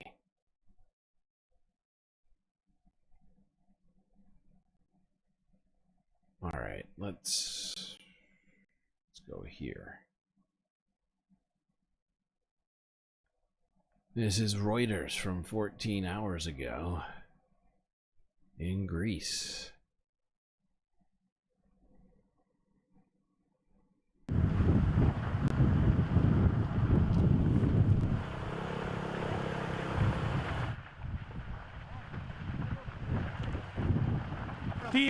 What does it look like? It looks like doomsday.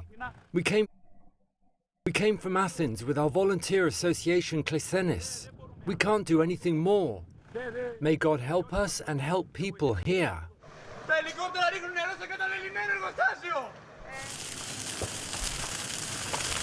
Jesus Christ. That dude almost got turned into a freaking barbecue himself.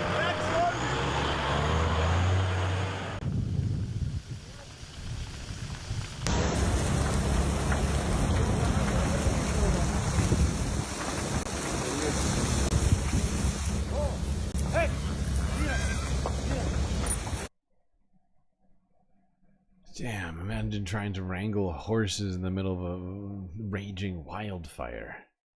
That seems like a fun activity to get into. Now let's go right next door to Turkey. Here's Reuters once again. This is from yesterday as well. Drone footage shows scale of Turkish forest fire destruction. Yeah, there's been a ton of forest fires in Turkey this year. I mean, they've been struggling with these fires for weeks now. And boy oh boy. Both Kanakkale Airport and the Dardanelles Strait were temporarily shut on Monday.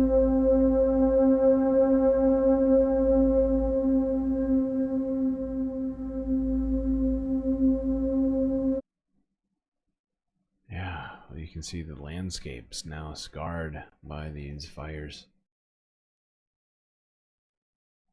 Every single one of these fires is releasing an untold amount of... I mean, not we, but somebody could calculate this. I mean, I'm sure we could. I don't have time for that right now. But, you know, I don't know what the exact number is per acre, and I'm fairly certain varies based upon what exists on that acre, but you know, some untold amount of carbon dioxide, other sort of greenhouse gases are being released into the atmosphere. Every time you watch one of these videos, that's one of the only things I can think of. Like, oh good, this is just feeding back into this problem.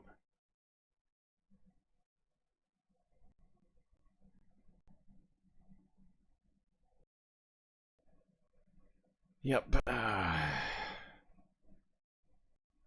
One more video on these fires. 7 hours ago.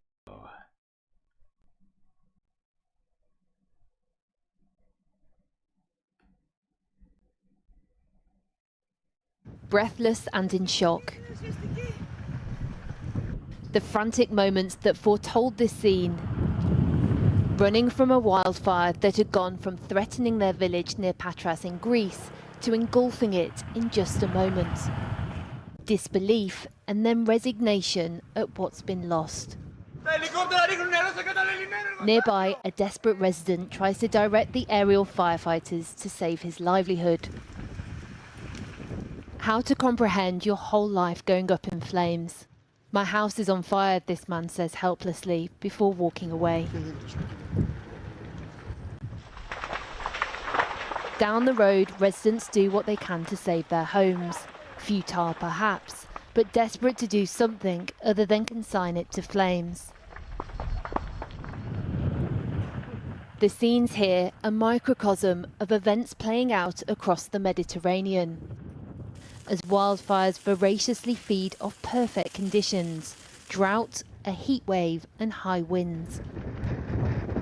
In the past 24 hours alone, more than 150 new fires have broken out across Greece and thousands of people have been evacuated.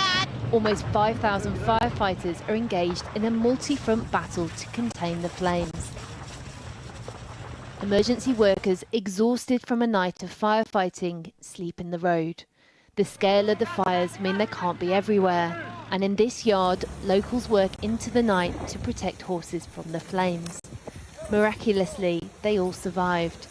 But the same couldn't be said for the livestock on this land, as daybreak reveals the farmers' worst fears. They left us at God's mercy. Everything burned down. It's total destruction. My whole farm was burnt. The fear for homes and lives are being felt in Spain too, where a volunteer firefighter was killed overnight, trapped by the flames he was trying to extinguish. A wildfire in the northwestern region of Galicia has destroyed close to 3,500 hectares. 70-year-old Mary Carmen laments they weren't able to save more. It's very painful. There are a lot of animals up there that we couldn't find, that will get caught in the fire. In Albania, an exodus of people hints at what lies behind them. Over the hills, olive groves, a vital commodity, burned to the ground. What happened to us has never happened before in Delvina. It's been 24 hours since the fire surrounded the city. The city lived only from these olive trees because it has neither factories nor plants, and these were burned down. Albania announced they have arrested 6 people in the last 2 days for arson, but there's another culprit that's helping to fuel the... Okay. It's probably at the last minute right now, people. We are final. I'll continue through these. Let's go to Asia, to India, in the Himalayas, where at least 4 people have died, with 100 people still missing after landslides occurred. It has been a week since the village of Dharali in the North Indian state of Uttarakhand was wiped out in a flash flood. Over 100 people remain missing. The search and rescue operation is in full swing. Roads have been heavily damaged up to 100 kilometers away from the site. The only way to reach the village is through these helicopters. Families are pouring in here in search of their missing relatives. My brother was inside the hotel. People are saying that he got buried 50 feet below the debris and is no more. I have hope that he might be there in some hospital alive. For 5 days, I've been coming here to know the whereabouts of my mother and sister. Authorities just ask us to wait. At the height of tourist season, heavy torrential rains triggered flash floods. Yeah, we watched this video earlier. It was fucking insane. I think we watched this on Sunday or something like that. It's freaking wild. That swallowed an entire village of 500 people within minutes. Officials confirm 4 deaths, but locals fear many more. Those rescued have been admitted to a local hospital, many with injuries from falling debris. Sohan Jesus Christ. Can you just imagine having your entire village just get washed away by a landslide? In the blink of an eye. It took minutes. It took minutes for it to all unfold. It was all gone. Well, that's 5 hours. That's 4 hours. A normal 4 hours with a bonus hour added to the goal, unfortunately. We were doing really well. We got to 7 of 10 within like an hour. But no donations in the last 2 hours, leaving us 3 shy of what's needed to complete the content goal, unfortunately.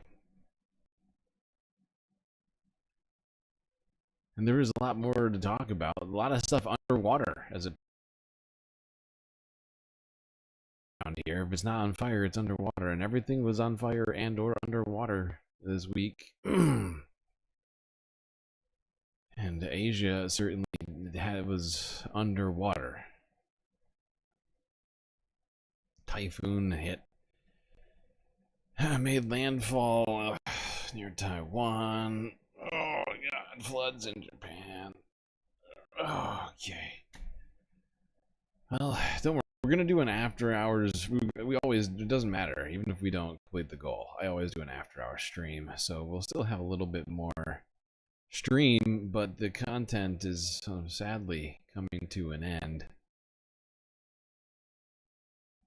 So I'll just have to save some of this for tomorrow and or the week ending report stream, because I am going to do a Thursday and a Friday stream. That's the plan this week. Thursday, Saturday, Sunday. Wednesday, Thursday, Friday, Saturday, Sunday, really.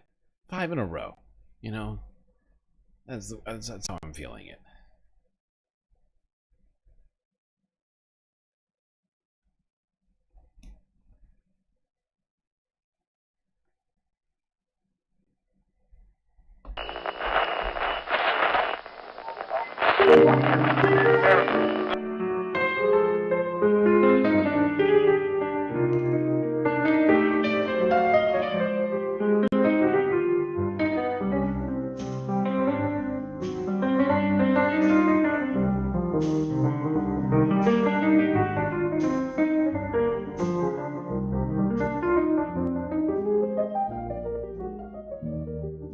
Well, we made it through was difficult, but thankfully we had each other to get through it. That's gonna be it for me tonight. Till I see you next. You stay classy, Galactic Stream Nation.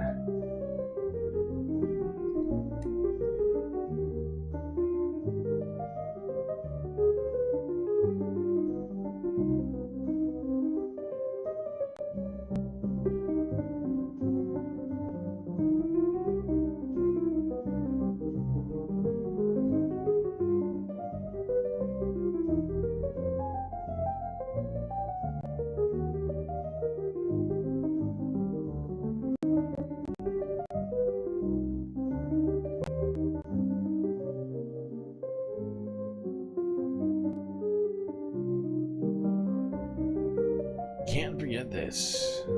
These are your galactic patrons. Gabby, oh wait, I just went off.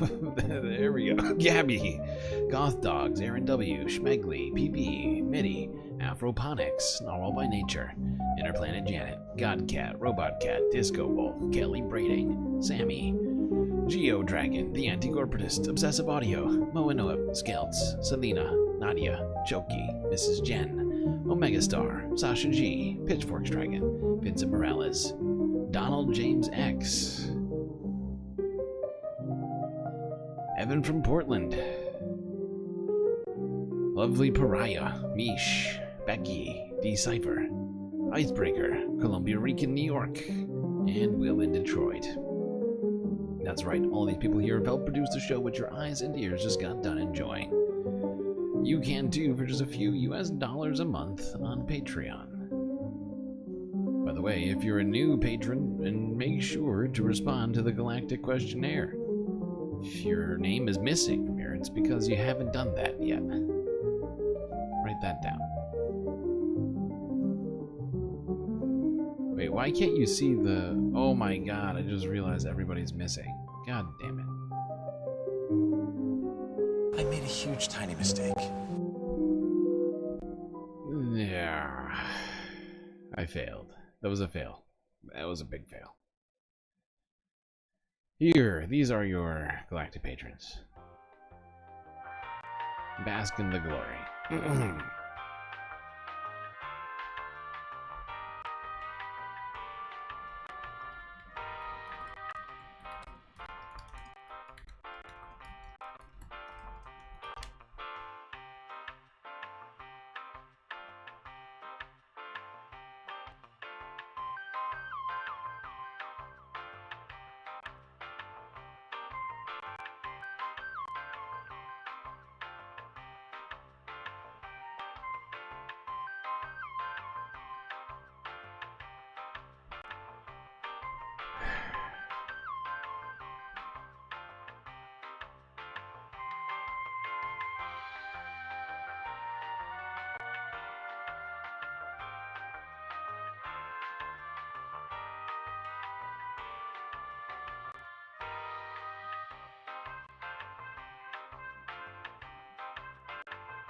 Oh, don't click that.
People, are we ready?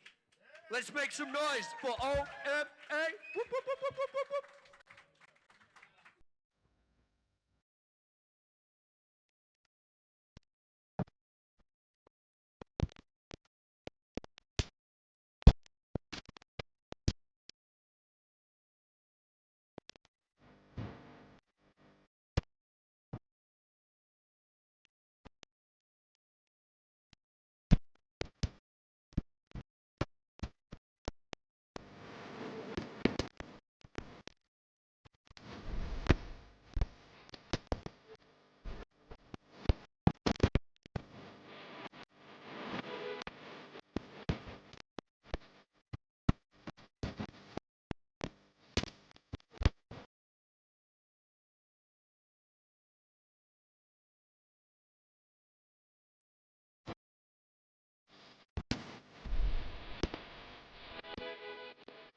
Alright, out of pure midweek galactic love, I'm gonna give you a double dose of galactic late night hours, after hours, chill stream action.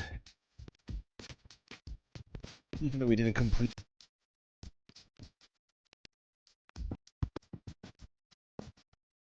Give you all you space spams somewhere to rest your dudes, just your tired space feet.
Sweet galactic memberships. That's the exact number we were missing from finishing the stream 10 minutes ago. 15 minutes ago. We needed that. I'm almost tempted to go back to the stream. Do the stream. Because that really is it. That is it right there. I mean, Sasha just...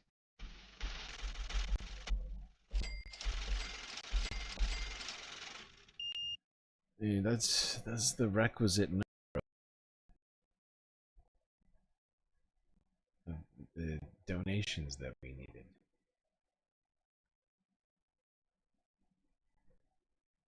Although the stream is suddenly lagging. Why is the stream lagging now? Why is that happening? What's that about?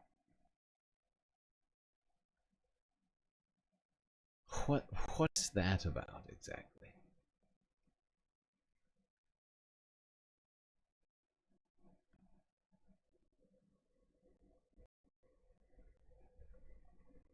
Alright, I'll at least say who got them. Who got the sweet memberships. Ricky, Stu Harris, Ascended Me, Jules Winfield, and This Possum Knits. All receiving sweet memberships. From Sasha. Thank you, Sasha. Incredibly generous. Okay, and now it's not lagging. I think I know what it was. I think it was running Chrome. Running Chrome to do that. I should have thought of that. Okay, that's close. I could do more. We could go back. Go back to doing the content technically. I mean, we're outside of the bounds of the goal, but I could always personally choose to override time limit.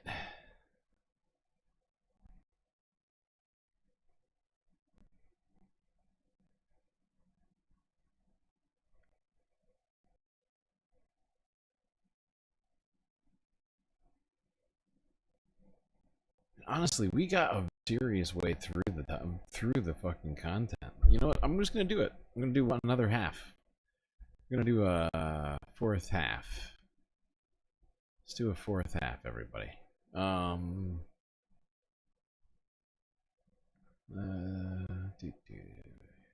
Please hold.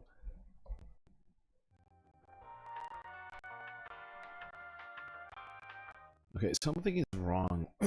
I have no idea why. But the soundboard is something going on with the fucking soundboard. I have no idea what it is. It is bothering me.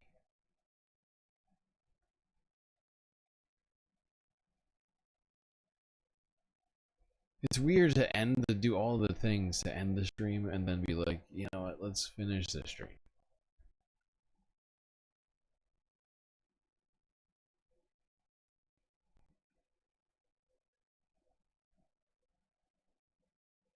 Christopher DeBlante with the sweet super chat. Just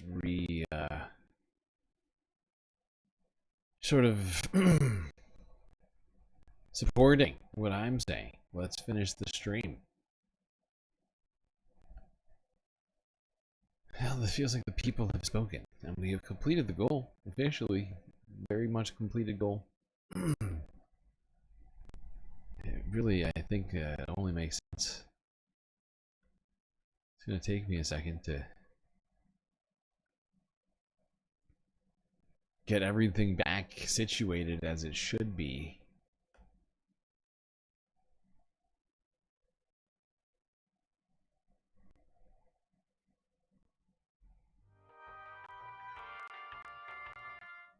You hear that freaking clicking? That's all happening from the soundboard. I have no idea what it is. And I already reset the freaking software. So it might be the connection between the soundboard and the computer. But if I unplug and replug the soundboard, then I'm going to have to...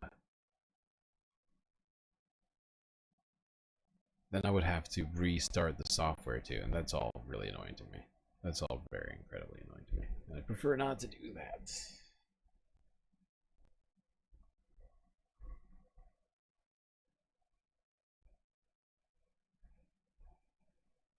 Alright, let's go back to the environmental news, which is where we left off in the third half of the stream.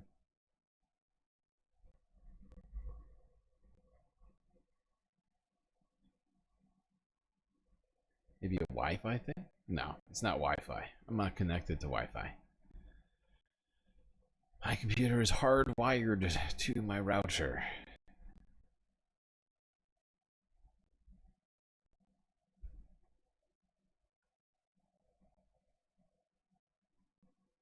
Alright, let's go back to where we left off. We were in Asia, left off talking about the ongoing rescue efforts and recovery efforts in India after that horrifying landslide which happened in the Himalayas. Still hundreds missing. The village is completely destroyed. Let's go from there to Taiwan, which was facing the oncoming Typhoon Podal in the last day or so. Here is... Whoa, no. What are you doing? Do that over here, full screen over here. The Typhoon Podal is projected to make a landfall in Taiwan, bringing in strong wind and torrential rain as it proceeds across the island. After landfall, the storm is expected to hit the island's densely populated western coast and then head towards China's Fujian province later this. See, this is what happens when I try and do this in midstream. Like I have like a very particular order in which things get turned on and off, and I feel like I always wind up having problems. There we go, I solved it. Alright, we're going back to the office.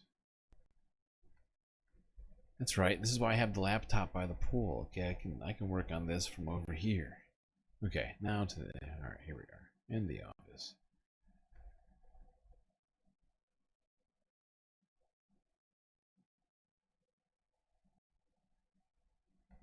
Okay, take two. I made a huge, tiny mistake.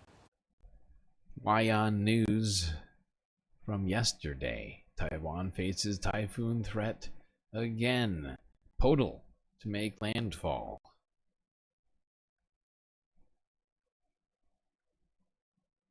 The Typhoon Podal is projected to make a landfall in Taiwan, bringing in strong wind and torrential rain as it proceeds across the island. After landfall, the storm is expected to hit the island's densely populated western coast and then head towards China's Fujian province later this week. Here's a report.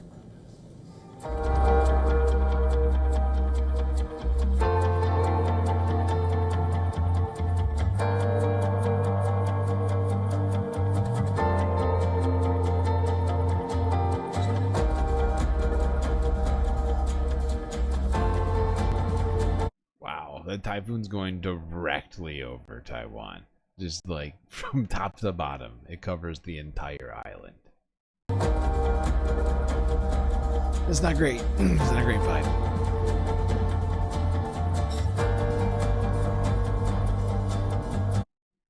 Why does this look so bad? Oh my god. 360p. This is ridiculous! 360p? That is unacceptable. There we go. I was wondering why that looks so fuzzy.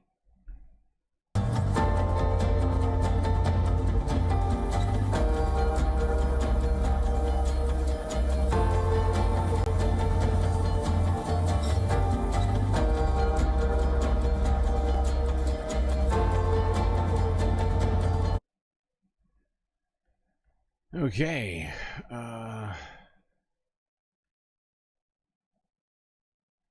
Typhoon Poodle? Typhoon Puddle?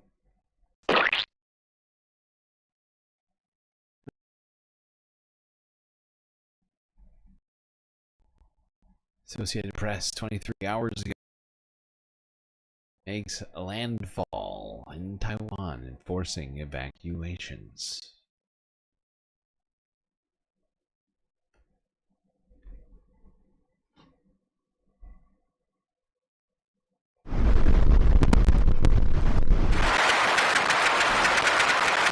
其实也是包括了在上次呢，可能是因为这个台风的影响，雨势可能会越来越大，所以呢，在今天上雨势会越来越大。虽然现在是预防性的撤离，但是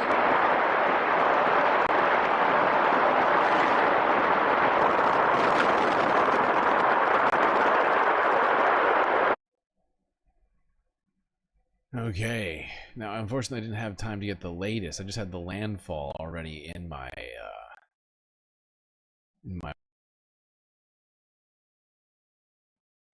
list. I'm trying to get some updates on this storm for next stream. Sometimes I don't have time to get the latest on everything. I make these lists in advance. There's just so much time in the day.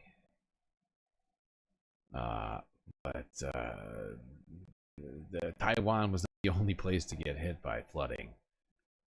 And storms, Japan in the last few days has been getting blasted. Here's NHK World Japan from 3 days ago. Severe weather is pounding southwestern Japan, where the highest level heavy rain warning is in force for parts of Kumamoto Prefecture. The alert, issued just after midnight Monday, has now been expanded to more areas. Weather officials say it's extremely likely that serious flood-related disasters have already occurred. The Japan Meteorological Agency added Uki City, Yatsushiro City, and Hikawa Town to its heavy rain emergency warning list at 5:25 a.m. on Monday. The warning is still in effect for Tamana City and Nagasu Town. I love how Japan has a specific level of warning. This for old people. It's like, all right, if you're old, it's like what's it? It's like the boarding system on a plane. You know, people with babies. Yeah, oh my gosh. The agency says warm, moist air flowing into a rain front is bringing record rainfall to the prefecture. Bands of heavy rain clouds over the prefecture triggered a warning of significant rainfall. The JMA held a press conference and urged people to exercise utmost caution. Your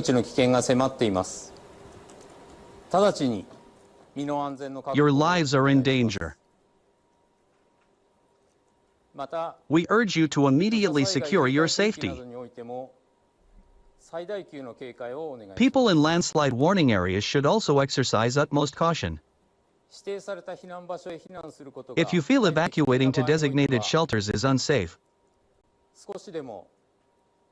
move to a place away from streams and cliffs, or head to tall buildings that are unlikely to be flooded. Even in places not usually prone to disasters, maximum caution is required. また、普段災害が起きにくいと考えられ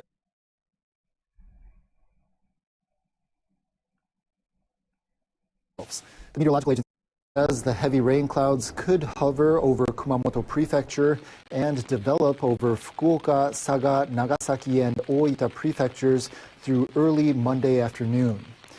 Heavy rain could also hit Miyazaki Prefecture until late morning. Officials warn that the risk of disaster could rise quickly. And weather officials say people in eastern and northern Japan should brace for severe weather too. A low pressure system. Damn, what was that? What was that going Eastern by? and northern Japan should brace for severe weather. It's just a tree. It's impossible to tell. Two, Whatever it was, a it's low pressure freaking system huge. is expected to bring rain to the Hokuriku region through Monday evening. And Intense. Let's go here. I got more footage of this flooding in Japan. Here's the AP from 2 days ago. For those people in the regions under the heavy rain warning, please secure safety immediately. If it is more dangerous to leave for an evacuation center, I strongly urge to be at a safer location, far away from the hills, but on higher grounds which are unlikely to submerge, and prioritize actions to save your life.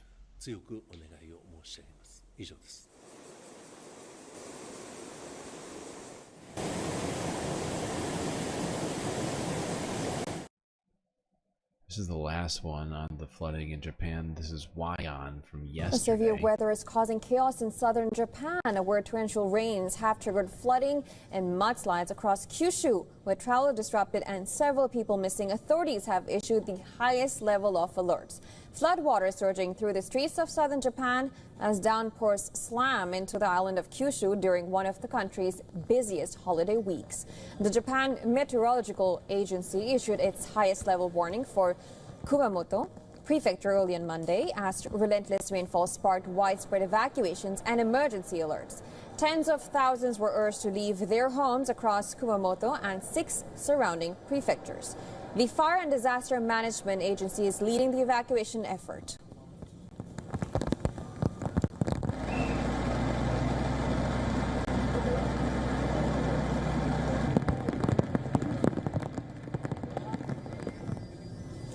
Videos posted online show traffic pushing through ankle-deep floodwater, streets submerged, homes and businesses at risk. Japan's Prime Minister Shigeru Ishiba said the government is fully supporting search and rescue operations and providing aid to those affected. Well, there we go. If it's not on fire, it's underwater across the planet. A fun trend all summer. All right. News. Got a couple pieces of space news before I move on to the Earth news in a little bit. I'm thrown off right now by the time because we started before we actually technically ended the stream when I restarted this, and now we're really technically in the third half right now. Okay, yes, space news, CTV from 2 days ago. How to see the Perseids meteor shower in Edmonton, Canada. Here's one for our Canadian viewers. You could see. Elk Island National Park is providing some tips to take in this summer's most visible meteor shower. As CTV's Miriam Valdez-Carletti explains, that may include avoiding the park altogether. Starting tonight, the sky in parts of Alberta will be lit up by the Perseid meteor shower. That means that if you go outside, you can look up and you can see these little streaks of light crossing the sky. Telus World of Science planetarium manager Frank Florian says it's the best summer meteor shower anyone can experience. He says this year, bright moonlight could impact visibility. The exact number of meteors will probably be less than what people are telling you of looking up and seeing up to 90 to 100 meteors per hour. It'll probably be less than that. Florian says for the best chance at seeing some meteors, you should aim to be out at 2 or 3 in the morning and travel away from bright city lights. A lot of people I know, including myself, usually like to try driving away from these urban locations with a lot of light pollution and try to find a nice dark location somewhere. That leads hundreds of people to flock to Elk Island National Park. It's very, peaceful and tranquil. It's just a great, beautiful spot to watch the night sky. Elk Island is preparing for an influx of visitors due to the meteor shower. Well, there you go, Canada. You could make your way to Elk Island and view the Perseids meteor shower and witness a galactic wonderment.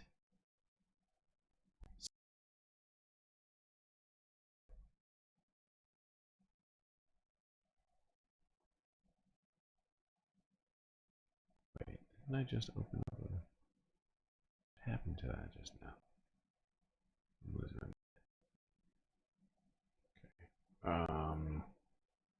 All right, one more piece of space news. Let's talk about the Ariane 6. It's attempting to fight back against SpaceX hegemony of space. 3, 2, 1. Top! Allumage de CSR et décollage! Into the night sky above French Guiana, the Ariane 6 rocket lifts off on its second commercial mission, a successful launch crucial for Europe's space program as it blasts into the future. On board, the newest generation of European meteorological satellites, a system with enhanced sensors that will orbit the Earth longitudinally, crossing the same latitude at the same time of day for each pass, thus allowing scientists to better monitor the Earth's changing climate and better predict extreme weather events. Not only we have a global warming worldwide, but Europe is warming up twice faster than any region in the world. So we have to understand this process, and it's the World Organization about weather is working together, but the leading force in terms of science and means, it's Europe. The Ariane 6 is itself the new generation of European space transport, a heavy-lift rocket whose full power setup is capable of taking payloads of over 21.5 tons into low Earth orbit.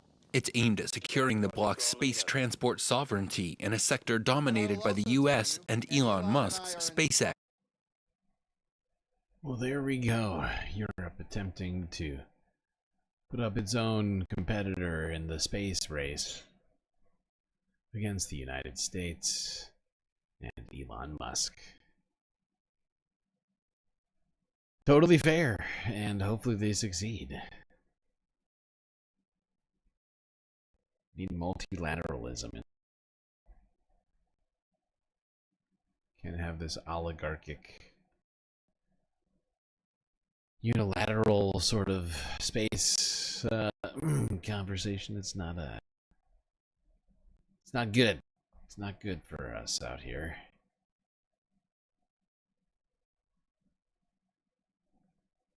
All right, I'm thrown off. I am thrown off by the fact that the restart. I thought the stream was over. I was like preparing myself and everything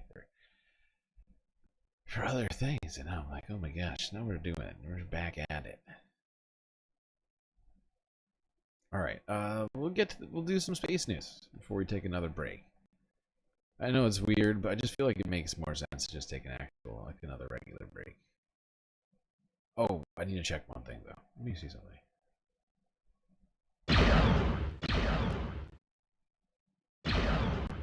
Okay. So that's working. I wonder, maybe that'll solve it if I switch to that. Okay. I'll test that later.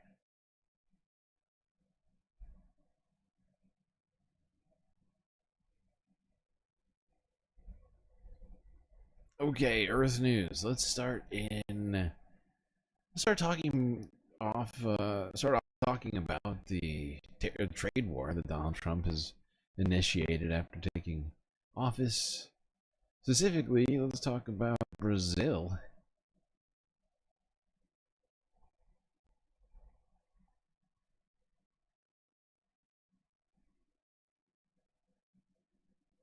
The tariffs that have been long awaited, many of them take effect today. We're going to be seeing increased prices throughout the rest of the year, but there are some estimates that say that the worst of the price increases could take up to like 8 months to make their effects felt. What we're seeing now in terms of increases are in part due to the fact that it's not directly the tariffs, but it's the freezing of economic activity that has resulted from the constant daily back and forth and uncertainty created by this bizarre tariff negotiation that is mostly about Donald Trump's ego and having countries and companies come to him. That's why he's excited about Tim Cook groveling at his feet. He is trying to consolidate his power and loves the idea of the world's biggest countries or companies coming to him and having to bend the knee. And we're orienting our economy around the whims of this particular guy, which is just a part of the authoritarianism that we're seeing ramp up. And this fight with Brazil is particularly insane because, I'm going to repeat this for people, we had a trade surplus with Brazil. Trump has been saying this is all about deficits. We have a trade surplus with Brazil. We sell billions more to Brazil than they sell to us. We had last year over $7 billion trade surplus with Brazil and over $90 billion in trade. We trade energy, steel, iron, and more with Brazil, but the commodities that come back in our trade relationship are 100% going to be affected by this, particularly beef. So the United States has been increasingly reliant on Brazilian beef. It's up to a fifth of the beef that we import into this country, and it's like hamburger meat, ground beef. So we're going to see burger prices likely increase in this country. We also import seafood from Brazil, tuna, things like that. I was reading in Reuters, I think, that the United States is something like 70% of fishing exports for Brazil, so this could basically bankrupt that industry down there. Coffee is another big one. Like, part of this tariff insanity is some of these commodities we can't even grow and make here. We can grow some coffee in Hawaii, but for the most part, we've got to import coffee. And this is going to affect coffee imports as well. So this is also, interestingly, kind of a bit of a gift to Lula domestically. He's had a rockier second time around here, and there's been some inflation issues down in Brazil, of course. But he's getting a polling bump from some of his fights with Donald Trump. There was a poll that Bloomberg News took down in Brazil and showing that he's ahead of his 2026 race. So with that in mind, here is Brazilian President Lula talking about Trump and their negotiations, and this is a translation over his actual words. So what is happening? The civilized way for two heads of state to negotiate is to have the will to take the decision along with Brazil.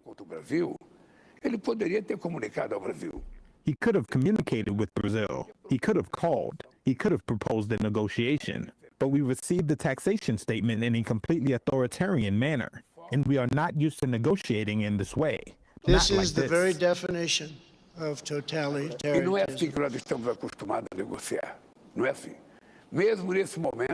In that moment, we still have a lot of people in Brazil trying to talk with Americans. We believe that a country that has 201 years of civilized diplomatic relations will not throw that away because of the intemperate attitude of a president. That is an optimistic view from Lula here. Unfortunately, Donald Trump seems to be solely in charge of every aspect, from federal level all the way down to local level. All right, it's not quite there yet, but I mean, he's taken over trade policy. That's my question. Deixa eu falar uma coisa, presidente da República não pode ficar se humilhando. Let me tell you something. A president cannot humiliate himself for another president. Eu respeito todo mundo. So that's him. The quote that's making the rounds is the humiliated quote. And we've seen that, like Mexico, for example, despite Claudia Sheinbaum being on the left, has largely escaped some of Trump's ire here, in part because she approached the negotiations from a position of strength, both in her tactics, but also in the fact that Mexico has enormous leverage here. Brazil has leverage too, because Brazil is one of the world's biggest countries, and we do have a significant trade relationship with them. To go back to what I said, and we'll keep repeating it, we have a trade surplus with Brazil.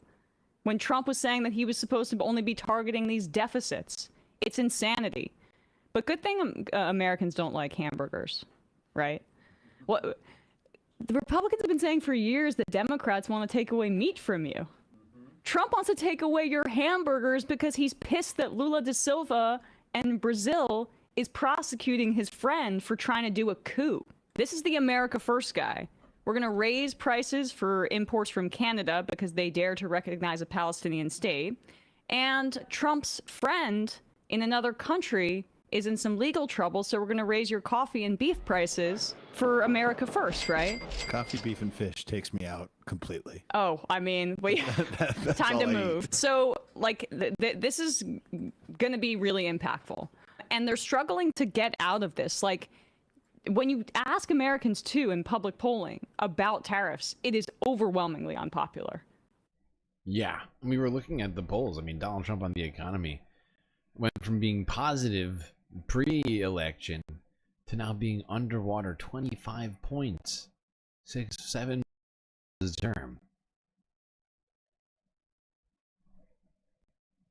And some serious changes as it relates to his economic policies, popularity. This was a great kind of subtle way that he cornered Scott Bassan here. Economy in a changing world. Mr. Secretary, Yay, you made it. That's right. Oh, by the way, I forgot.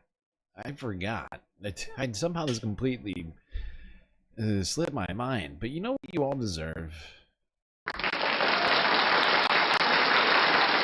You deserve some of this right here.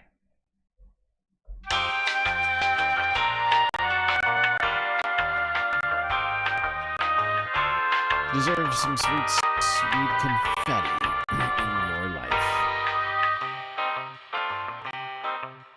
Because you've earned it. You deserve it. We completed the goal, and because of that, you deserve some sweet, sweet confetti. And to bask in the gloriousness that you yourself have created. I'm going to change the color on the confetti today. I'm feeling saucy. Let's go green. I'm liking that. Yeah. Let's go there.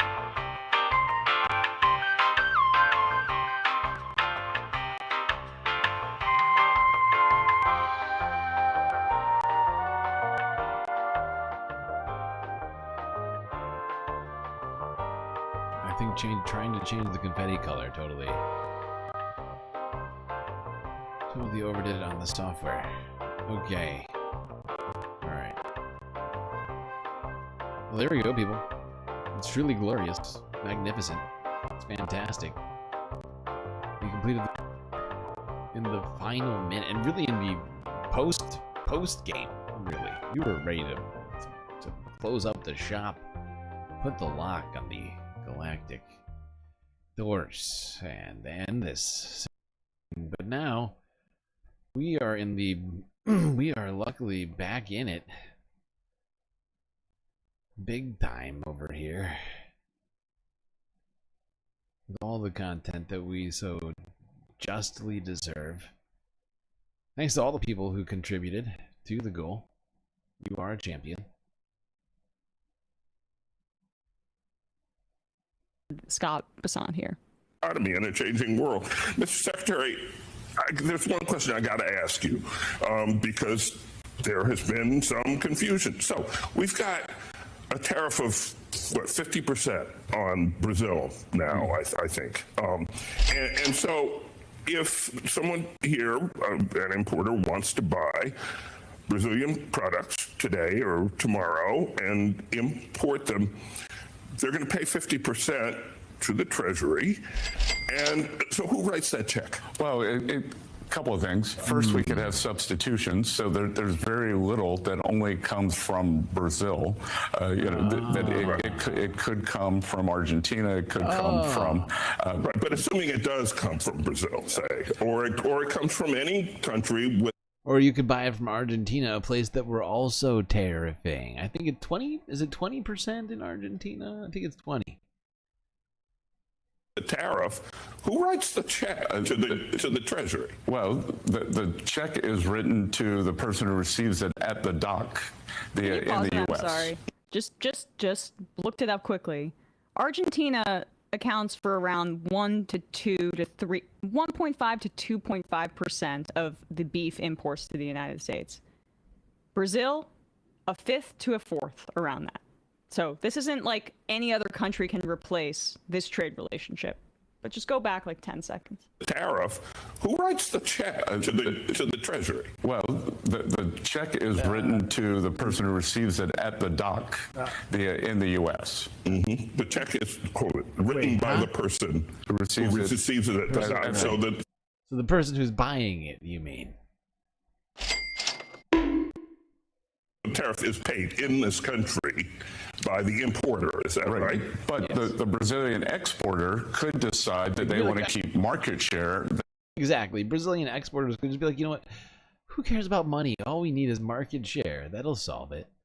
You know, if we can take a 50% cut to our revenues, no big lower deal. Their price so that the full 50% of the tariff, say, you know, and they can eat part of the cost. They can eat part of the tariff which is what we've seen. Okay.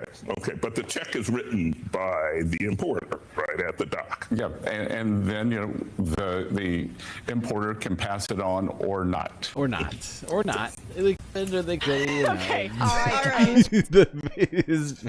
his fucking face, right? Or not. Okay. When he turns and looks at the camera, Scott, I think he knows deep down. You can see it in his eyes. He's like, I know deep down what I just said was complete horseshit.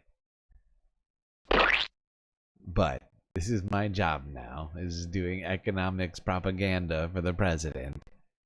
So I will sit here and I will say wrong things on purpose. I don't want reality. All right. So they move on from that, but that silence and that gulp. The importer, the for-profit company that has no morality and is just interested in shareholder value and profit and that kind of thing, they could decide to pass it on, or they could decide to take less money for themselves and eat it. Which one people hate will money. these companies decide to do? It's really hard for me to figure out. Exporters. Like we've been talking about, it's going to wipe out anybody but the largest corporations which have money to play with on this sort of thing. Exactly. And even they're pissed about it because it's going to be impactful across the economy.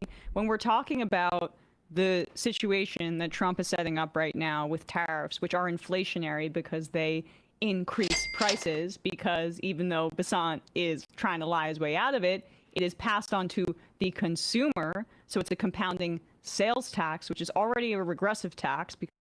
Yeah, but see, Emma's not living in the world that Scott Besson's living in. The world that Scott Besson is living in is the most optimistic view of all of this. Is that, you know, just living on hopes and dreams. You know, those exporters, those capitalists are gonna suddenly start hating money.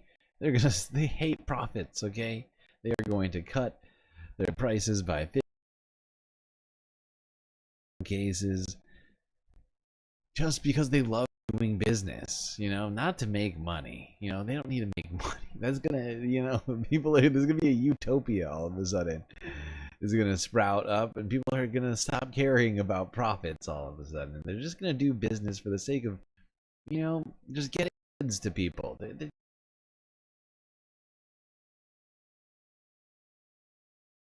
You know, you just want to make sure people get beef. You're like, if people don't have beef, my life is meaningless. And so I'm keep doing business, even if I'm losing money doing business in this country, because it's specific to America, right? They could always sell the beef somewhere else. You know, you have to really care about Americans having beef or fish, or do you get what I'm saying here? Okay, we're gonna keep talking about American policy in the official fourth half, but we're gonna take a quick break, real break here, like the trick break that we had earlier. Don't worry, we'll be right back after these brief space messages.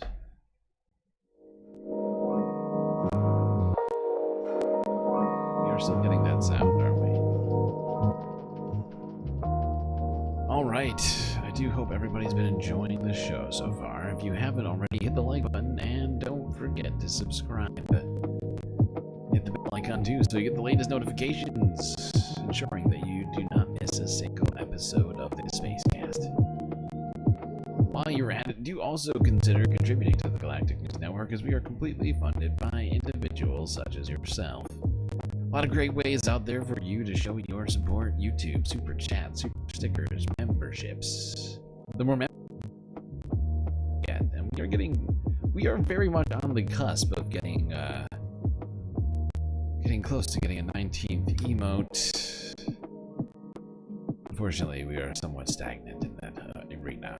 But if YouTube is not your thing, you'd prefer your money go directly to supporting the stream rather than YouTube's bottom line, Cash App, and PayPal. Good options, but of course the very best option for your Earth dollars, in terms of dollars to benefits, is Patreon. That's right. Galactic patrons only pay $3 a month to get access to a bunch of super sweet space benefits unseen by the rest of the goddamn Milky Way galaxy.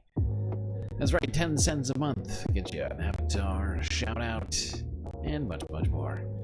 Anyway, chat, enjoy the break. Grab yourselves a drink, maybe a snack. And I will be right back.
was the telltale sign that it is time for us to get back to the stream. So you better get back in your seats, otherwise you're gonna miss the fourth and probably final half.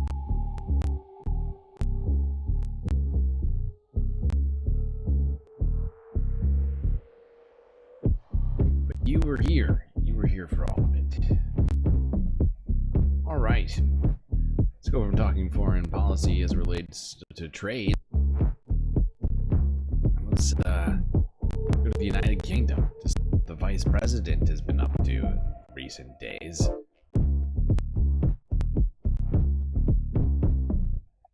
That's right, JD, lover of couches, Vance, vacation. Tried to make some friends, I guess if you could call it that. Here he was with David Lammy over the weekend.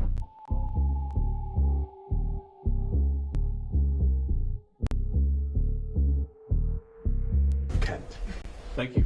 It's good to be here. Well, thank you so much for having me, Mr. Foreign Secretary. It's good to see you all and good to see your team here. As you said, this is a very special relationship between our two countries, and I think me being here is just another part of that. So we've already, in the brief time that we've been here, my kids have fallen asleep on your floor. We've gone fishing in the lake outside, and unfortunately, the one strain on the special relationship is that all of my kids caught a fish, but the Foreign Secretary did not. I'm sorry. It is great to be here in Kent again. My wife and I love this section, this area of the UK. We actually were here a couple of years ago. We went to Dover and to the Cathedral of Canterbury, so we love this country. We certainly love this part of the country. And so it's great to be here. As nice. David said, we have a lot to discuss. The way he talks about it is like, this is the nice part. We don't go to that nasty. We go to the nasty part of the UK. Look at David Lammy's face. Situation in the Middle East, the situation with Ukraine and Russia. There's a lot of news there and a lot of things to update each other on. I believe that we're going to talk about our economic partnerships, both in technology, but also the broader shared economic relationship that we have, and we're so thrilled about that. But just on a personal note, I have to say that I really have become a good friend, and David has become a good friend of mine. And so it's great to spend some time here with him and his family. On the trip over here, my 3-year-old daughter in particular kept on asking if she was going to get to hang out with Maya. The answer, happily, was yes, and you've been very, very gracious host to me and the whole family, so we're very grateful to that. And to the Aren't I a people of good England, guy? Yeah, I really love this country, and in particular, having never been to this beautiful house before and seen the surrounding area, I just say that the people who built it, the people who sustained it, I think really love the human spirit, and being here lifts up the human spirit. And so I feel, from one vice president to the people of England, thank you for having such a beautiful place for foreigners like me to come and talk about the issues of the day, because we really appreciate it and we're really thrilled to be here. So to David and your team, thank you so very much. Thank you. Absolutely. Thank you. Yeah. Did you catch a fish, sir? I caught a few, actually. Yeah, I don't want to brag, but we did okay. Can you speak to how you became such good friends? Well, you know, David, I guess when you were in opposition, right, and I had just gotten elected to the United States Senate, obviously we come from sort of different political spectrums, but he was kind enough to make time on a visit to D.C. We got to know each other a little bit then, and just kept on seeing each other, and our families enjoy each other's company very much, which always helps. But we care about this relationship, and we care about the fact that though we're separated by an ocean, and I guess as Churchill said, by a common language, that we have a lot in common, and there's a lot to do and a lot to work on together. You know, David once said to me, this was probably a couple of years ago, that there's this feeling that the world is in a state of incredible tension. And I certainly felt that a couple of years ago. I think that the President of the United States over the last 6-7 months has done a lot to lower that tension, but there's a lot that the United Now, for 3 minutes there, JD Vance goes on and on about how great of friends the United States and the UK are, how much he loves the UK, and so on and so forth. And then later proceeded to criticize the UK government over not being welcoming enough to domestic terrorists like Tommy Robinson and other insane things like that. Wasn't the most friendly. It got a lot less friendly really quickly. Like, I just don't have a clip for you right now. Let's just get ITV news from yesterday. JD Vance's UK vacation is causing chaos in the Cotswolds.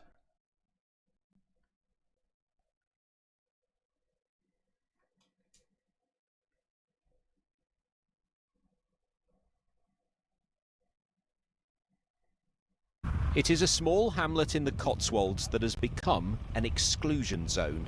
Every visitor subject to security, every footpath has become a checkpoint.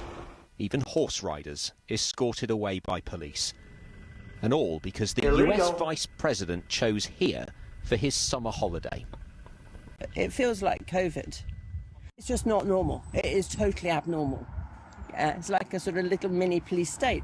Georgia and Jonathan live in Dean. They don't like the disruption nor the man responsible. The fact that it's for JD Vance, you know, Trump's number two, you know, we don't want that kind of person in our village, and it feels deeply unsettling.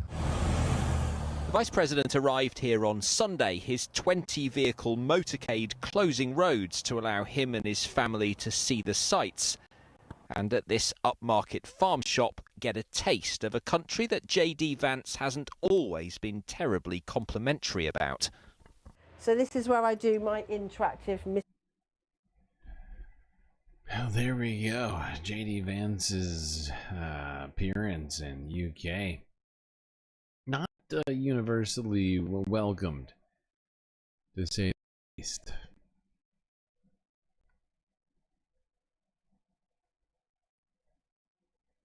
All right.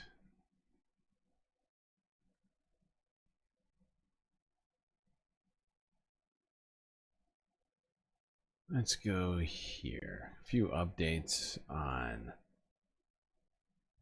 the war with Russia and Ukraine. Here is BBC News from 2 days ago. Ukrainian President Volodymyr Zelensky tells Donald Trump not to be misled by Vladimir Putin.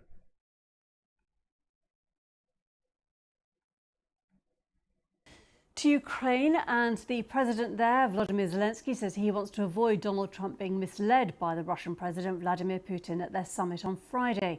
In his regular video address, Mr. Zelensky warned Russia was aiming to deceive and urged stronger Western sanctions to halt the war. Europe foreign ministers are meeting in Brussels today. The leaders and the NATO alliance have demanded Ukraine be included in Friday's Alaska meeting between Mr. Trump and Mr. Putin, fearing a deal without Kiev could force it to cede territory. With more, here's our world correspondent Joe Inwood. Town by town, village by village, the destruction caused by Russia's invasion has slowly moved across eastern Ukraine. Dobropilya is the latest place to see people leaving their homes. The rest of Vera's family has already moved west to safety. Now she's joining them. At first, of course, the explosions were scary. Then the hatred for Russians grew even stronger. I'm telling you, psychologically, it's very hard. It's suffocating, the whole situation. The question is how to bring the war to an end. President Trump thinks direct talks with Vladimir Putin are the answer. Their meeting this Friday will test his theory. Territorial swaps, in practice Ukraine giving up land, will be part of the discussions. Many in Europe feel the fate of towns like Dobropilya are not President Trump's to decide alone. We cannot accept that territorial issues between Russia and America are discussed or even decided over the heads of the Europeans or the Ukrainians. I assume that the American government feels the same way, as we have had close coordination with them. But it's not all about territory. Russia has called for the demilitarization of Ukraine, a limit on its armed forces like these recruits. It's also called for what the Kremlin says is neutrality, but others see as Kiev's freedom to choose its own path. Yeah, tomorrow, like literally Friday, supposedly there's going to be talks between Vladimir Putin and Donald Trump. I would assume that probably getting on a plane pretty soon for that meeting.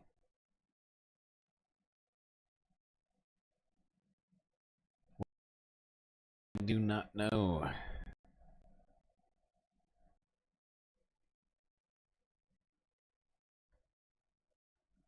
Here's France 24 English. One more story. Donald Trump expressed his annoyance with Ukrainian President Volodymyr Zelensky on Donald Trump expressed his annoyance with Ukrainian President Volodymyr Zelensky on Monday over Zelensky's refusal to countenance territorial concessions in talks with Russia. Trump also said he expected constructive conversations when he meets Vladimir Putin in Alaska on Friday. But Volodymyr Zelensky said on Monday night that the Russian president is not making any preparations to end the war he started 3.5 years ago. There is no sign that the Russians have received signals to prepare for a post-war situation. Not yet. On the contrary, they're moving their troops and forces in such a way as to launch new offensive operations. These are not the actions of someone who is preparing for peace. Yeah, that's fair. That's fair. Probably, I mean, not probably. I mean, Russia has not been interested in peace for a single second during all of this. It's not like Ukraine invaded Russia. It's defending itself. Yeah. Now, who knows what's going to come of these talks?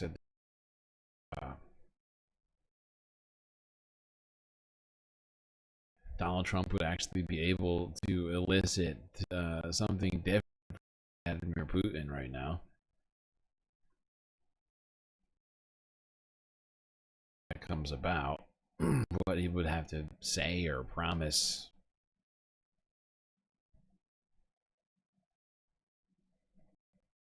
But without the explicit permission, negotiating on behalf of them, if all three are not at the table, it's going to once again put us back in the exact same position we were in months ago on this conflict, right? This has been ongoing now for months. For most of Donald Trump's presidency, they've been trying to end this. He claimed that it was going to be day one that it was over. Then we had multiple rounds of talks in Doha, in Turkey, and nothing has come to fruition. There's always been these sort of piecemeal talks with U.S. officials, these sort of bilateral discussions, rather than having multilateral, like just, everybody at the table. It's been all this back and forth.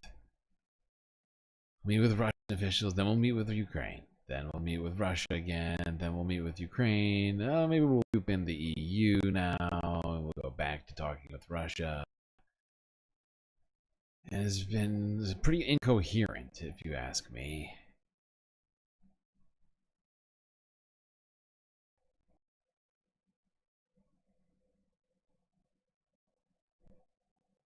All right, now let's talk about Israel and what they've been up to in Gaza. Unfortunately, they are continuing exactly the same things that they've been doing for the last 2 years, and really bring up the worst aspects of the atrocities that they've been carrying out. Including the targeting of journalists, something that people have been talking about this week, shockingly, even in the Western media, discussing Israel's targeting of journalists. Something which, honestly, the journalists in Western media have completely ignored for quite some time. Here's BBC. We start in the Middle East, where Israel's military says it's killed prominent Al Jazeera correspondent Anas al-Sharif in a strike in Gaza City, which also claimed the lives of 4 of his colleagues. The broadcaster said that the strike hit a tent for reporters outside the Al-Shifa hospital. Al Jazeera describes the attack as punishment for al-Sharif's extensive reporting from northern Gaza. Israel claims he was the leader of a Hamas cell planning rocket attacks, Give me a something joke. strongly denied by the Qatar-based news organization. Also killed in the strike was another Al Jazeera correspondent, Mohammed Kouriki, along with cameraman Ibrahim Zahir, Mohammed Nufal and Moamin Aliwa.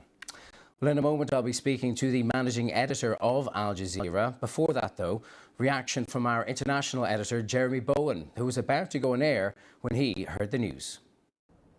Yeah, I'm just looking at the various WhatsApp messages at the moment, and it seems clear now, it's been confirmed not just from Gaza but by the Israel Defense Forces, the IDF themselves, that they hit the Al Jazeera tent in the grounds of the Shifa hospital at Gaza City. So the two Al Jazeera correspondents, Anas al-Sharif and Mohammed Kouriki, have been killed, along with two cameramen and a driver who came, I think, from a local video provider. The Israelis say that Anas was masquerading, as they put it, as a journalist. Now, about a week ago, the Arabic language spokesman for the Israel Defense Forces, the IDF, said essentially that he was a dangerous terrorist. Al Jazeera put out a very strong statement saying that they were putting his life in danger, they were inciting against him, and of course denying the accusations. The Council for Protection of Journalists, or Committee, I should say, for Protection of Journalists, put out a statement too, saying that his life was now in danger. I think he also said this could be a prelude to my assassination. Now, the Israelis have been under a lot of pressure about their attitude towards free reporting out of Gaza. Journalists like myself are not allowed in. Al Jazeera have got a big team, have had a big team in there. As I understand it now, their entire team in Gaza City has been killed, but they had a big team there because these were Palestinian journalists who lived there, were based there, were there on the 7th of October, and have been reporting and working ever since. And so they have been able to cover things on the day-to-day, rather than, in my case, as I'm doing now, reporting to you from Jerusalem. So what do we have? So we have the news confirmed that these 5 have been killed in an Israeli strike against Anas al-Sharif, who they allege, very strongly denied by his employers, by himself and by many others, that he was a terrorist, but that's the Israeli allegation. So today they have gone ahead and killed him. Jeremy Bowen there in Drew. There we go. BBC with this situation. They keep going back and forth, like saying, well, Israel says he's a terrorist, but everything else would suggest that he's anything but a terrorist, that he happens to be an actual journalist, and he has done countless reports, and it's just a load of fucking propaganda. Unfortunately, BBC is one of the organizations that has sort of brushed off all the deaths of all the journalists in Gaza throughout the last 2 years. And as the tides shift on this, they have to start, they're starting to notice those things that I feel like didn't talk about before. They're like, oh yeah, weird. Was this going on the whole time? Is this happening the whole time? What's going on? Same thing for this outlet, CNN. Israeli Prime Minister Benjamin Netanyahu is defending his country's planned military takeover of Gaza City, even as that plan faces growing international condemnation. Netanyahu spoke by phone with Donald Trump about his intention to expand the war. And according to the Prime Minister's office, he thanked the U.S. president for his, quote, steadfast support of Israel. But the U.S. stands increasingly apart from allies, with more countries voicing their opposition to Israel's new war plan. Australia is the latest country to say it will recognize a Palestinian state at the UN General Assembly in September. Still, Netanyahu shows no signs of backing down. I don't want to prolong the war, I want to end the war. Given Hamas's refusal to lay down its arms, Israel has no choice but to finish the job and complete the defeat of Hamas. The staff of the network Al Jazeera is mourning the loss of colleagues killed in an Israeli airstrike. The Israeli military says it deliberately targeted journalist Anas al-Sharif, accusing him of leading a Hamas cell. The director of the Al-Shifa hospital says al-Sharif was in a tent marked with a press sign at the time of the attack. In all, 7 people were killed, including at least 3 other Al Jazeera journalists. Before his death, al-Sharif responded to Israel's accusation, saying he was a, quote, journalist with no political affiliations. Al Jazeera is calling the killing a desperate attempt to silence voices ahead of the occupation of Gaza. The Committee to Protect Journalists released a statement reading, quote, Israel's pattern of labeling journalists as militants without providing credible evidence raises serious questions about its intent and respect for press freedom. Illegal. Journalists are civilians and must never be targeted. Those responsible for these killings must be held accountable. The CPJ says 186 journalists have been killed in Gaza in the last 22 months. CNN's Nada Bashir is following all of these developments and joins us live now from London. Good to see you, Nada. Can you tell me a little bit more about Anas al-Sharif from... Wow, look at CNN. They found a Muslim woman. Holy cow. Look at CNN go. Trying to do journalism all of a sudden. I understand he anticipated the possibility that he could be targeted and killed by Israel, right? Absolutely. He had indeed raised concerns over the threats and allegations that he had seen mounting by members of the Israeli military and other Israeli government officials who had highlighted and pinpointed Anas al-Sharif as a potential target. And as you mentioned, Ivan, we've been hearing those warnings around his safety and calls for his protection from others as well, including the UN Special Rapporteur for the Freedom of Expression, as well as the Committee to Protect Journalists. And in fact, Al Jazeera, the international media network, had also raised concern around the safety and protection of Anas al-Sharif, as well as his other Al Jazeera colleagues and other journalists on the ground in the Gaza Strip. And we had been hearing those mounting allegations from members of the Israeli military, including the IDF's Arabic spokesperson. This has been described by many as a smear campaign against the Al Jazeera journalist. They accused him of being linked to Hamas, in their words, quote, a terrorist. But of course, Anas al-Sharif has become a household name for many in the Arabic-speaking world, for many closely following updates on the ground on the situation in Gaza on social media. Anas al-Sharif over the last 22 months has been a constant source of information on the ground across the Gaza Strip. At the time of his death, he was, of course, in Gaza City. He was outside of the previously destroyed Al-Shifa hospital with other journalists, according to the hospital's director, Dr. Mohammed Abu Salmiya, in a tent clearly marked as a press tent. Now, this isn't the first time that we have seen these press tents in Gaza across the Strip being targeted in Israeli airstrikes. The Israeli military itself has indicated that this was a targeted strike against the Al Jazeera journalists, as well as... Yeah, a targeted strike against journalists, otherwise known as a war crime. Illegal. His colleagues, and we previously heard, as I mentioned, from the UN Special Rapporteur for Freedom of Expression, denouncing those allegations by the Israeli military as unfounded accusations. We've heard from the Committee to Protect Journalists, and we also heard from Anas al-Sharif speaking to the Committee to Protect Journalists, saying, "I live with the feeling that I could be bombed and martyred at any moment.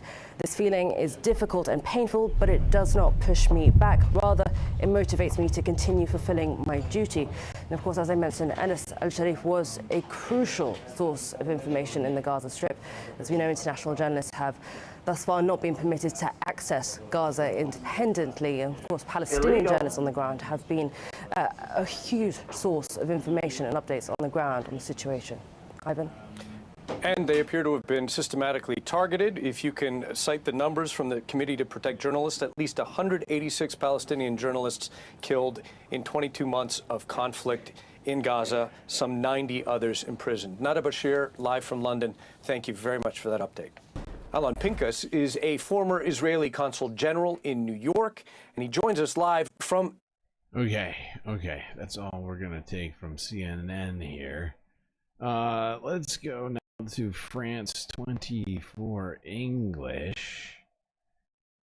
This is from 2 days ago. United Nations condemns targeted Israeli attack that killed 5 journalists. illegal.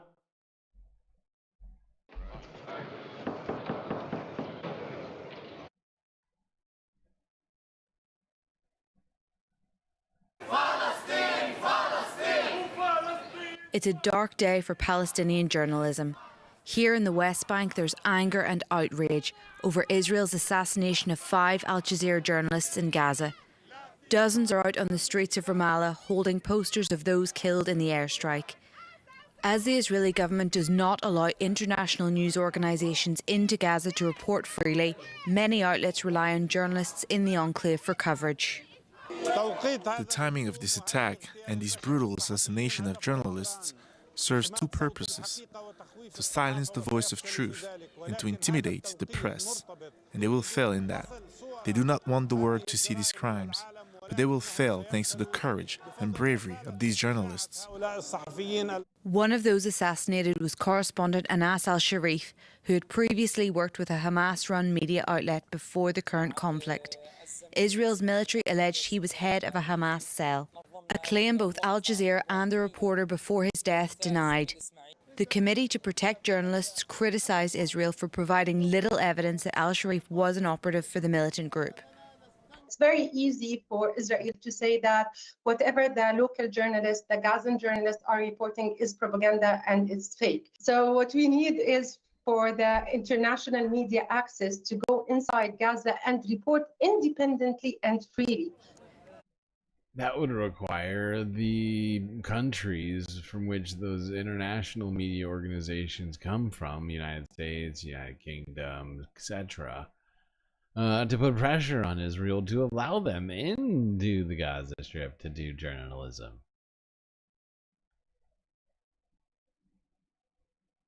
So it'll happen any day now. Any day. Immediately, if not sooner. Okay. Yes. There are multiple attacks in the West Bank and in Gaza. And literally in the last 2 days, probably over 150 people, something like that. Let's go here. This is the AP from 2 days ago, showing us warning. There's a video which shows an Israeli settler fatally shooting a Palestinian activist in the West Bank.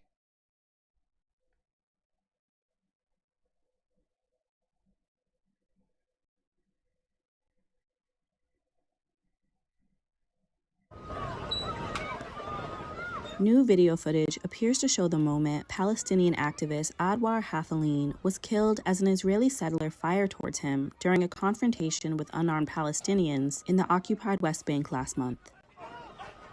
The video, released by B'Tselem, an Israeli human rights group, shows Israeli settler Yinon Levy firing a gun toward the person filming. The footage cuts, but the camera keeps rolling as the person moans in pain.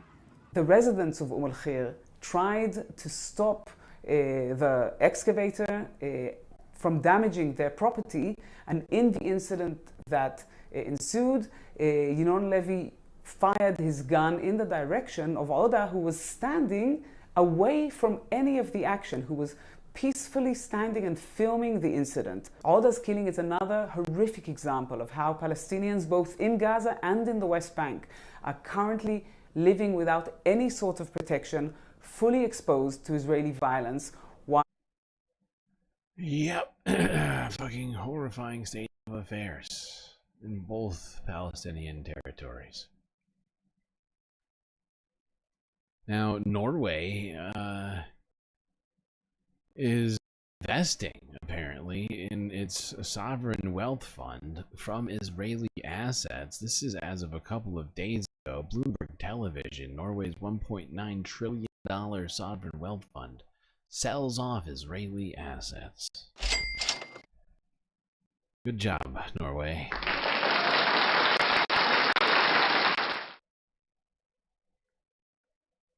Talk us through the explanation from the CEO, Nikolai Tangen, about this decision. I mean, is it really a sign that there's going to be more financial pressure on Israel in the future?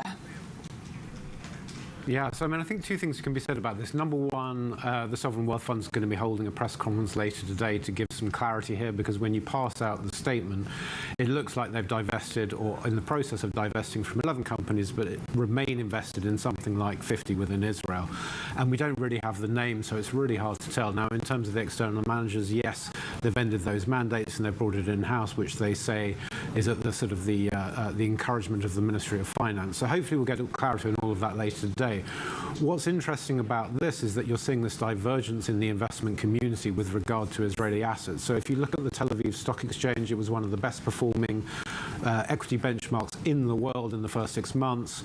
The shekel was one of the best performing currencies in the last 4 months. IPO volume has tripled.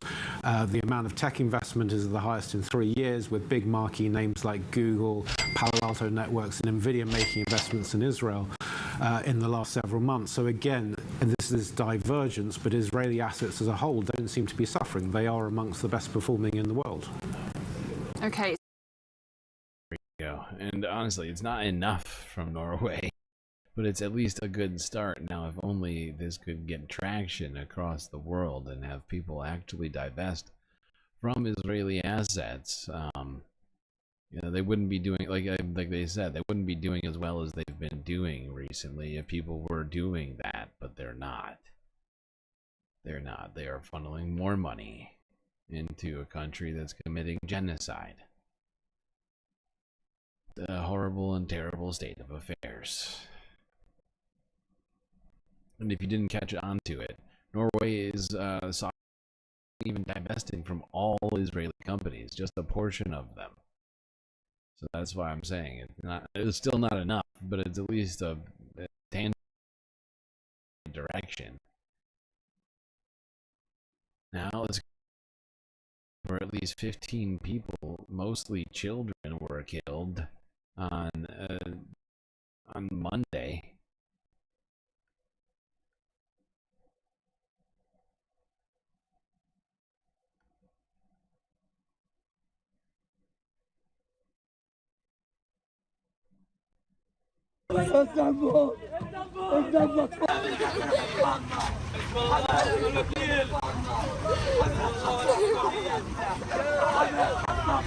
عشان حماس طين الصين عشان حماس طين الأطفال يهزموا الأطفال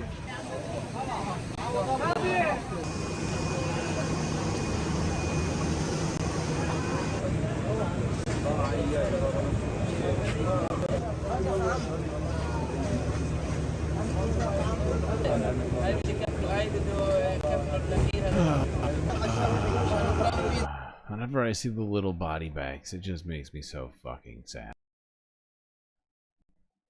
I don't think there's any other rational emotion to have when you see just body bags.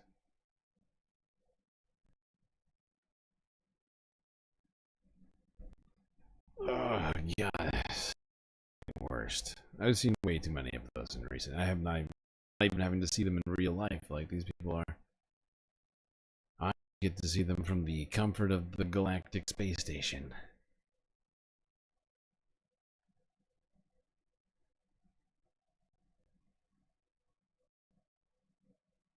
Alright, let's go back to talking about how shitty reporting is and has been on Gaza and the genocide that Israel's been committing.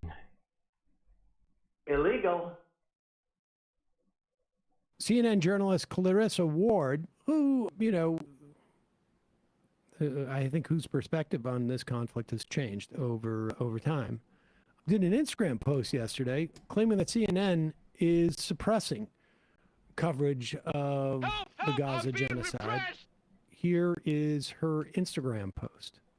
I woke up this morning to the horrific news that Anas al-Sharifi, Al Jazeera journalist, and 3 of his colleagues were killed in a targeted Israeli strike inside Gaza. This brings the total number of journalists killed in Gaza since October 7th to 176, which is, frankly, a mind-boggling statistic. And I just wanted to say, and I realize that it helps nobody, but I think I speak for a lot of Western journalists when I say that so many of us feel angry and outraged and powerless and ashamed. We are confronted with a stream of accusations from the IDF that seek to dehumanize our Palestinian colleagues, that seek to justify their killings, and the nature of the carefully calibrated language that we are using in our stories, I understand to many just feels so detached and so not proportional to the agony and outrage of the moment. And behind the scenes, many of us continue to push and press and sign letters and write petitions and do meetings, and none of it seems to make a damn bit of difference. So just a reminder that journalism is not a crime, and that the targeting of journalists is a war crime. And again, this is not to make some type of endorsement of Clarissa Ward. I don't know her work terribly well, to be honest with you. But I think when you have a CNN reporter talking about we're writing letters, we're going to meetings, we're trying to, it gives you an indication of what might be going on in that newsroom. And, you know, not to say anything of how the IDF itself has been suppressing the news out of Gaza as a specific tactic. I mean, this has been, there's absolutely no reason why they could not be allowing more journalists in, except for they would not be able to target those journalists from a Western country in the way that they have targeted Palestinian journalists. They can't, they are biding time, and for so long, many in the Western press have enabled it so that they can keep killing and starving until they get found out.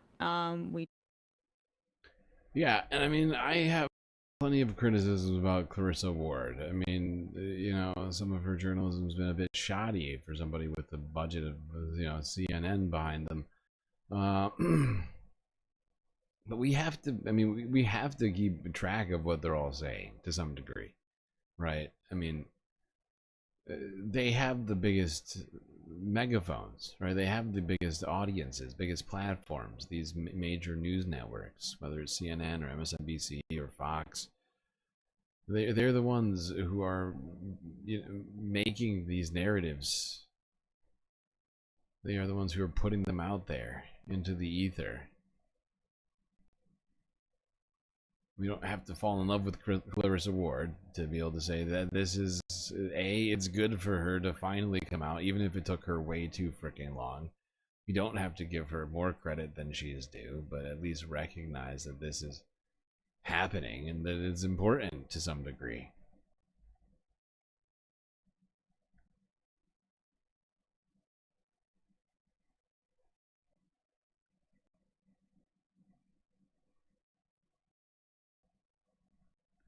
Okay. Still got some more stories to get through here. Now, let's go back to Gaza. As yesterday, more bombing in Gaza led to nearly 100 people being killed overnight. And this includes tanks now rolling through the territory as well. Gazans are seeing both food and bombs fall from the sky. The Hamas-run Civil Defense Agency says air attacks have intensified since Israel decided to expand its military operations. Here in Khan Yunis, residents mourned those killed in a drone attack. What have we done? What is the fault of these children whose future lives and schools have been lost? We've been scattered and displaced 1,000,000 times since October 7th. And while casualty mounts each day, food, water and other essentials are in short supply. Hundreds of lorries carrying them are lining up, but Israel is holding most of them up. Why use the plane? What's it going to do? Why don't they let the aid lorries in? With airdrops, they're just making fun of us. It's all for nothing. This 5-year-old boy has just starved to death. His weight had dropped to 7 kilograms, below the average for a 6-month-old baby. According to Gaza's health ministry, close to 230 people have died from malnutrition, around half of them children. In a joint statement on Tuesday, foreign ministers from 24 Western countries said, quote, famine is unfolding before our eyes, calling for immediate and concrete steps to allow more aid into Gaza. I mean, it seems like 100 people are dying a day at this point right now. Whether it's the aid site atrocities, whether it's the starvation, the bombings, the murders by settlers, other sorts of preventable diseases. Don't even get me started. If you count disease deaths on top of all this as being directly caused by Israel, the numbers are probably just unfathomable, just so much higher than the numbers that we're hearing right now.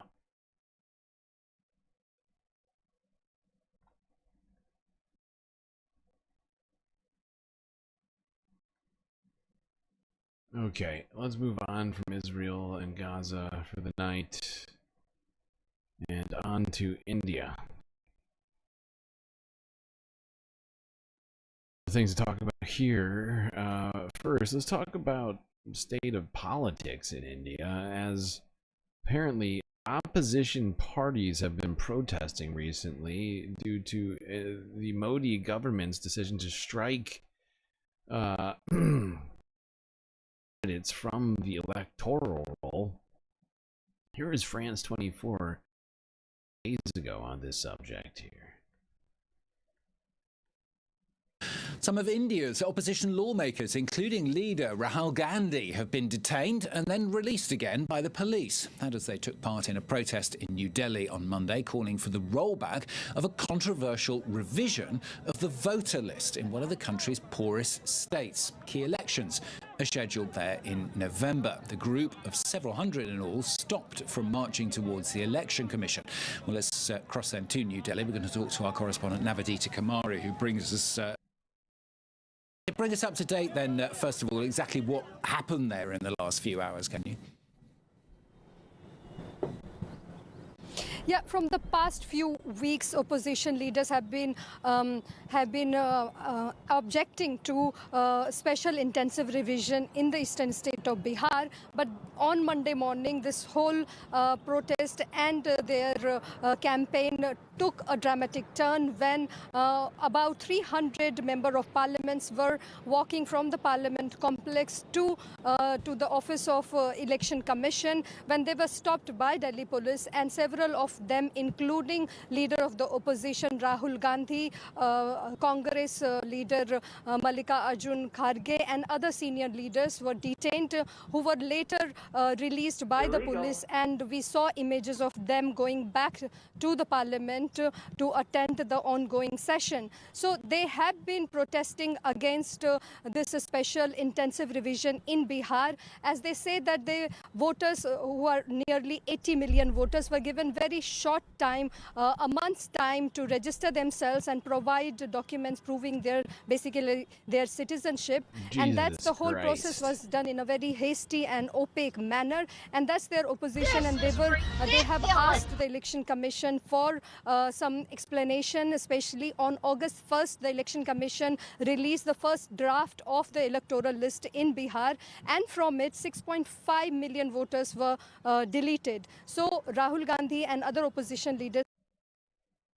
Jesus Christ, people being kicked off the voter rolls, candidates not being allowed to run for election, nearly 100 million people being asked to verify their citizenship in a month's time.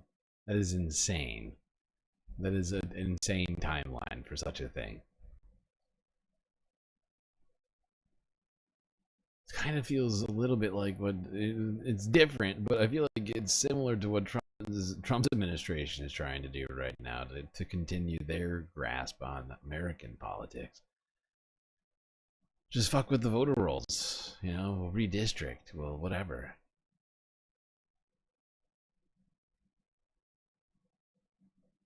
All right, now let's go here. Trend is taking over India, and this is not internal political trend. This is relating to forces, external forces from the United States. People in India boycotting American goods over. This is the very definition of totalitarianism.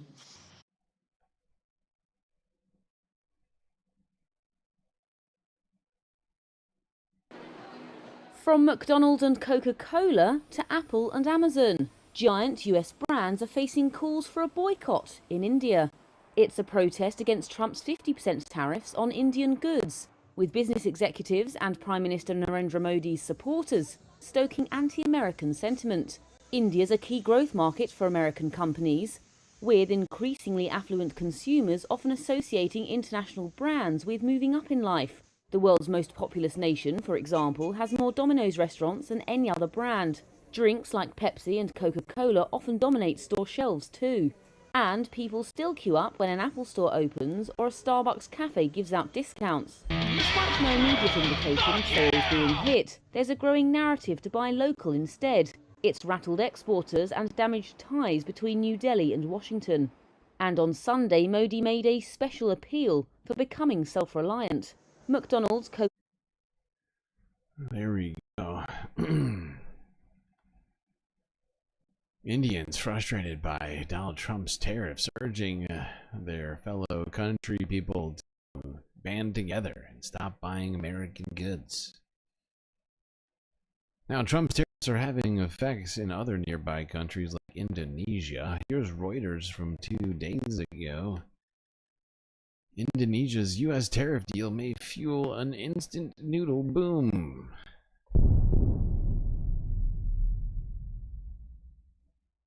Well, what just happened? In the suburbs outside Indonesia's capital, Jakarta, Cindy Noviani is making lunch for her son with a staple you'd find in any Indonesian kitchen, Indomie.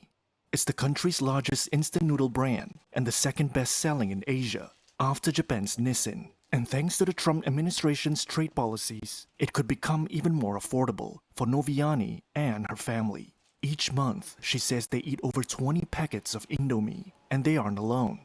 The noodles are a daily favorite for millions of Indonesians. Now, wheat from the US, a key ingredient in noodles, is going to be tariff-free. In July, a trade deal between the US and Indonesia eliminated tariffs of over 99% of US goods coming in, including wheat. That's likely to make it cheaper for Indomie and other instant noodles. It's also good news for Jakarta's vibrant street food scene. Roadside noodle stands thrive on its bustling corners. There we go. This deal may have improved things for some people in Indonesia, giving them access to U.S. wheat in a way that wasn't before.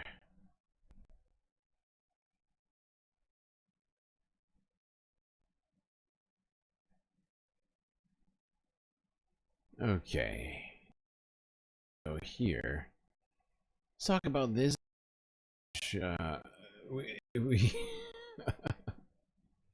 We talked about this before.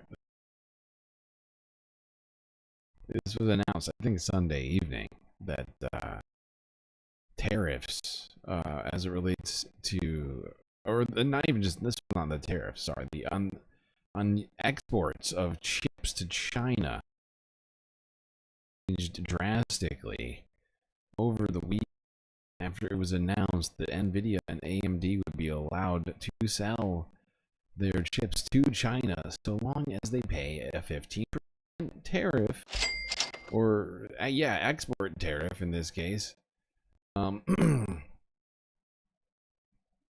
then they can sell their chips to whomever they want, I guess. Here's CBS News from 2 days ago. Details on the U.S.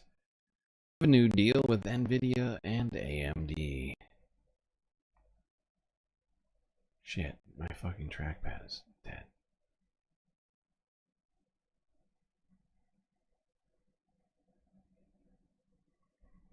Semiconductor chipmakers Nvidia and AMD have reached an unusual agreement to pay the U.S. government 15% of their revenue generated by chip sales in China.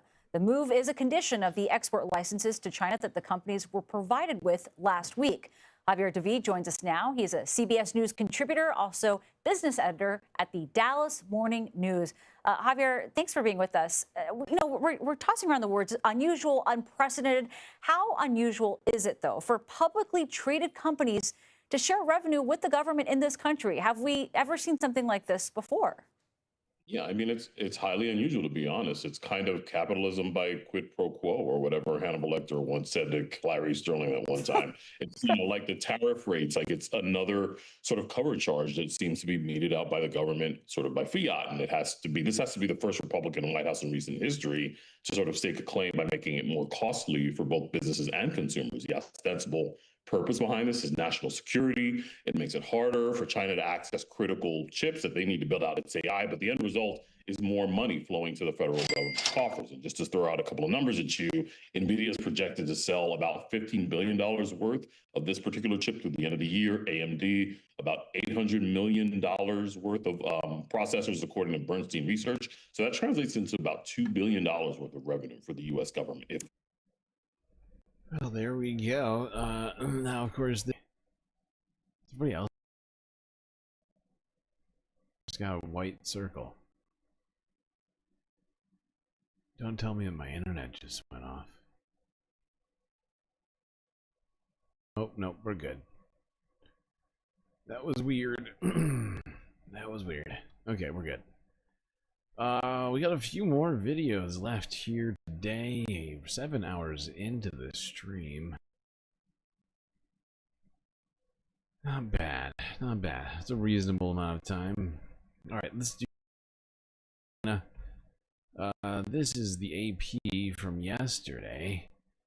Now, this was big news. It wasn't necessarily expecting this, but I think Donald Trump at this point now knows that these tariffs are, as he extended talks with China for another 3 months. I have to have my China. Has to have his China, apparently. Here's the AP from yesterday.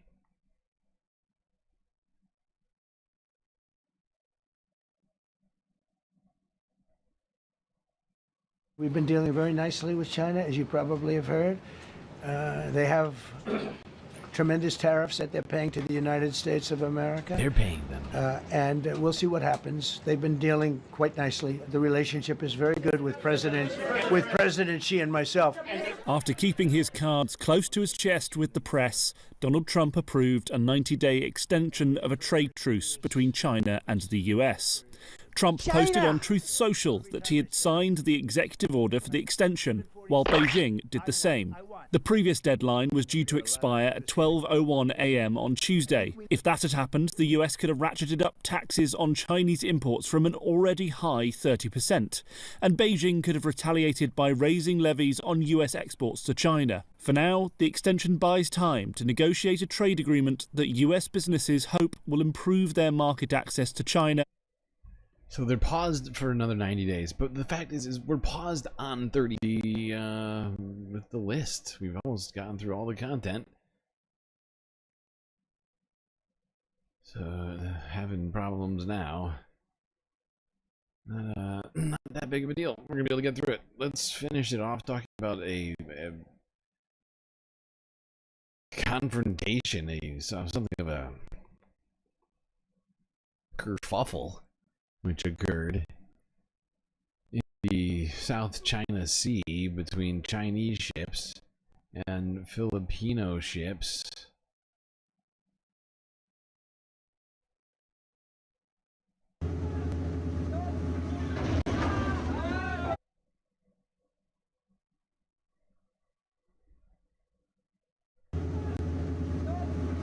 By the way, everybody, this is the second to last video. Final story, honestly.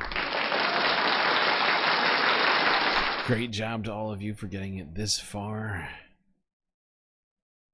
The penultimate bid. While we were being chased by the Chinese Coast Guard 3104, ay nagkaroon ng insidente ang pagitan ng China Coast Guard at ng PLA Navy warship 164. Sila mismo ang nagbanggaan at dahil dito na damage yung unahang parte ng barko ng China Coast Guard. And on our part, we even extended our intention to support man overboard and even provide medical attention. Okay, this guy's going back and forth between English and what is it? Portuguese? It's very strange. It's throwing me off. It's throwing me off. I wasn't sure whether or not to read the read the subtitles or not. Okay.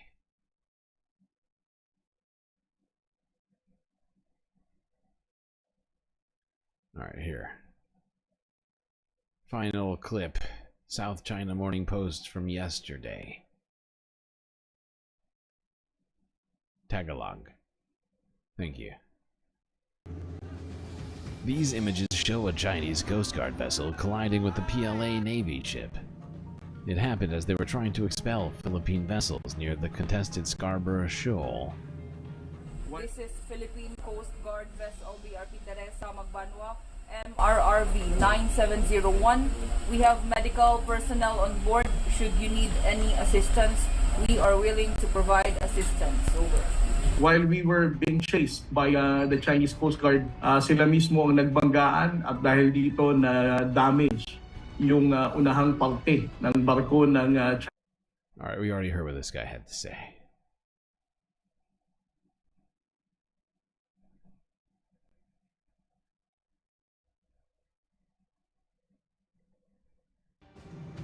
The Chinese side said it had taken necessary measures after the Philippine vessel ignored repeated warnings. The incident happened in the area China calls Huangyang Island. The Chinese Coast Guard's measures included tracking, monitoring, intercepting, and blocking. Days earlier, the Philippines leader made comments that drew criticism from Beijing while on a trip to India. Ferdinand Marcos Jr. said Manila would have to get involved if U.S.-China conflict arose in the Taiwan Strait. Beijing warned that Marcos Jr. was playing with fire. We do not want any kind of confrontation with anyone. We want to build a better, stronger, freer, safer Philippines. That's what we are working for. This kind of confrontation does not build a stronger, better Philippines. All it does is continue to defend our country. So, sir, that's I'm a little bit perplexed why it would be characterized as such, as playing with fire. We are, I think, for propaganda purposes, misinterpreted. The Philippines is not. We are constant in our defense of the territory, of the state, of the population of the Republic of the Philippines. Well, there continued fighting in the South China Sea.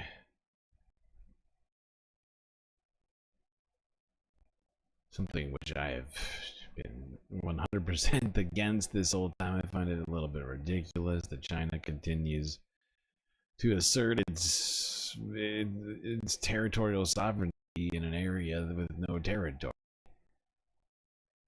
Can anyone see you? Yes, I can see you, Mordentinky Cap.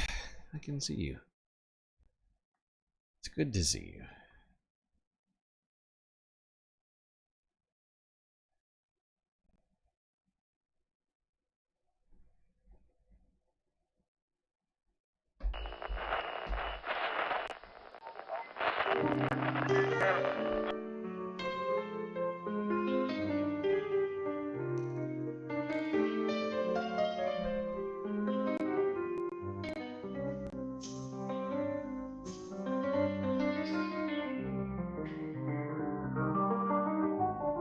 Well, we got through another stream. It was long and difficult, but thankfully we had each other to get through it.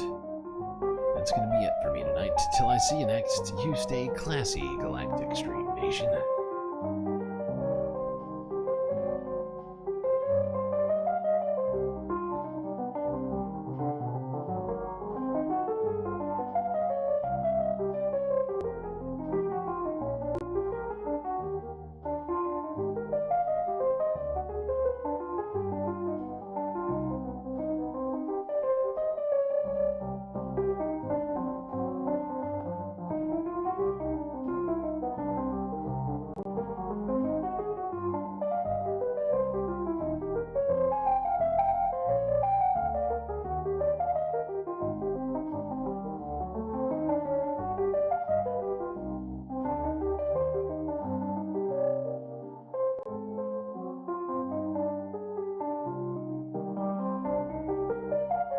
Can't forget this.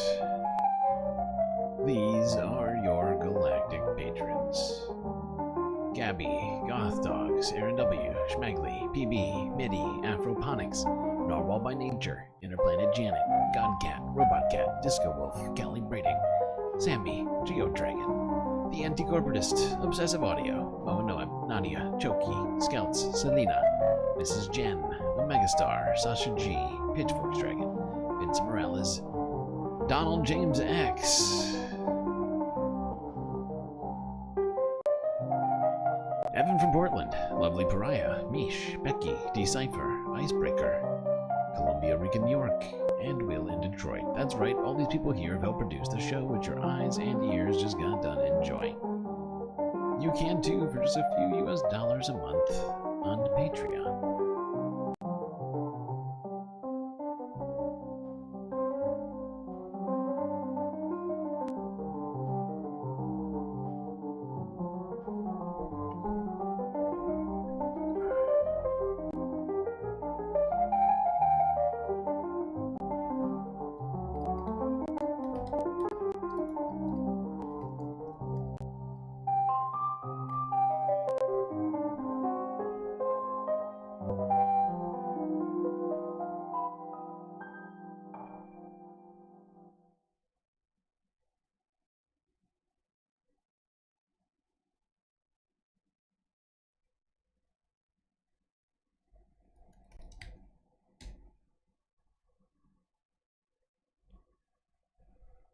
That's right, we're gonna get double the Galactic Afterstream action since the original Galactic Afterstream was canceled to finish the Galactic content. And we can't end a stream without a super secret late night after hours Galactic Chill stream. You just can't do it. It's physically impossible. I can't look. I'm clicking. I'm clicking and look at me clicking and nothing happens. Yep, can't stop it. It's just impossible.